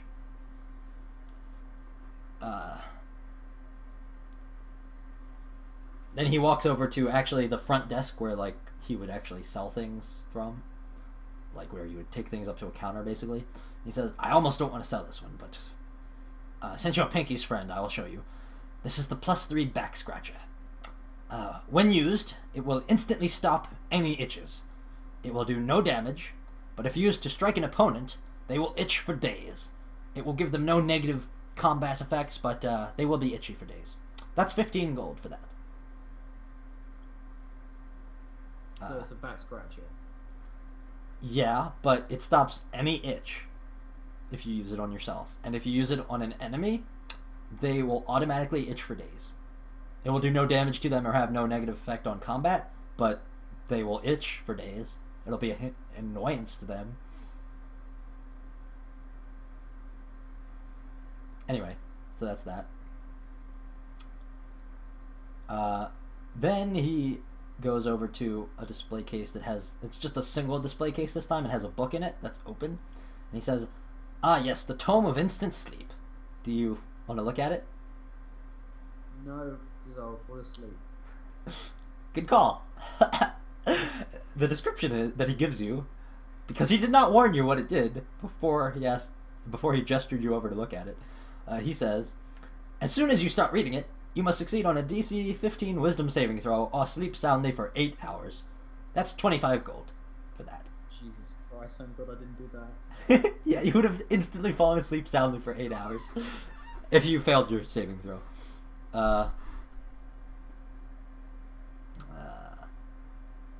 Alright. As you walk away from... No, actually, he's going to lead you into like a side room that has some other stuff into it. Oh, there's 4 rooms. It's just, this room is much smaller than the other room, but there's some stuff in it he's like telling you about. And as you walk under the door, I need you and Trixie to make a charisma saving throw. Okay. How much is the saving throw? Got 15. 15? Yep. Nothing happens. Okay. What about her? Was she... She got an 18, so she's fine. Okay. As you walk under the door, he goes, "Oh, careful of that," and he points up. "Oh, well, Never mind. And as you look up, you see mistletoe underneath or above the door. And he points to it and he says, "That's actually magic mistletoe. Whenever it's hung and two people walk under it at the same time, they must each make a D. If you hadn't walked in here with Trixie, by the way, you would have done that with B. Oh my god, thank you. Anyway, when it's hung and two people walk under it at the same time, they must each succeed on a DC 15 charisma saving throw, or they are required to kiss. There is no gender limitations to this. That is 15 gold for that. I think 12. He only has one. I'm kidding. That would be fairly useful, honestly, because all you have to do is hang it, and then if two people walk under it, at once, then they must succeed on it. All right, that's 15 gold. That's hilarious. Mark off 15 gold and write magic mistletoe. Yep.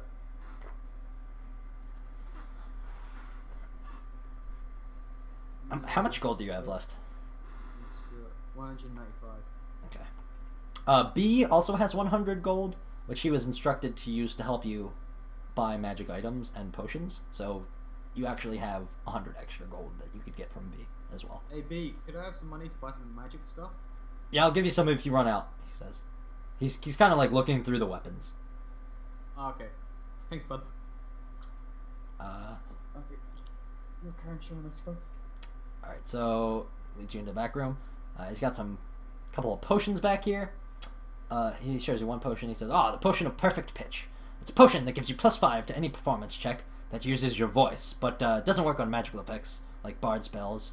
So Pinky actually is a bard. You can tell by looking at her. She's got like a lute on her back. So she would not be able to use it, but anybody who isn't a bard would get +5 to any sort of what is it? Any performance check that uses your voice. Hey, that's an idea. Why didn't she become a bard as well? Who? Trixie. I mean, I guess I could. I mean, I don't have the money to buy an instrument or. I can't be bothered. Okay. If you want the potion of perfect pitch, that's 15 gold. He brings out another potion. The potion of instant cleanliness. Yes, it's a potion that when you consume it, it will instantly clean you and all of your possessions. Although it does not repair damage. That's 15 gold for that. He actually has several of those.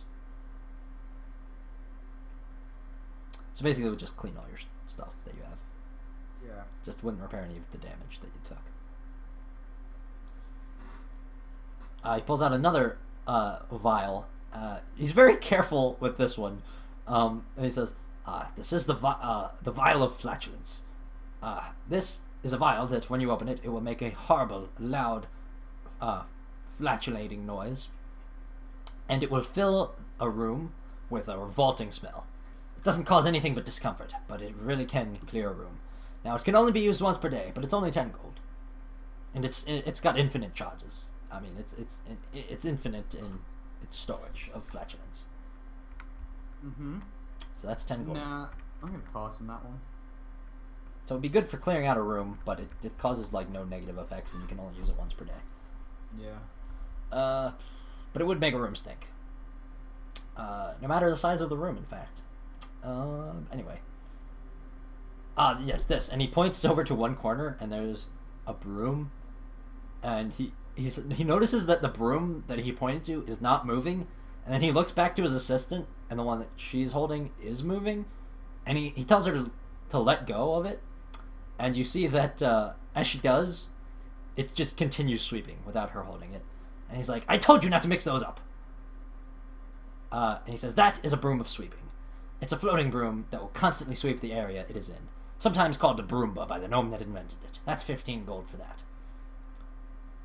Always trying to slack off there, Muffin, aren't you? Anyway, so that's that.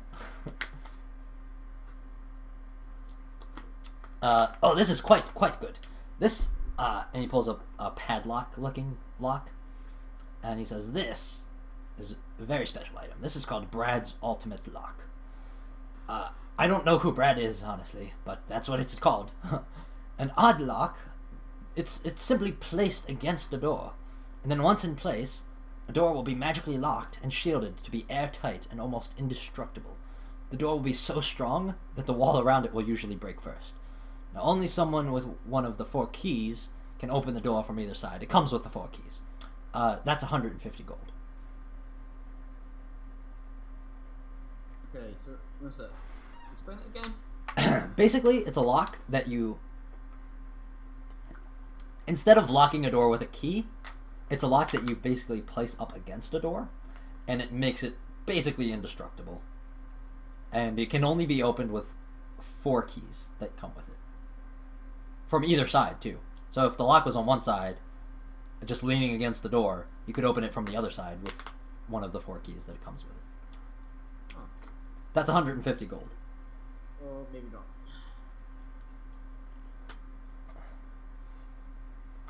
Okay, so no on the ultimate lock. It's pretty useful if you're running away from something, though, because if you place it against a door that you close as you're running away, it makes basically the wall. The door is then stronger than the walls surrounding it. The only downside is, it's basically a lock that leans against a door. So if you were on the side where the lock was leaning against, you could just pick up the lock, and it would lose its magical effect. But it's useful when escaping, basically. Does that make sense? Yeah, it makes sense. He seems to have more useful stuff in this back room, by the way. These are very good. He picks up 2 coconut halves. These are my coconuts of traveling. These are coconuts that, when held in both hands and struck together in a rhythmic pattern, they will give you the same travel speed as a full-sized adult horse. Those are 100 gold. God, so much expensive stuff I don't have the money for. B has 100 gold. Still. And then he waves Pinky into the back room with him. Pinky, demonstrate the bagpipes, please, for me. And he points to bagpipes in one corner of the room. And she's like, gladly, because she's a bard, so. She picks up these bagpipes. He says, these are the bagpipes of invisibility. She starts to play the bagpipes. She then, along with the bagpipes, turns invisible. However, as she is playing them, you still hear bagpipe music. Cool. And any sounds that she makes. So, she and the bagpipes have turned invisible, but as long as she is playing them, you can hear them. Those are 15 gold for those. Those are the bagpipes of invisibility. Quite useful at parties.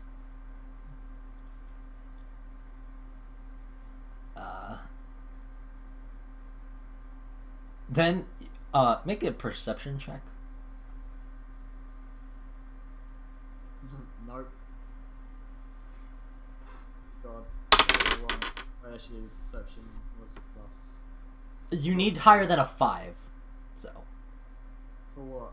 for this perception check. 3. You didn't notice, but Trixie's like, what is that noise? And he kind of goes, ah, yes, that. I've learned to tune it out after all these years in this shop. And he kind of goes over to a shelf above where the bagpipes were, and as he pulls it closer, now you can hear it. It appears to, it's shape. He pulls out something wrapped in several layers of like cloth and things to muffle sound, but as he pulls it closer, you can hear it, just very faint screaming. And as he unwraps it, it starts getting louder and louder, and eventually you see it's a sword in a sheath.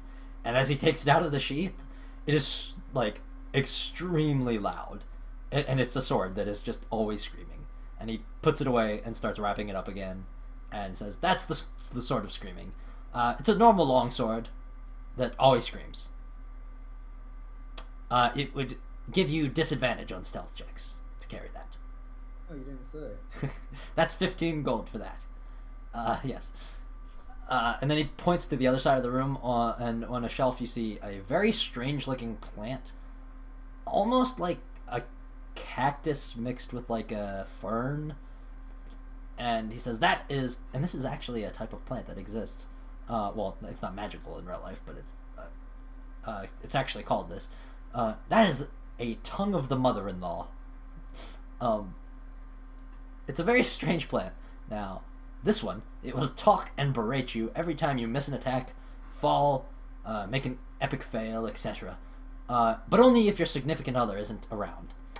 It will stay on your belt or on your back, and will magically return should you accidentally sell it or drop it down a pit or something. The voice is that of Fran Drescher. That's 15 gold for that. You literally cannot get rid of it if you get it. Unless somehow magically you get rid of it. Then he pulls out a bag from like he is wearing a sort of makeshift belt in order to carry things around his waist, which is kind of awkward for a centaur, but he carries a few things around his waist, and he pulls a bag out from on this belt, and he says, quite like this one. This is the bag of deplorables. And then he will activate it, actually. And as he does, and this is not a big room, so 3 villagers magically pop into existence. And now the room is getting a bit cramped with these guys here. And they all start to shake sticks at you. And then he deactivates it and they all vanish. Basically, it's a bag of deplorables. Upon activation, 1d4 villagers will appear to taunt and shake sticks at your opponents, and any party members of different alignments from you. If a party member fails a DC 10 Wisdom saving throw, they will abandon your party until the encounter ends.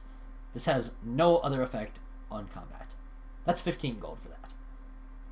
Basically, it's just a bag of people that will taunt your enemies, and allies of different alignments.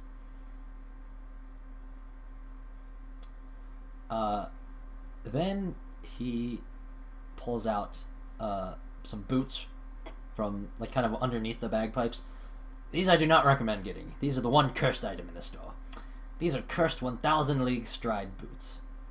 Normally, 1,000 league stride boots would let you, well, stride 1,000 leagues. Quite useful, quite useful. Could get literally anywhere in one step. However, these are cursed. The way these work is once you put them on, it will instantly move one of your feet 1,000 leagues away from the other. It's not a very good idea if you don't stretch thoroughly. Yes. That's 25 gold for those. Good for enemies. Because if you put them on an enemy, you know. Yeah, no. That's going to be so difficult to put on an enemy. Then he pulls out a pet stone. And as he does, Pinky points and says, "Oh my..." And she stopped playing the bagpipes, by the way. She points at the pet stone and says, "My sister bought one of those. They're great." He says, "This is a pet stone. It's a magical, ordinary looking stone, but..." And he hands it over to you. He says, "Pet it." Do you pet it? Sure. As you do, it starts to purr, and it snuggles up. Oddly enough, it very like slowly starts to move on your hand as if trying to snuggle you, and it kind of like makes noises like a cat does whenever it wants attention from you. He says they also love playing hide and seek. That's 15 gold for that. They're quite good at hide and seek. And Okay. Trixie, upon seeing this, she's like, "It's so cute!" It's a rock. I know. But look at it. Listen to it purr. She kind of like scratches it with one finger. Like you would scratch an animal with one finger behind the ear or something, and you hear like soft cat noises coming out of it. Oh my god. Do you have to feed it? No! It's a rock! So if I put it in my bag, would it just stay in my bag? Well, it will croon for attention, like an animal. I mean, it basically just loves to snuggle. Yeah, sure, why not? That's 15 gold for that. She's like, Alright. "Can we get it? Can we get it?" Trixie is. Fine. You want to give it to her or you want to keep it? Sure, but she has to look after it. That's fine. She takes it. That's 15 gold. Mark off 15 gold from Yeah, that. I've done that.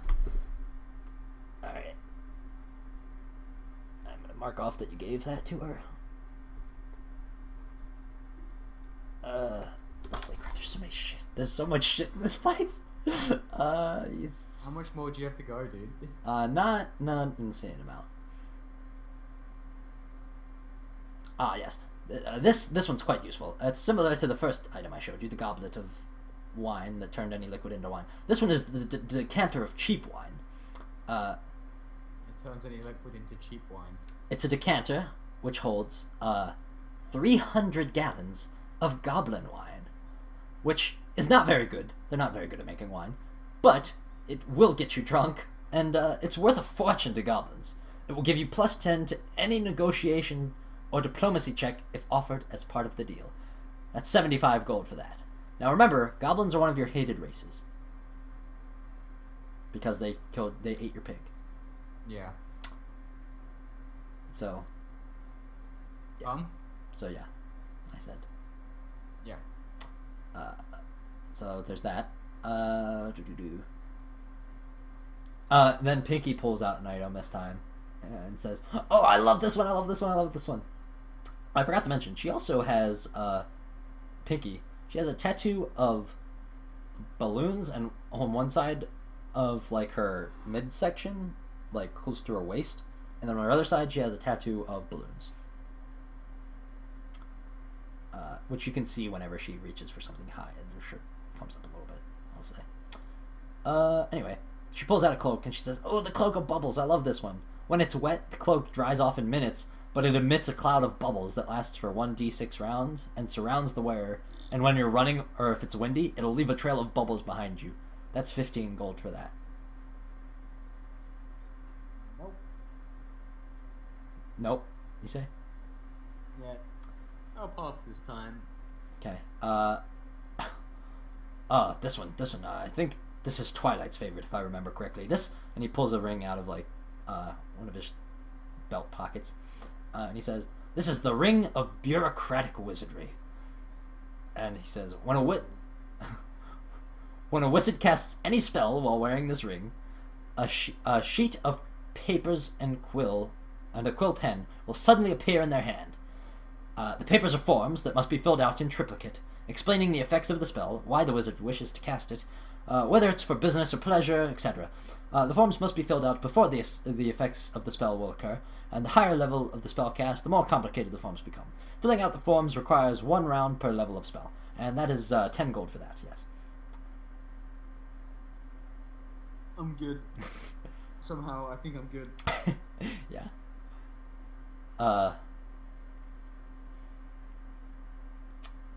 Okay. And he pulls a wand out from his.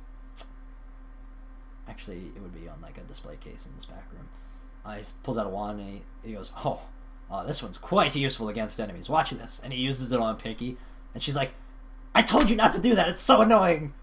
And you see now that suddenly, as he waved that over her, everything that she had on her is now in a different spot.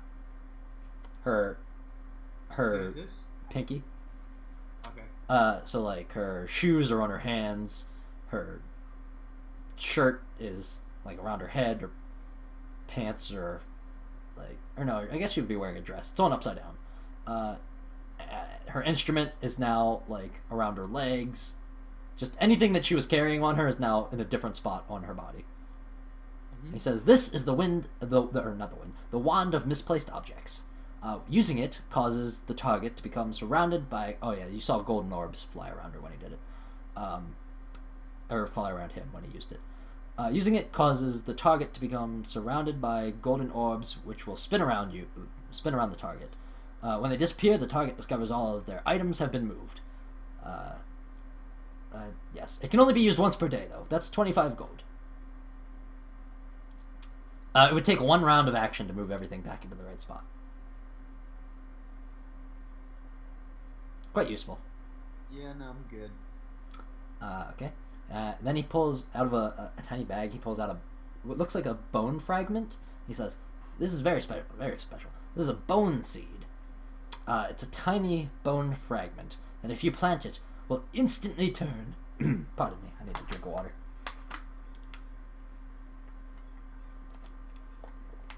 This is a bone seed.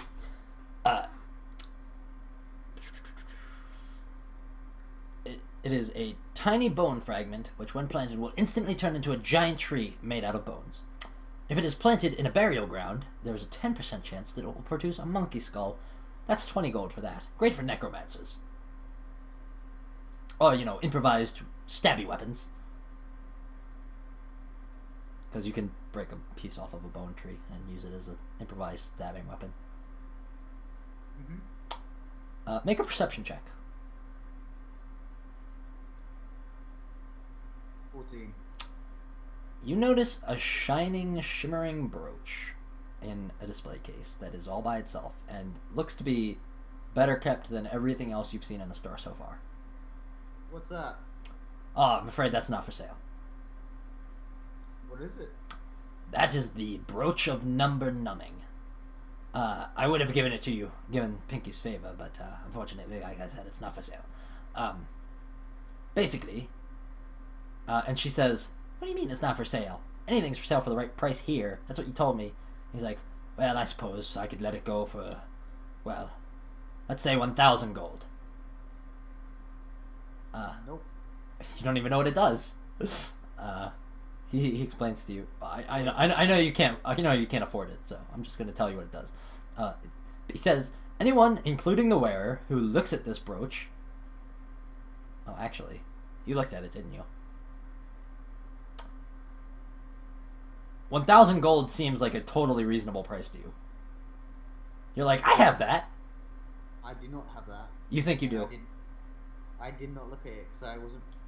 Well, I was looking at him. Oh wait, I did look at it, didn't I? Yeah.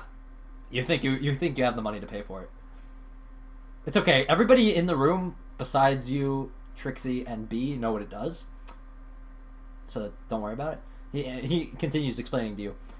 Basically, anyone who looks at it, including the person wearing it, will forget how numbers work for the next 10 minutes. You're right. That's 1,000 gold for that. Yes. What a great thing to look at in a shop.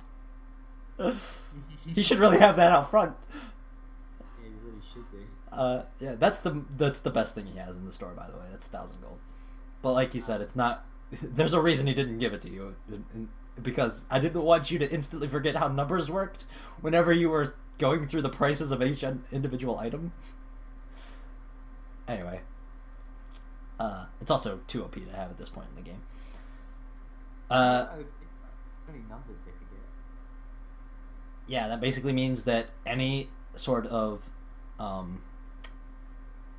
check to try to haggle with somebody would give you like instant advantage on. That's too OP. Anyway, this he waits 10 minutes for the effect to wear off. He says, "Try not to look at that." And he pulls out some dust out of his pouch and he says, "This is fish dust." And Pinky points to it and says, "Fluttershy hates that." Yeah. What is B doing? He didn't hear that. He says, "This is dust, which when thrown into a body of water will paralyze fish, causing them to float to the surface. Although it has the same terrifying effect that, dumping something like toxic magic radiation into the water might have, it's probably alright. I mean, being magical and all. Anyway, it's perfect for anybody who's too lazy to fish for an hour." Mm-hmm. That's 25 gold for one bag of powder. Infinite powder from the bag. Basically, it would allow you to, in any body of water that had a fish in it, that were just like small fish that you would be able to catch from a crappy fishing rod, you would throw it into the water and they would float to the surface as if they were dead, but really they would just be paralyzed. It makes fishing easier, basically. That's 25 gold for that. Yes, it's not a very popular item here, given that centaurs are vegetarians.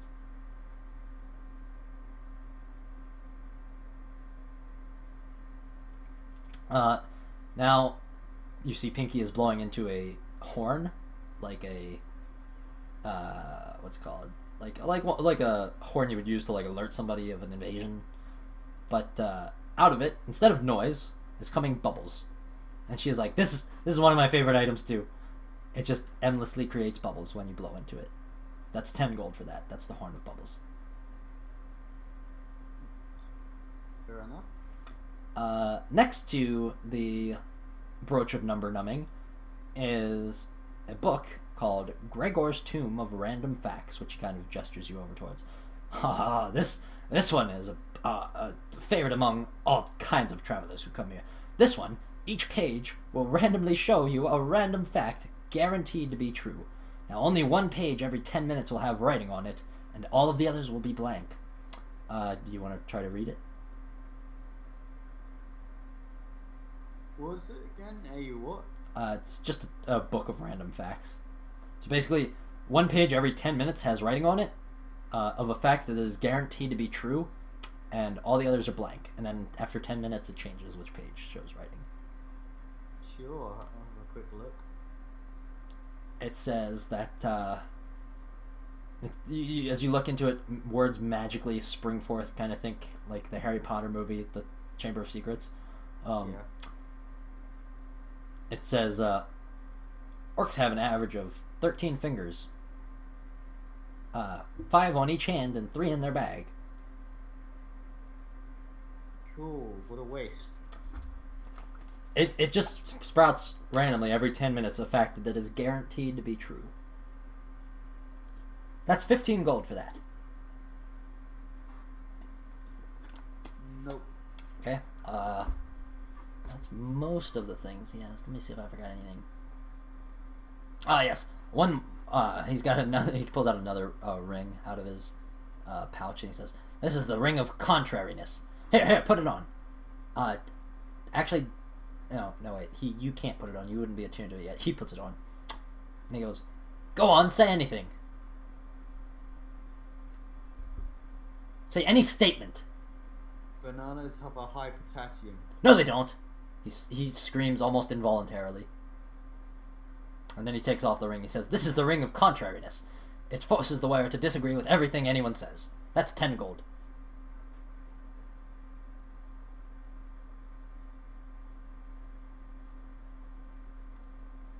No, I'm good. Okay. You don't want that then? Let's see. You know, that.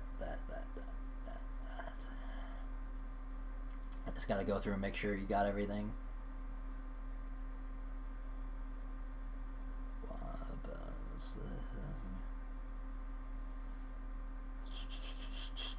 I'm just reading through all of the things we've gone through so far, making sure I didn't forget anything. There's so many freaking items in this place. Did you want the belt buckle of toe rings? No. No. What did it do again? It allows you to wear one ring on on one finger on each hand and one ring on one toe on each foot. So that way you can be attuned to 4 rings instead of 3. Nah. Okay.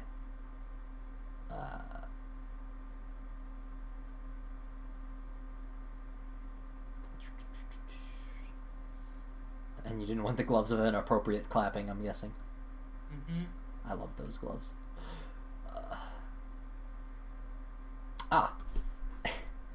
As he is kind of gesturing you out of the room, he is behind you. You hear, in his voice, "What an idiot." I say, what? You turn around and he goes, sorry about that. And he pulls a ring out of his bag and he goes, "That was the ring of insulting." Oh, fair enough. Oh no, actually it would be on his pinky, because he has to be wearing it for it to do that. He says, that was the ring of insulting. Yes, when worn, it will randomly shout an insult in the wearer's voice once per day. That's 10 gold for that. Good somehow. Yeah, I assume you didn't want that. I just thought it would be important to bring up. Alright. You didn't want Brad's ultimate lock? Nope. It's pretty good. I know it's pretty good, but I don't have money in it. Well, spend on it. I mean, you do have the money, you just don't want to spend it. How much was it? It was 100 gold, right? 150 gold. You remember B said he had 100 gold. Alright, can I say to him, Can I have that lock for 100 gold? Make If I had them. a... What kind of check is that? Oh, like 75. I don't know. Persuasion check. Yeah, 75 gold. So you want it half off?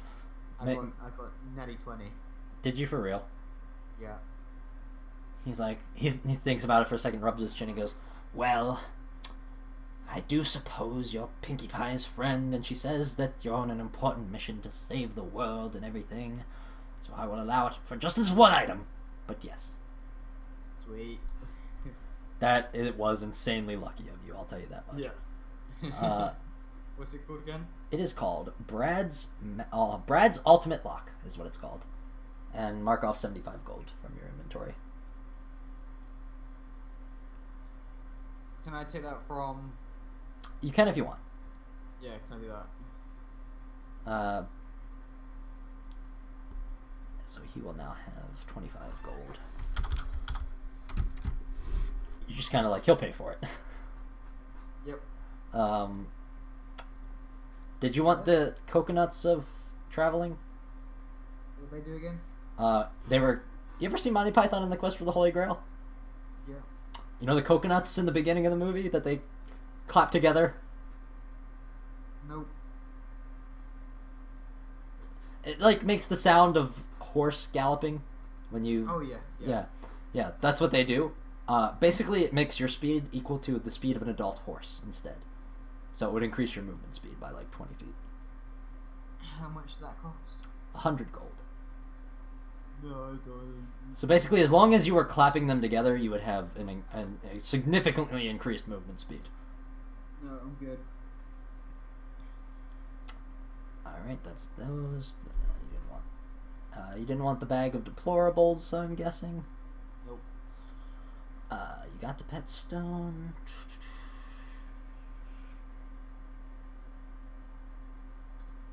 Yep, that's everything that you got. Alright, so he sees you off. He walks you and Trixie out through the same door you came in through, so I need you both to make charisma saving throws. 5. Because he actually sold you a mistletoe that was not hanging up there. Oh, god damn it. That one's display, so. You only had one for sale and one for display. You have said you rolled a 5? Yeah. Well, she rolled a natural 1, so you both fail. And since you both need to succeed not to anyway, where is it? Magic.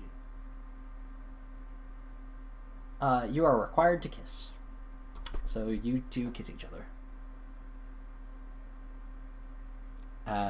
Then once you have kissed each other, you walk off, and it is very embarrassing. And you're like, well. There's like 0 eye contact. In fact, roll a charisma check. Not a saving throw, just a charisma check. Straight charisma check.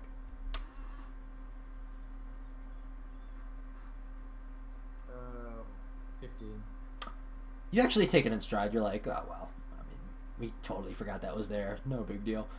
Her cheeks are beet red. She is completely avoiding eye contact with you. She rolled a very low charisma check. Yeah, she's very awkward. And then you kind of, Pinkie leads you out of the store. And she's like, so what do you guys want to do now? I mean, we should really get going soon. I guess we should spend the night in town. What do you want to do? I say spend the night in town, and then we head out. You wanted to take Trixie out to dinner, you said. Yeah, like, get a place first, and then head out there. So you... So I'm guessing, you say to Pinkie, I told Trixie I would buy her dinner earlier. Can you take B off somewhere, and like we can meet you up later or something like that? Yeah, sure. She lets out, Pinkie does, a squeal of excitement. And almost seems to like, when she like jumps off the ground in joy, and as she's falling, she almost seems to have like the feather falling effect as she comes back down, because she is just that excited. And she says, I know the best places around town. I'm like, chill. Just to say thank you for letting us use her. And she looks to Trixie and she's like, it's not a date? And Trixie just blushes and looks away. I don't know if you would call it a date. I scratch my neck and I'm like... She runs off. She's like, follow me. I've got this. And then she tells B, that he can stay in Twilight's castle for the night, and that you guys can also stay there for the night once you're done. But that's where they'll be. Which, remember, her castle, they call it a castle. It's really just a treehouse. Yeah. But it did look pretty comfortable. Apart from the mess, like when you were outside looking up at it, it looked, for a treehouse, it looked pretty elegant. So anyway, she brings you, Pinky does. B walks off. He's like, "See you guys. I'm going to bed." He's kind of just happily saunters off to Twilight's castle. She brings you to the nicest joint in town. Now, this is a centaur village, centaur town, so all the meal options are vegetarian. But it is the fanciest looking restaurant that you have ever seen. Afford this. Well, I was getting to that. This is literally like you're from a country where like you've been around royals before, but you've never really been to like a fancy gathering of any sort. So you're not really this isn't your scene. You're also not 100% sure you can afford it. Plus, I'm wearing Bloodborne now. Clothes from Bloodborne. Surprisingly, most people don't seem to really mind. You notice that along the way there, I'll say it's around like 4 p.m. at this point. Wait, she's still on my back, by the way. No, she got off whenever you walked into yeah. the shop. Because remember, she was like leaning on your arm and stuff. Oh yeah. I mean, you can offer her a piggyback ride if you want her to be. No, it's cool. What was I saying? Oh, you notice the banners that Pinky you figure is put around town that say like "Welcome Grion" and all this stuff, and they also have a kind of crudely, almost like finger paint drawing of you and what you look like right now. What? No. And she's like, "Do you like the banners and decorations?" As she's walking you to this place. Like, I have my teeth together, like trying not to lie and like not trying not to be funny. Sure, it looks great. She seems very happy with that. She's like, "Thanks, I put a lot of hard work into it." Everybody seems to be having a great time. Again, takes you longer than it should to get there because everybody that you run into stops Pinky to talk to her about their day, and they're like, "Oh, hey, Pinky, how's it going?" Yes. She knows literally everyone in town. As you get to the restaurant, she goes up to the hostess, and she says, what would her name be? I don't know if you know. Hey, Minuet, how's it going? And she says, "Can I speak to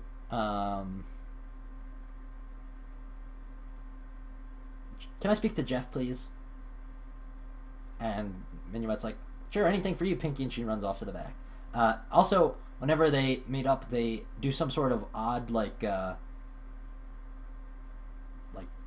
dance / handshake thing that you figure is probably a thing they're doing because they're friends. Yeah. Then she runs off to get Jeff, and Pinky turns around and she's like, Jeff owns this place." Okay. Short. Like, I don't know if I can afford this. She waves her hand at you. She goes, "Don't worry about it."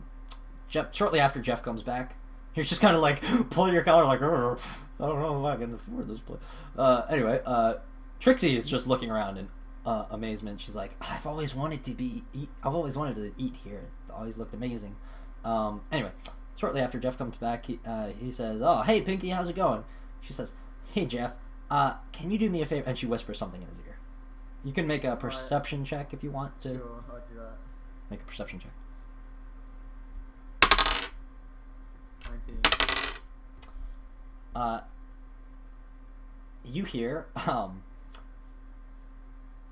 a very faint her voice. She's saying,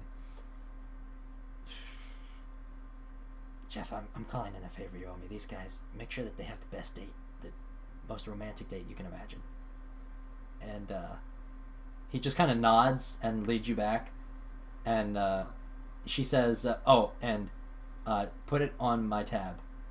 And he says, "Oh, don't worry about it." I'm like, what? What did you say to him? And like got my pulling my collar sort of thing. I'm like, what did you say to him? And she's like, "Oh, I just told him to, make sure you guys have a nice time here," which is only a half lie. Yeah. And Pinky says as she walks away, "Make sure they get the special treatment." And Jeff kind of nods and leads you to like their best table in this place. Oh god. I'm pinching the bit between my eyes again. Trixie's just like looking around in amazement at this place. It's not huge. It's not huge. I mean, it's like a size of average restaurant building. It's only one floor. A few people are seated outside. There's the sun is it's starting to get a little dark outside now. Not super dark, but there's a few lights strung up on the outside and some vines hanging down almost for like decoration. Seems like a pleasant place. Inside, it is decorated. The ceiling is entirely decorated. You can see a giant chandelier. Well, not giant, like medium-sized chandelier, hanging from the ceiling. And all throughout the ceiling, there are like beads of crystals. So the light bounces off of them and makes it a very elegant interior for like a modest, otherwise modest establishment. The tables are all white, fancy tablecloths. Everybody that you see, like I said, is a centaur, so like they don't normally wear tons of clothes. But looking around, you can see most of them are wearing some sort of fancy accessory, like a bow tie for the men, or like a fancy for the women, maybe like something fancy in their hair, or they have their hair done up in a certain way, or. And I'm wearing a Bloodborne outfit. Everybody that sees you, actually, as you walk past, and even Jeff, he's like, "Well, welcome to town, by the way, Grion." Everybody that sees you just kind of gives you a wave and smiles. And I wave back like, "Hey, you." These are all faces that you actually make a perception check really quick. This is going to be something that you might have seen in the past. 17. No, 18. Yeah. As you first entered this town of Centaur Town, you noticed that one guy in the background was actually also not a centaur. There was one humanoid who was just bathing in a giant like vat, like almost like a tub of cheese. Nice. During the whole crazy party, there was just one guy swimming in cheese. Yeah, it was a pretty crazy party. Like everybody looked like they were having a great time. There was crazy stuff going on all around. Balloons and confetti as far as the eye could see. Every kind of colorful pastel color you can imagine. It was great. Anyway, so yeah, you've seen two humans, and since you've been here, everybody else has been a centaur. What was I saying? Oh, right. And basically everybody's just kind of waving to you. Maybe you hear like a "Hey, Grion" or "Welcome to town" here and there as you walk. They sit you in the back. But it's a very, very nice table. It seems to be almost like a booth. Like the seats, most of the seats you look around are almost like wicker, but this particular one has more detail done into them, and they are they have cloth over, like the other wicker chairs also have cloths over them, but this one seems to be a bit more embroidered and maybe cushioned in some way, softer to sit on than the other chairs. And there's a single candle in the middle of the table. It's a round table, and he seats you one on either side, and basically goes through the day's specials, which not typical food for you. They have daisies as appetizers. They have a hay, like a hay sandwich platter. They don't even have carrots or anything. Oh wait, yeah, I was getting to that. I was just listing off the weirder things first. Yeah. They have, they can bring out a vegetable platter, like a party platter of vegetables for the two of you. Would be celery, carrots, apples, things like that. And then everything else on the menu is either apple based, especially the drinks. It's either water or pretty much either water, apple juice, or apple cider or hard apple cider. Those are like your drinking options. Hard apple cider. Okay, you can order that. They also actually here is like the one place in town where they also serve wine. They serve wine. Lime. Wine, like red wine. Oh, wine. Yeah. Yes, wine. Well, okay. Yeah, and most of the options on the menu, are, apart from the weird ones, are sort of apple or vegetable or fruit based. So just vegetarian options. So you order a glass of wine for each of you, I guess. Yeah, I could put a wine. And he asks what you guys would like to eat. Alright. She suggests that you guys split like a vegetable / fruit platter between the two of you. Sure, that sounds nice. All right. They sort of writes down your order, and then and he doesn't appear to be using any magic to do it either. He's actually writing it with his hands on like a scroll of parchment with a feather, and then you see his horse form walk off back into like the back room. And shortly afterwards, actually much quicker than you were expecting, the woman who was the hostess is now your server, and you know her name is Minuet. She's also a centaur. She brings you out to, each of you one glass of red wine. Mm-hmm. And she says, "Oh, hey Trixie, welcome back to town." And she's kind of like, but it's kind of awkward. Like, you feel like they probably weren't like close. and Trixie's like, "Thanks," and she kind of just looks to you, sensing the awkwardness between the two of them. She kind of turns to you and she's like, "Well, just tell me if you need anything, and I'll be sure to get right on that." And she walks away. Thank you, ma'am. She's like, "Oh, you don't need to call me ma'am." She looks younger than you. Oh, sorry. I mean, it's hard to tell with centaurs, but she's probably like between like 18 and 22. Like, what am I meant to call her then? "My name's Minuet." She walks away. Oh, thanks, Minuet.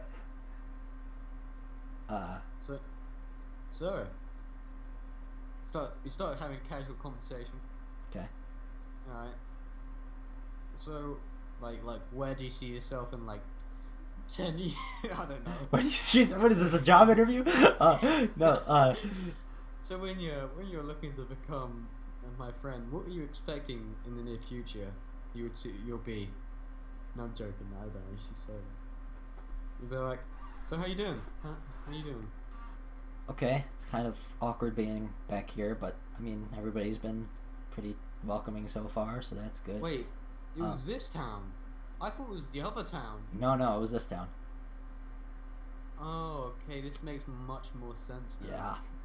Yeah. Also, ever since I became friends with Glimmer, they've been much more accepting of me here, but I still feel that awkward tension when talking to people who have been here a long time and remember me.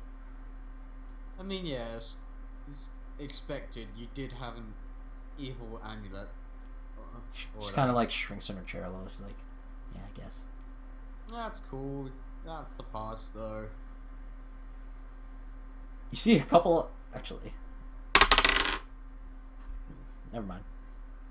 Wait, what? I was gonna say that when you say something about an evil amulet, a couple of people from like another table turned to look at you, but they didn't hear you. I mean, that's the past, man. Actually,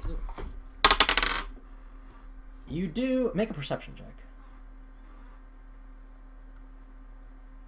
In fact, make 2 perception checks. Okay. Oh, wow. I got a natural 20 with a +2, so I got 22. Okay. And then my next roll, I got 19, which is +2, which is 21. Okay. Wow. So natural 20 on the first one. So you definitely see this. You see from, like, the opposite corner. No, not the opposite corner. Quite a ways across the room. within hearing distance of you.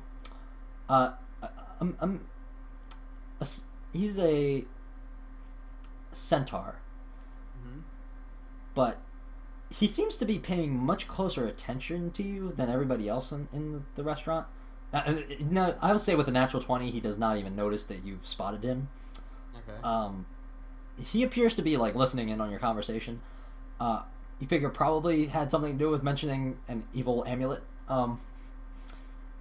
And because you had gotten a natural 20 on your perception check, you see that he has a symbol on. He's actually one of the very, very few people that you have seen that is a centaur that is wearing a shirt.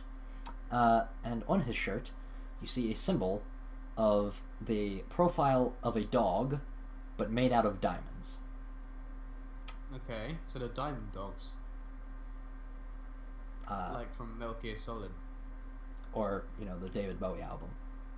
Oh yeah. Yeah. That's not... that's literally what it is, Diamond Dogs. Anyway, you also, with that second perception check, Trixie has like a very small bag with her of things, and she goes to pull something, I don't know, friggin' small mirror to check what she looks like to make sure she looks alright or something. And as she does, you notice that inside her bag, you see that it has that same symbol embroidered into the bag.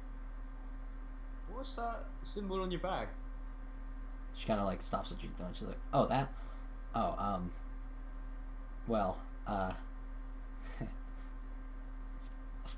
it's a funny story. She kind of like looks around nervously. My eyes just start squinting as I'm questioning what's going on. She's like, you see, lean in to listen. She leans in to talk to you about this too. Well, I mean, I didn't know about the prophecy and all that, but I did know that something was up with everybody, right?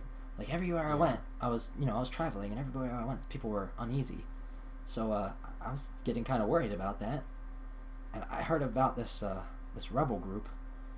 They're underground. They're called the Diamond Dogs, and they've been supplying people with magical weapons.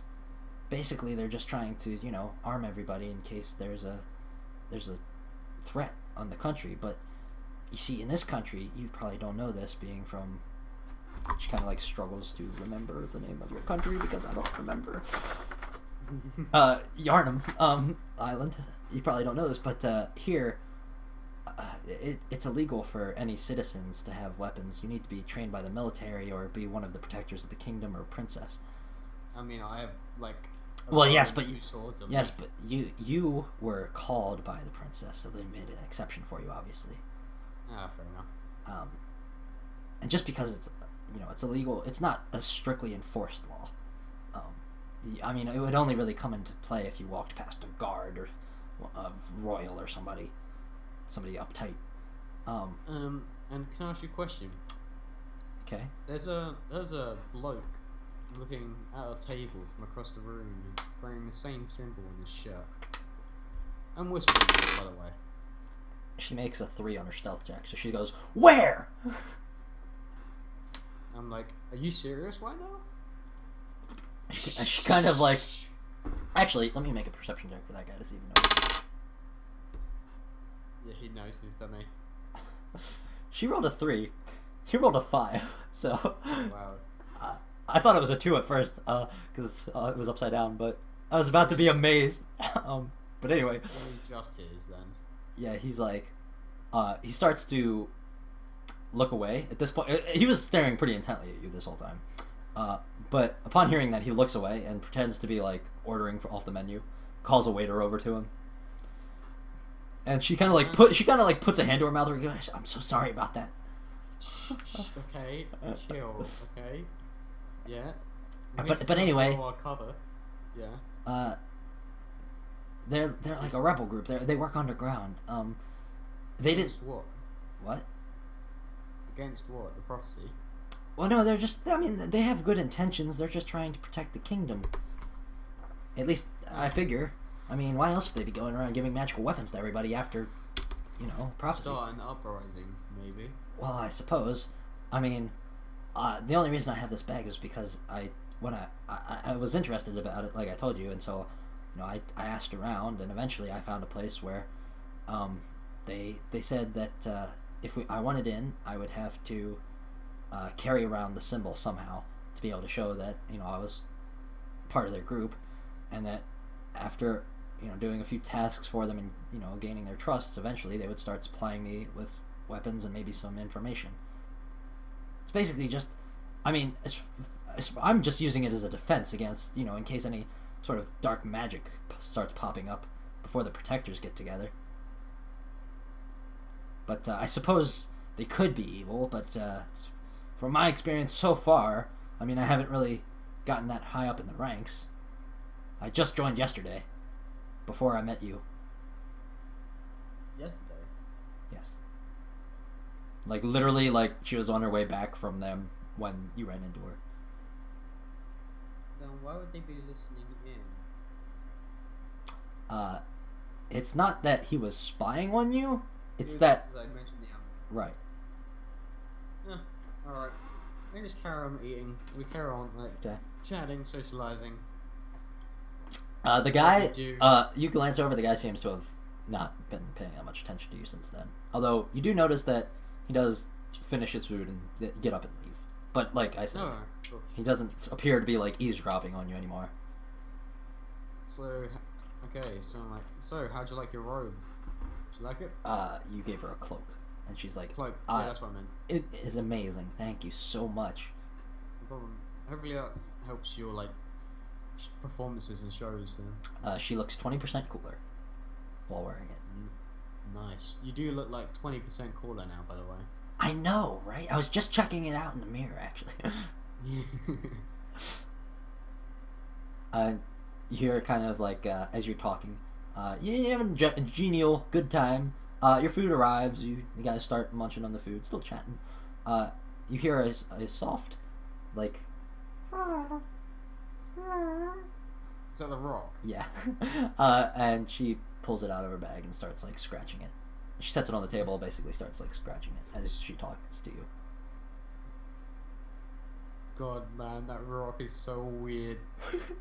It's a pet rock. It's actually a pet stone, it's called. It's from when they used to, like, put those on eBay. That does not exist in your world yet. That can be your mission, to create eBay. eBay. That's your mission for once you get to level 20. Yeah. I was actually listening to a D&D podcast yesterday, and they were like, it was the very first episode, and they go, how do you guys want to meet? And they were like, Craigslist.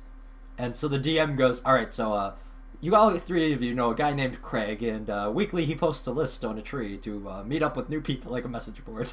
And so it was great. Yeah. Anyway.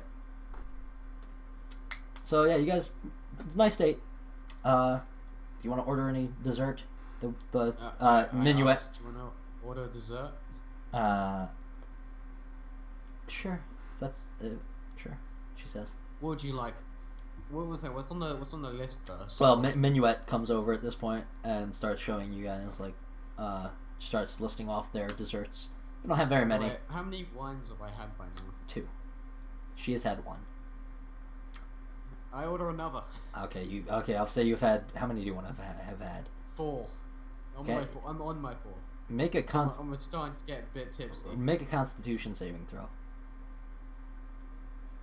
Fuck.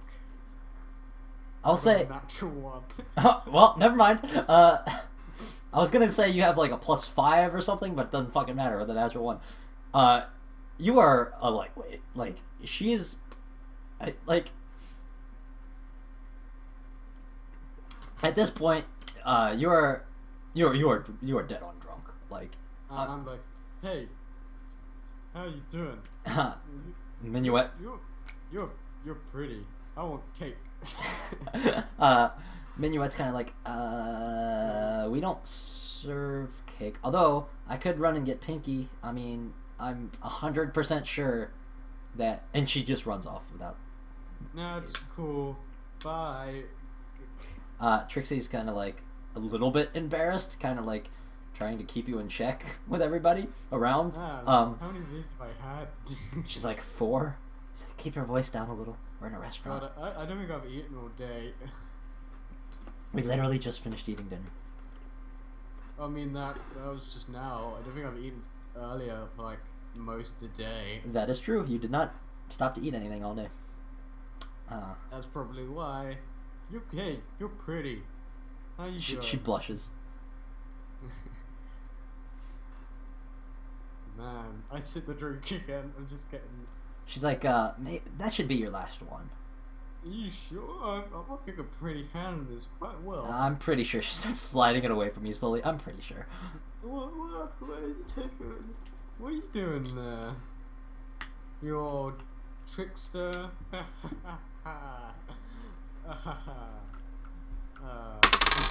She laughs at your joke. Ow. She rolled a 3 on a charisma check.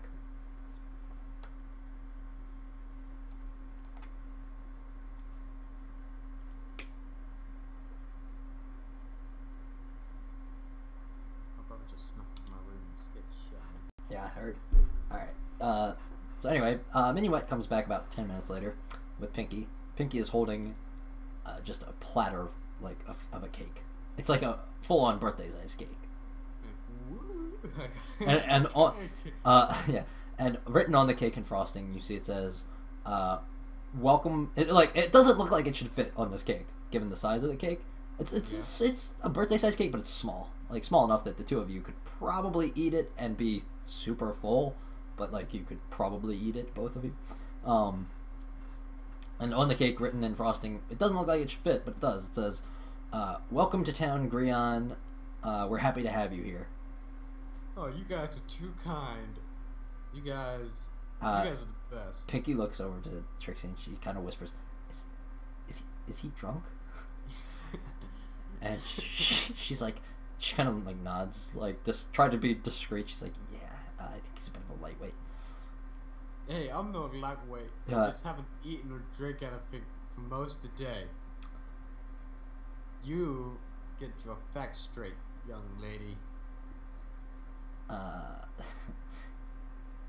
Does anyone want to see how many knife flips I can do in a minute? Trixie, once you say that, Trixie like pulls the butter knife on the table away from you. There's no like steak knives or anything because it's a vegetarian place. So I'm like, okay, maybe not. At this point, Pinky turns and talks to the centaur behind you, and you cannot actually understand what she's saying. But you suddenly, she comes back, turns around, is facing you, and suddenly you feel a magical effect wash over you, and you are no longer drunk. Wow, I feel a lot less weird now. Pinky goes, "That will only last for about 2 hours." So I'm gonna be drunk by the time this ends.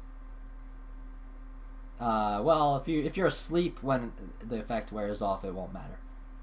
Alright then, I just gotta be in bed by 2 hours, otherwise you're gonna have drunk me again. Right. Trixie's like, that was a little embarrassing, but otherwise I'm having a very nice time. It's fine, it's fine. I just haven't eaten all day. Thanks for the cake though. Pinky's like, "You're welcome," and she just bounces, like Skip bounces away out the door. Alright. I mean, no one else is gonna eat it, right? Because it's cake. So if I offer it to anyone else, it's gonna be like, no. I mean, do you want to offer it to people around you, like tables around you? I mean, like, is it a whole cake? It's like a. It's like a. I mean, it's a whole cake, but it's like if you put your hands together to form a circle, it's like that size of a cake. Ah, okay, maybe not then. I slice it in half and I'm like, how much would you like? And then I'm like, before I slice it, I'll be like, how much would you like? She just takes like the butter knife that she took from you earlier, and she cuts herself like a quarter of the cake. Oh, you know what? I'm not drunk now. I can handle a knife. No, but she already had it in her hand, is what I'm saying. Oh, okay. Alright, is she gonna cut me a piece? She's just cut herself a piece. She does that, and then once she's done, she's like, how much do you want?" We're on the same size as you. Okay, got half a cake left. Oh, you are too kind. She does that for you. There's half a cake left. Sweet. Do you want to offer it to people around you? Do you want to throw it away? Do you want to smack her in the face leave with it it? on the table. Leave Okay. it on the table for now. Okay. And eat. Alright, you guys finish your cake. The owner this time comes back and he's like, I hope you enjoyed your meal. Yeah, it was delicious. Thank you. It was on us. Yeah. Have a nice night. I really appreciate that. Thank you so much. He kind of like walks you through the front door. I shake his hand, and then, well, when we get to the door, I shake his hand, like, cheers, man. He feels stronger than you imagined he would have. Not like AJ strong, but like Yeah. stronger than you imagined, given the size of his biceps. Anyway, so you walk Trixie back to Twi's castle. I'm guessing you want to say anything along the way. Yeah. Do you want to piggyback? She's like, she kind of looks around. She's like, seriously? Yeah, sure. She says, sure. She gets my back. Yeah. Sweet. Make a strength check, actually. Yeah, she's fine. Don't worry about it. What did you roll? 18. Oh yeah, plus one, yeah. 19. You only needed like a 12 because she's willing to let you do it. So. Yeah. And I'm gonna, before I take her straight back to where we're going, I'm gonna take a scenic route around the town. Around. You can do that, but I will tell you, you don't know your way around the town. So I mean, like, where I've been, basically. Is there any, like... You've been to 2 places. I mean, I can keep track of where I've come from, right? Well, 3 places actually. You've been to the restaurant, to the shop, and to her castle. I just want to have a look around, like... Yeah, I mean, there's tons of things in this town. Like almost any type of shop you can imagine. The only type of shop they don't have here is a potion shop. Right, And you can ask Trixie about that if you want. I'm gonna be like, you wanna go for a wander? Do you want me to get down, or do you want, like... Nah, that's cool. Sure. I haven't been here in a while. I wonder if it's changed at all. Go for a walk. You see, as you walk through the town randomly, there is a massage parlor where you remember B said that he worked. There is a general store that sells like just like repairing supplies for houses, so like, you know, nails, wood, stuff like that. There's a little stand, not a store, but like a stand that seems to be selling Apple products and just foodstuffs. Apple products, beans, boots. Okay. There is a armory that you pass, like a blacksmith / armor dealer. You pass by. What else do you pass by? You pass by the magical item shop that you went into before. That is the only magical item shop in town, unfortunately. You want to keep walking, or you've walked pretty far at this point. You've been walking for like an hour, and the sun has set at this point. It's about like 7 p.m. The sun is set. All right, you head back. Watch the sunset and then head back. Okay, you guys watch the sunset. From your back, she watches the sunset set. Yeah. She's got like her elbows on your shoulders, putting up her head, like she's like, so romantic. And then you walk her back. Make another strength check. Another strength check? With a -2 penalty, because you've been literally carrying around for an hour now. I mean, I've been carrying around for that entire thing before when we were going through the shop, you did say again. No, you weren't carrying her around in the shop, remember? Yeah, it was? Oh yeah, she got down in the shop. Right. Alright. 15. -2, so 13. So she's getting a bit heavier, I feel like, but It's probably because I'm getting tighter. yeah, pretty much. The cake's starting to wear in on you, you're like, ugh. Make a constitution saving throw, in fact. What the fuck? Why? Constitution saving throw. Yep. What is that plus? It's a saving throw. It should be next to your dex. It should list your... 13. Okay, nothing happens. Okay. If you failed, you would have farted. Oh, wow, right, fair enough. You're not used to the Alright. type of food that you had in that restaurant? Apart from the cake. Alright, so head back to the tree, I guess, where we're staying. Yep, you get there, fine. No hindrances. Anybody that's... There are a lot less people out now that the sun is set. But any passersby you do see kind of just like wave in your direction, they have a smile on their face, seem to be generally cheerful.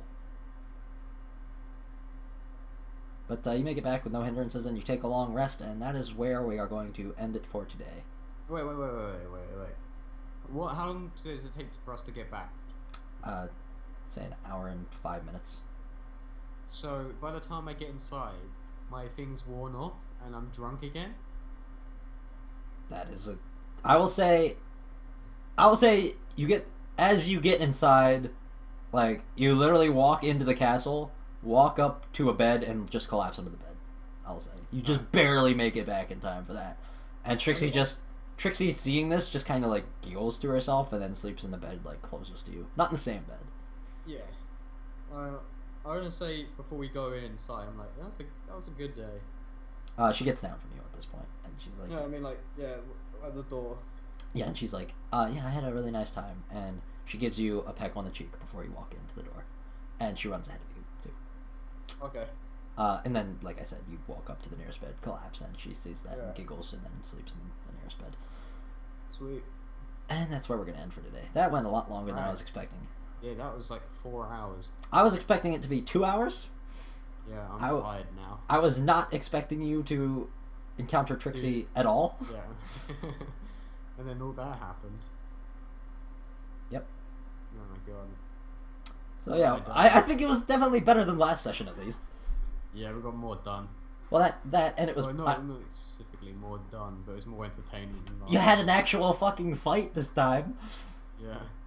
I wanted to make sure that you at least got in one round of combat before. Like, I didn't want 2 sessions with no combat whatsoever for you. Because last time it was just me walking a lot. Well, I didn't have a map. I have a map now. I was not sure what to do whenever you would like, because I wasn't expecting you to make it past the farm last time. So like, I had a general idea of what you were gonna do in the story, but like, I didn't have a rough estimate of like how far away from everything was or stuff like that. It was just kind of like winging it there. But yeah, tons of information, very information heavy session, but I think it went pretty well. You apparently got yourself the start of having a girlfriend. Yeah, don't know how that happened. Yeah, it started off quite differently. Yeah, I started off with really like breaking all that shit. The hell? That says the game. Okay, the last time I played, I streamed this. I changed the game to be Dungeons and Dragons, right? Now I've gone to check my stream. It says I am playing the game Dung Beetles. Don't know how that happened.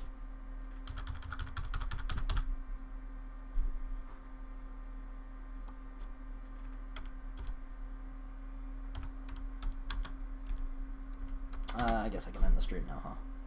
Mm-hmm. Thanks for watching, everybody. I hope to see you guys in the next one. Have Bye-bye. fun. Where's my OBS? I know.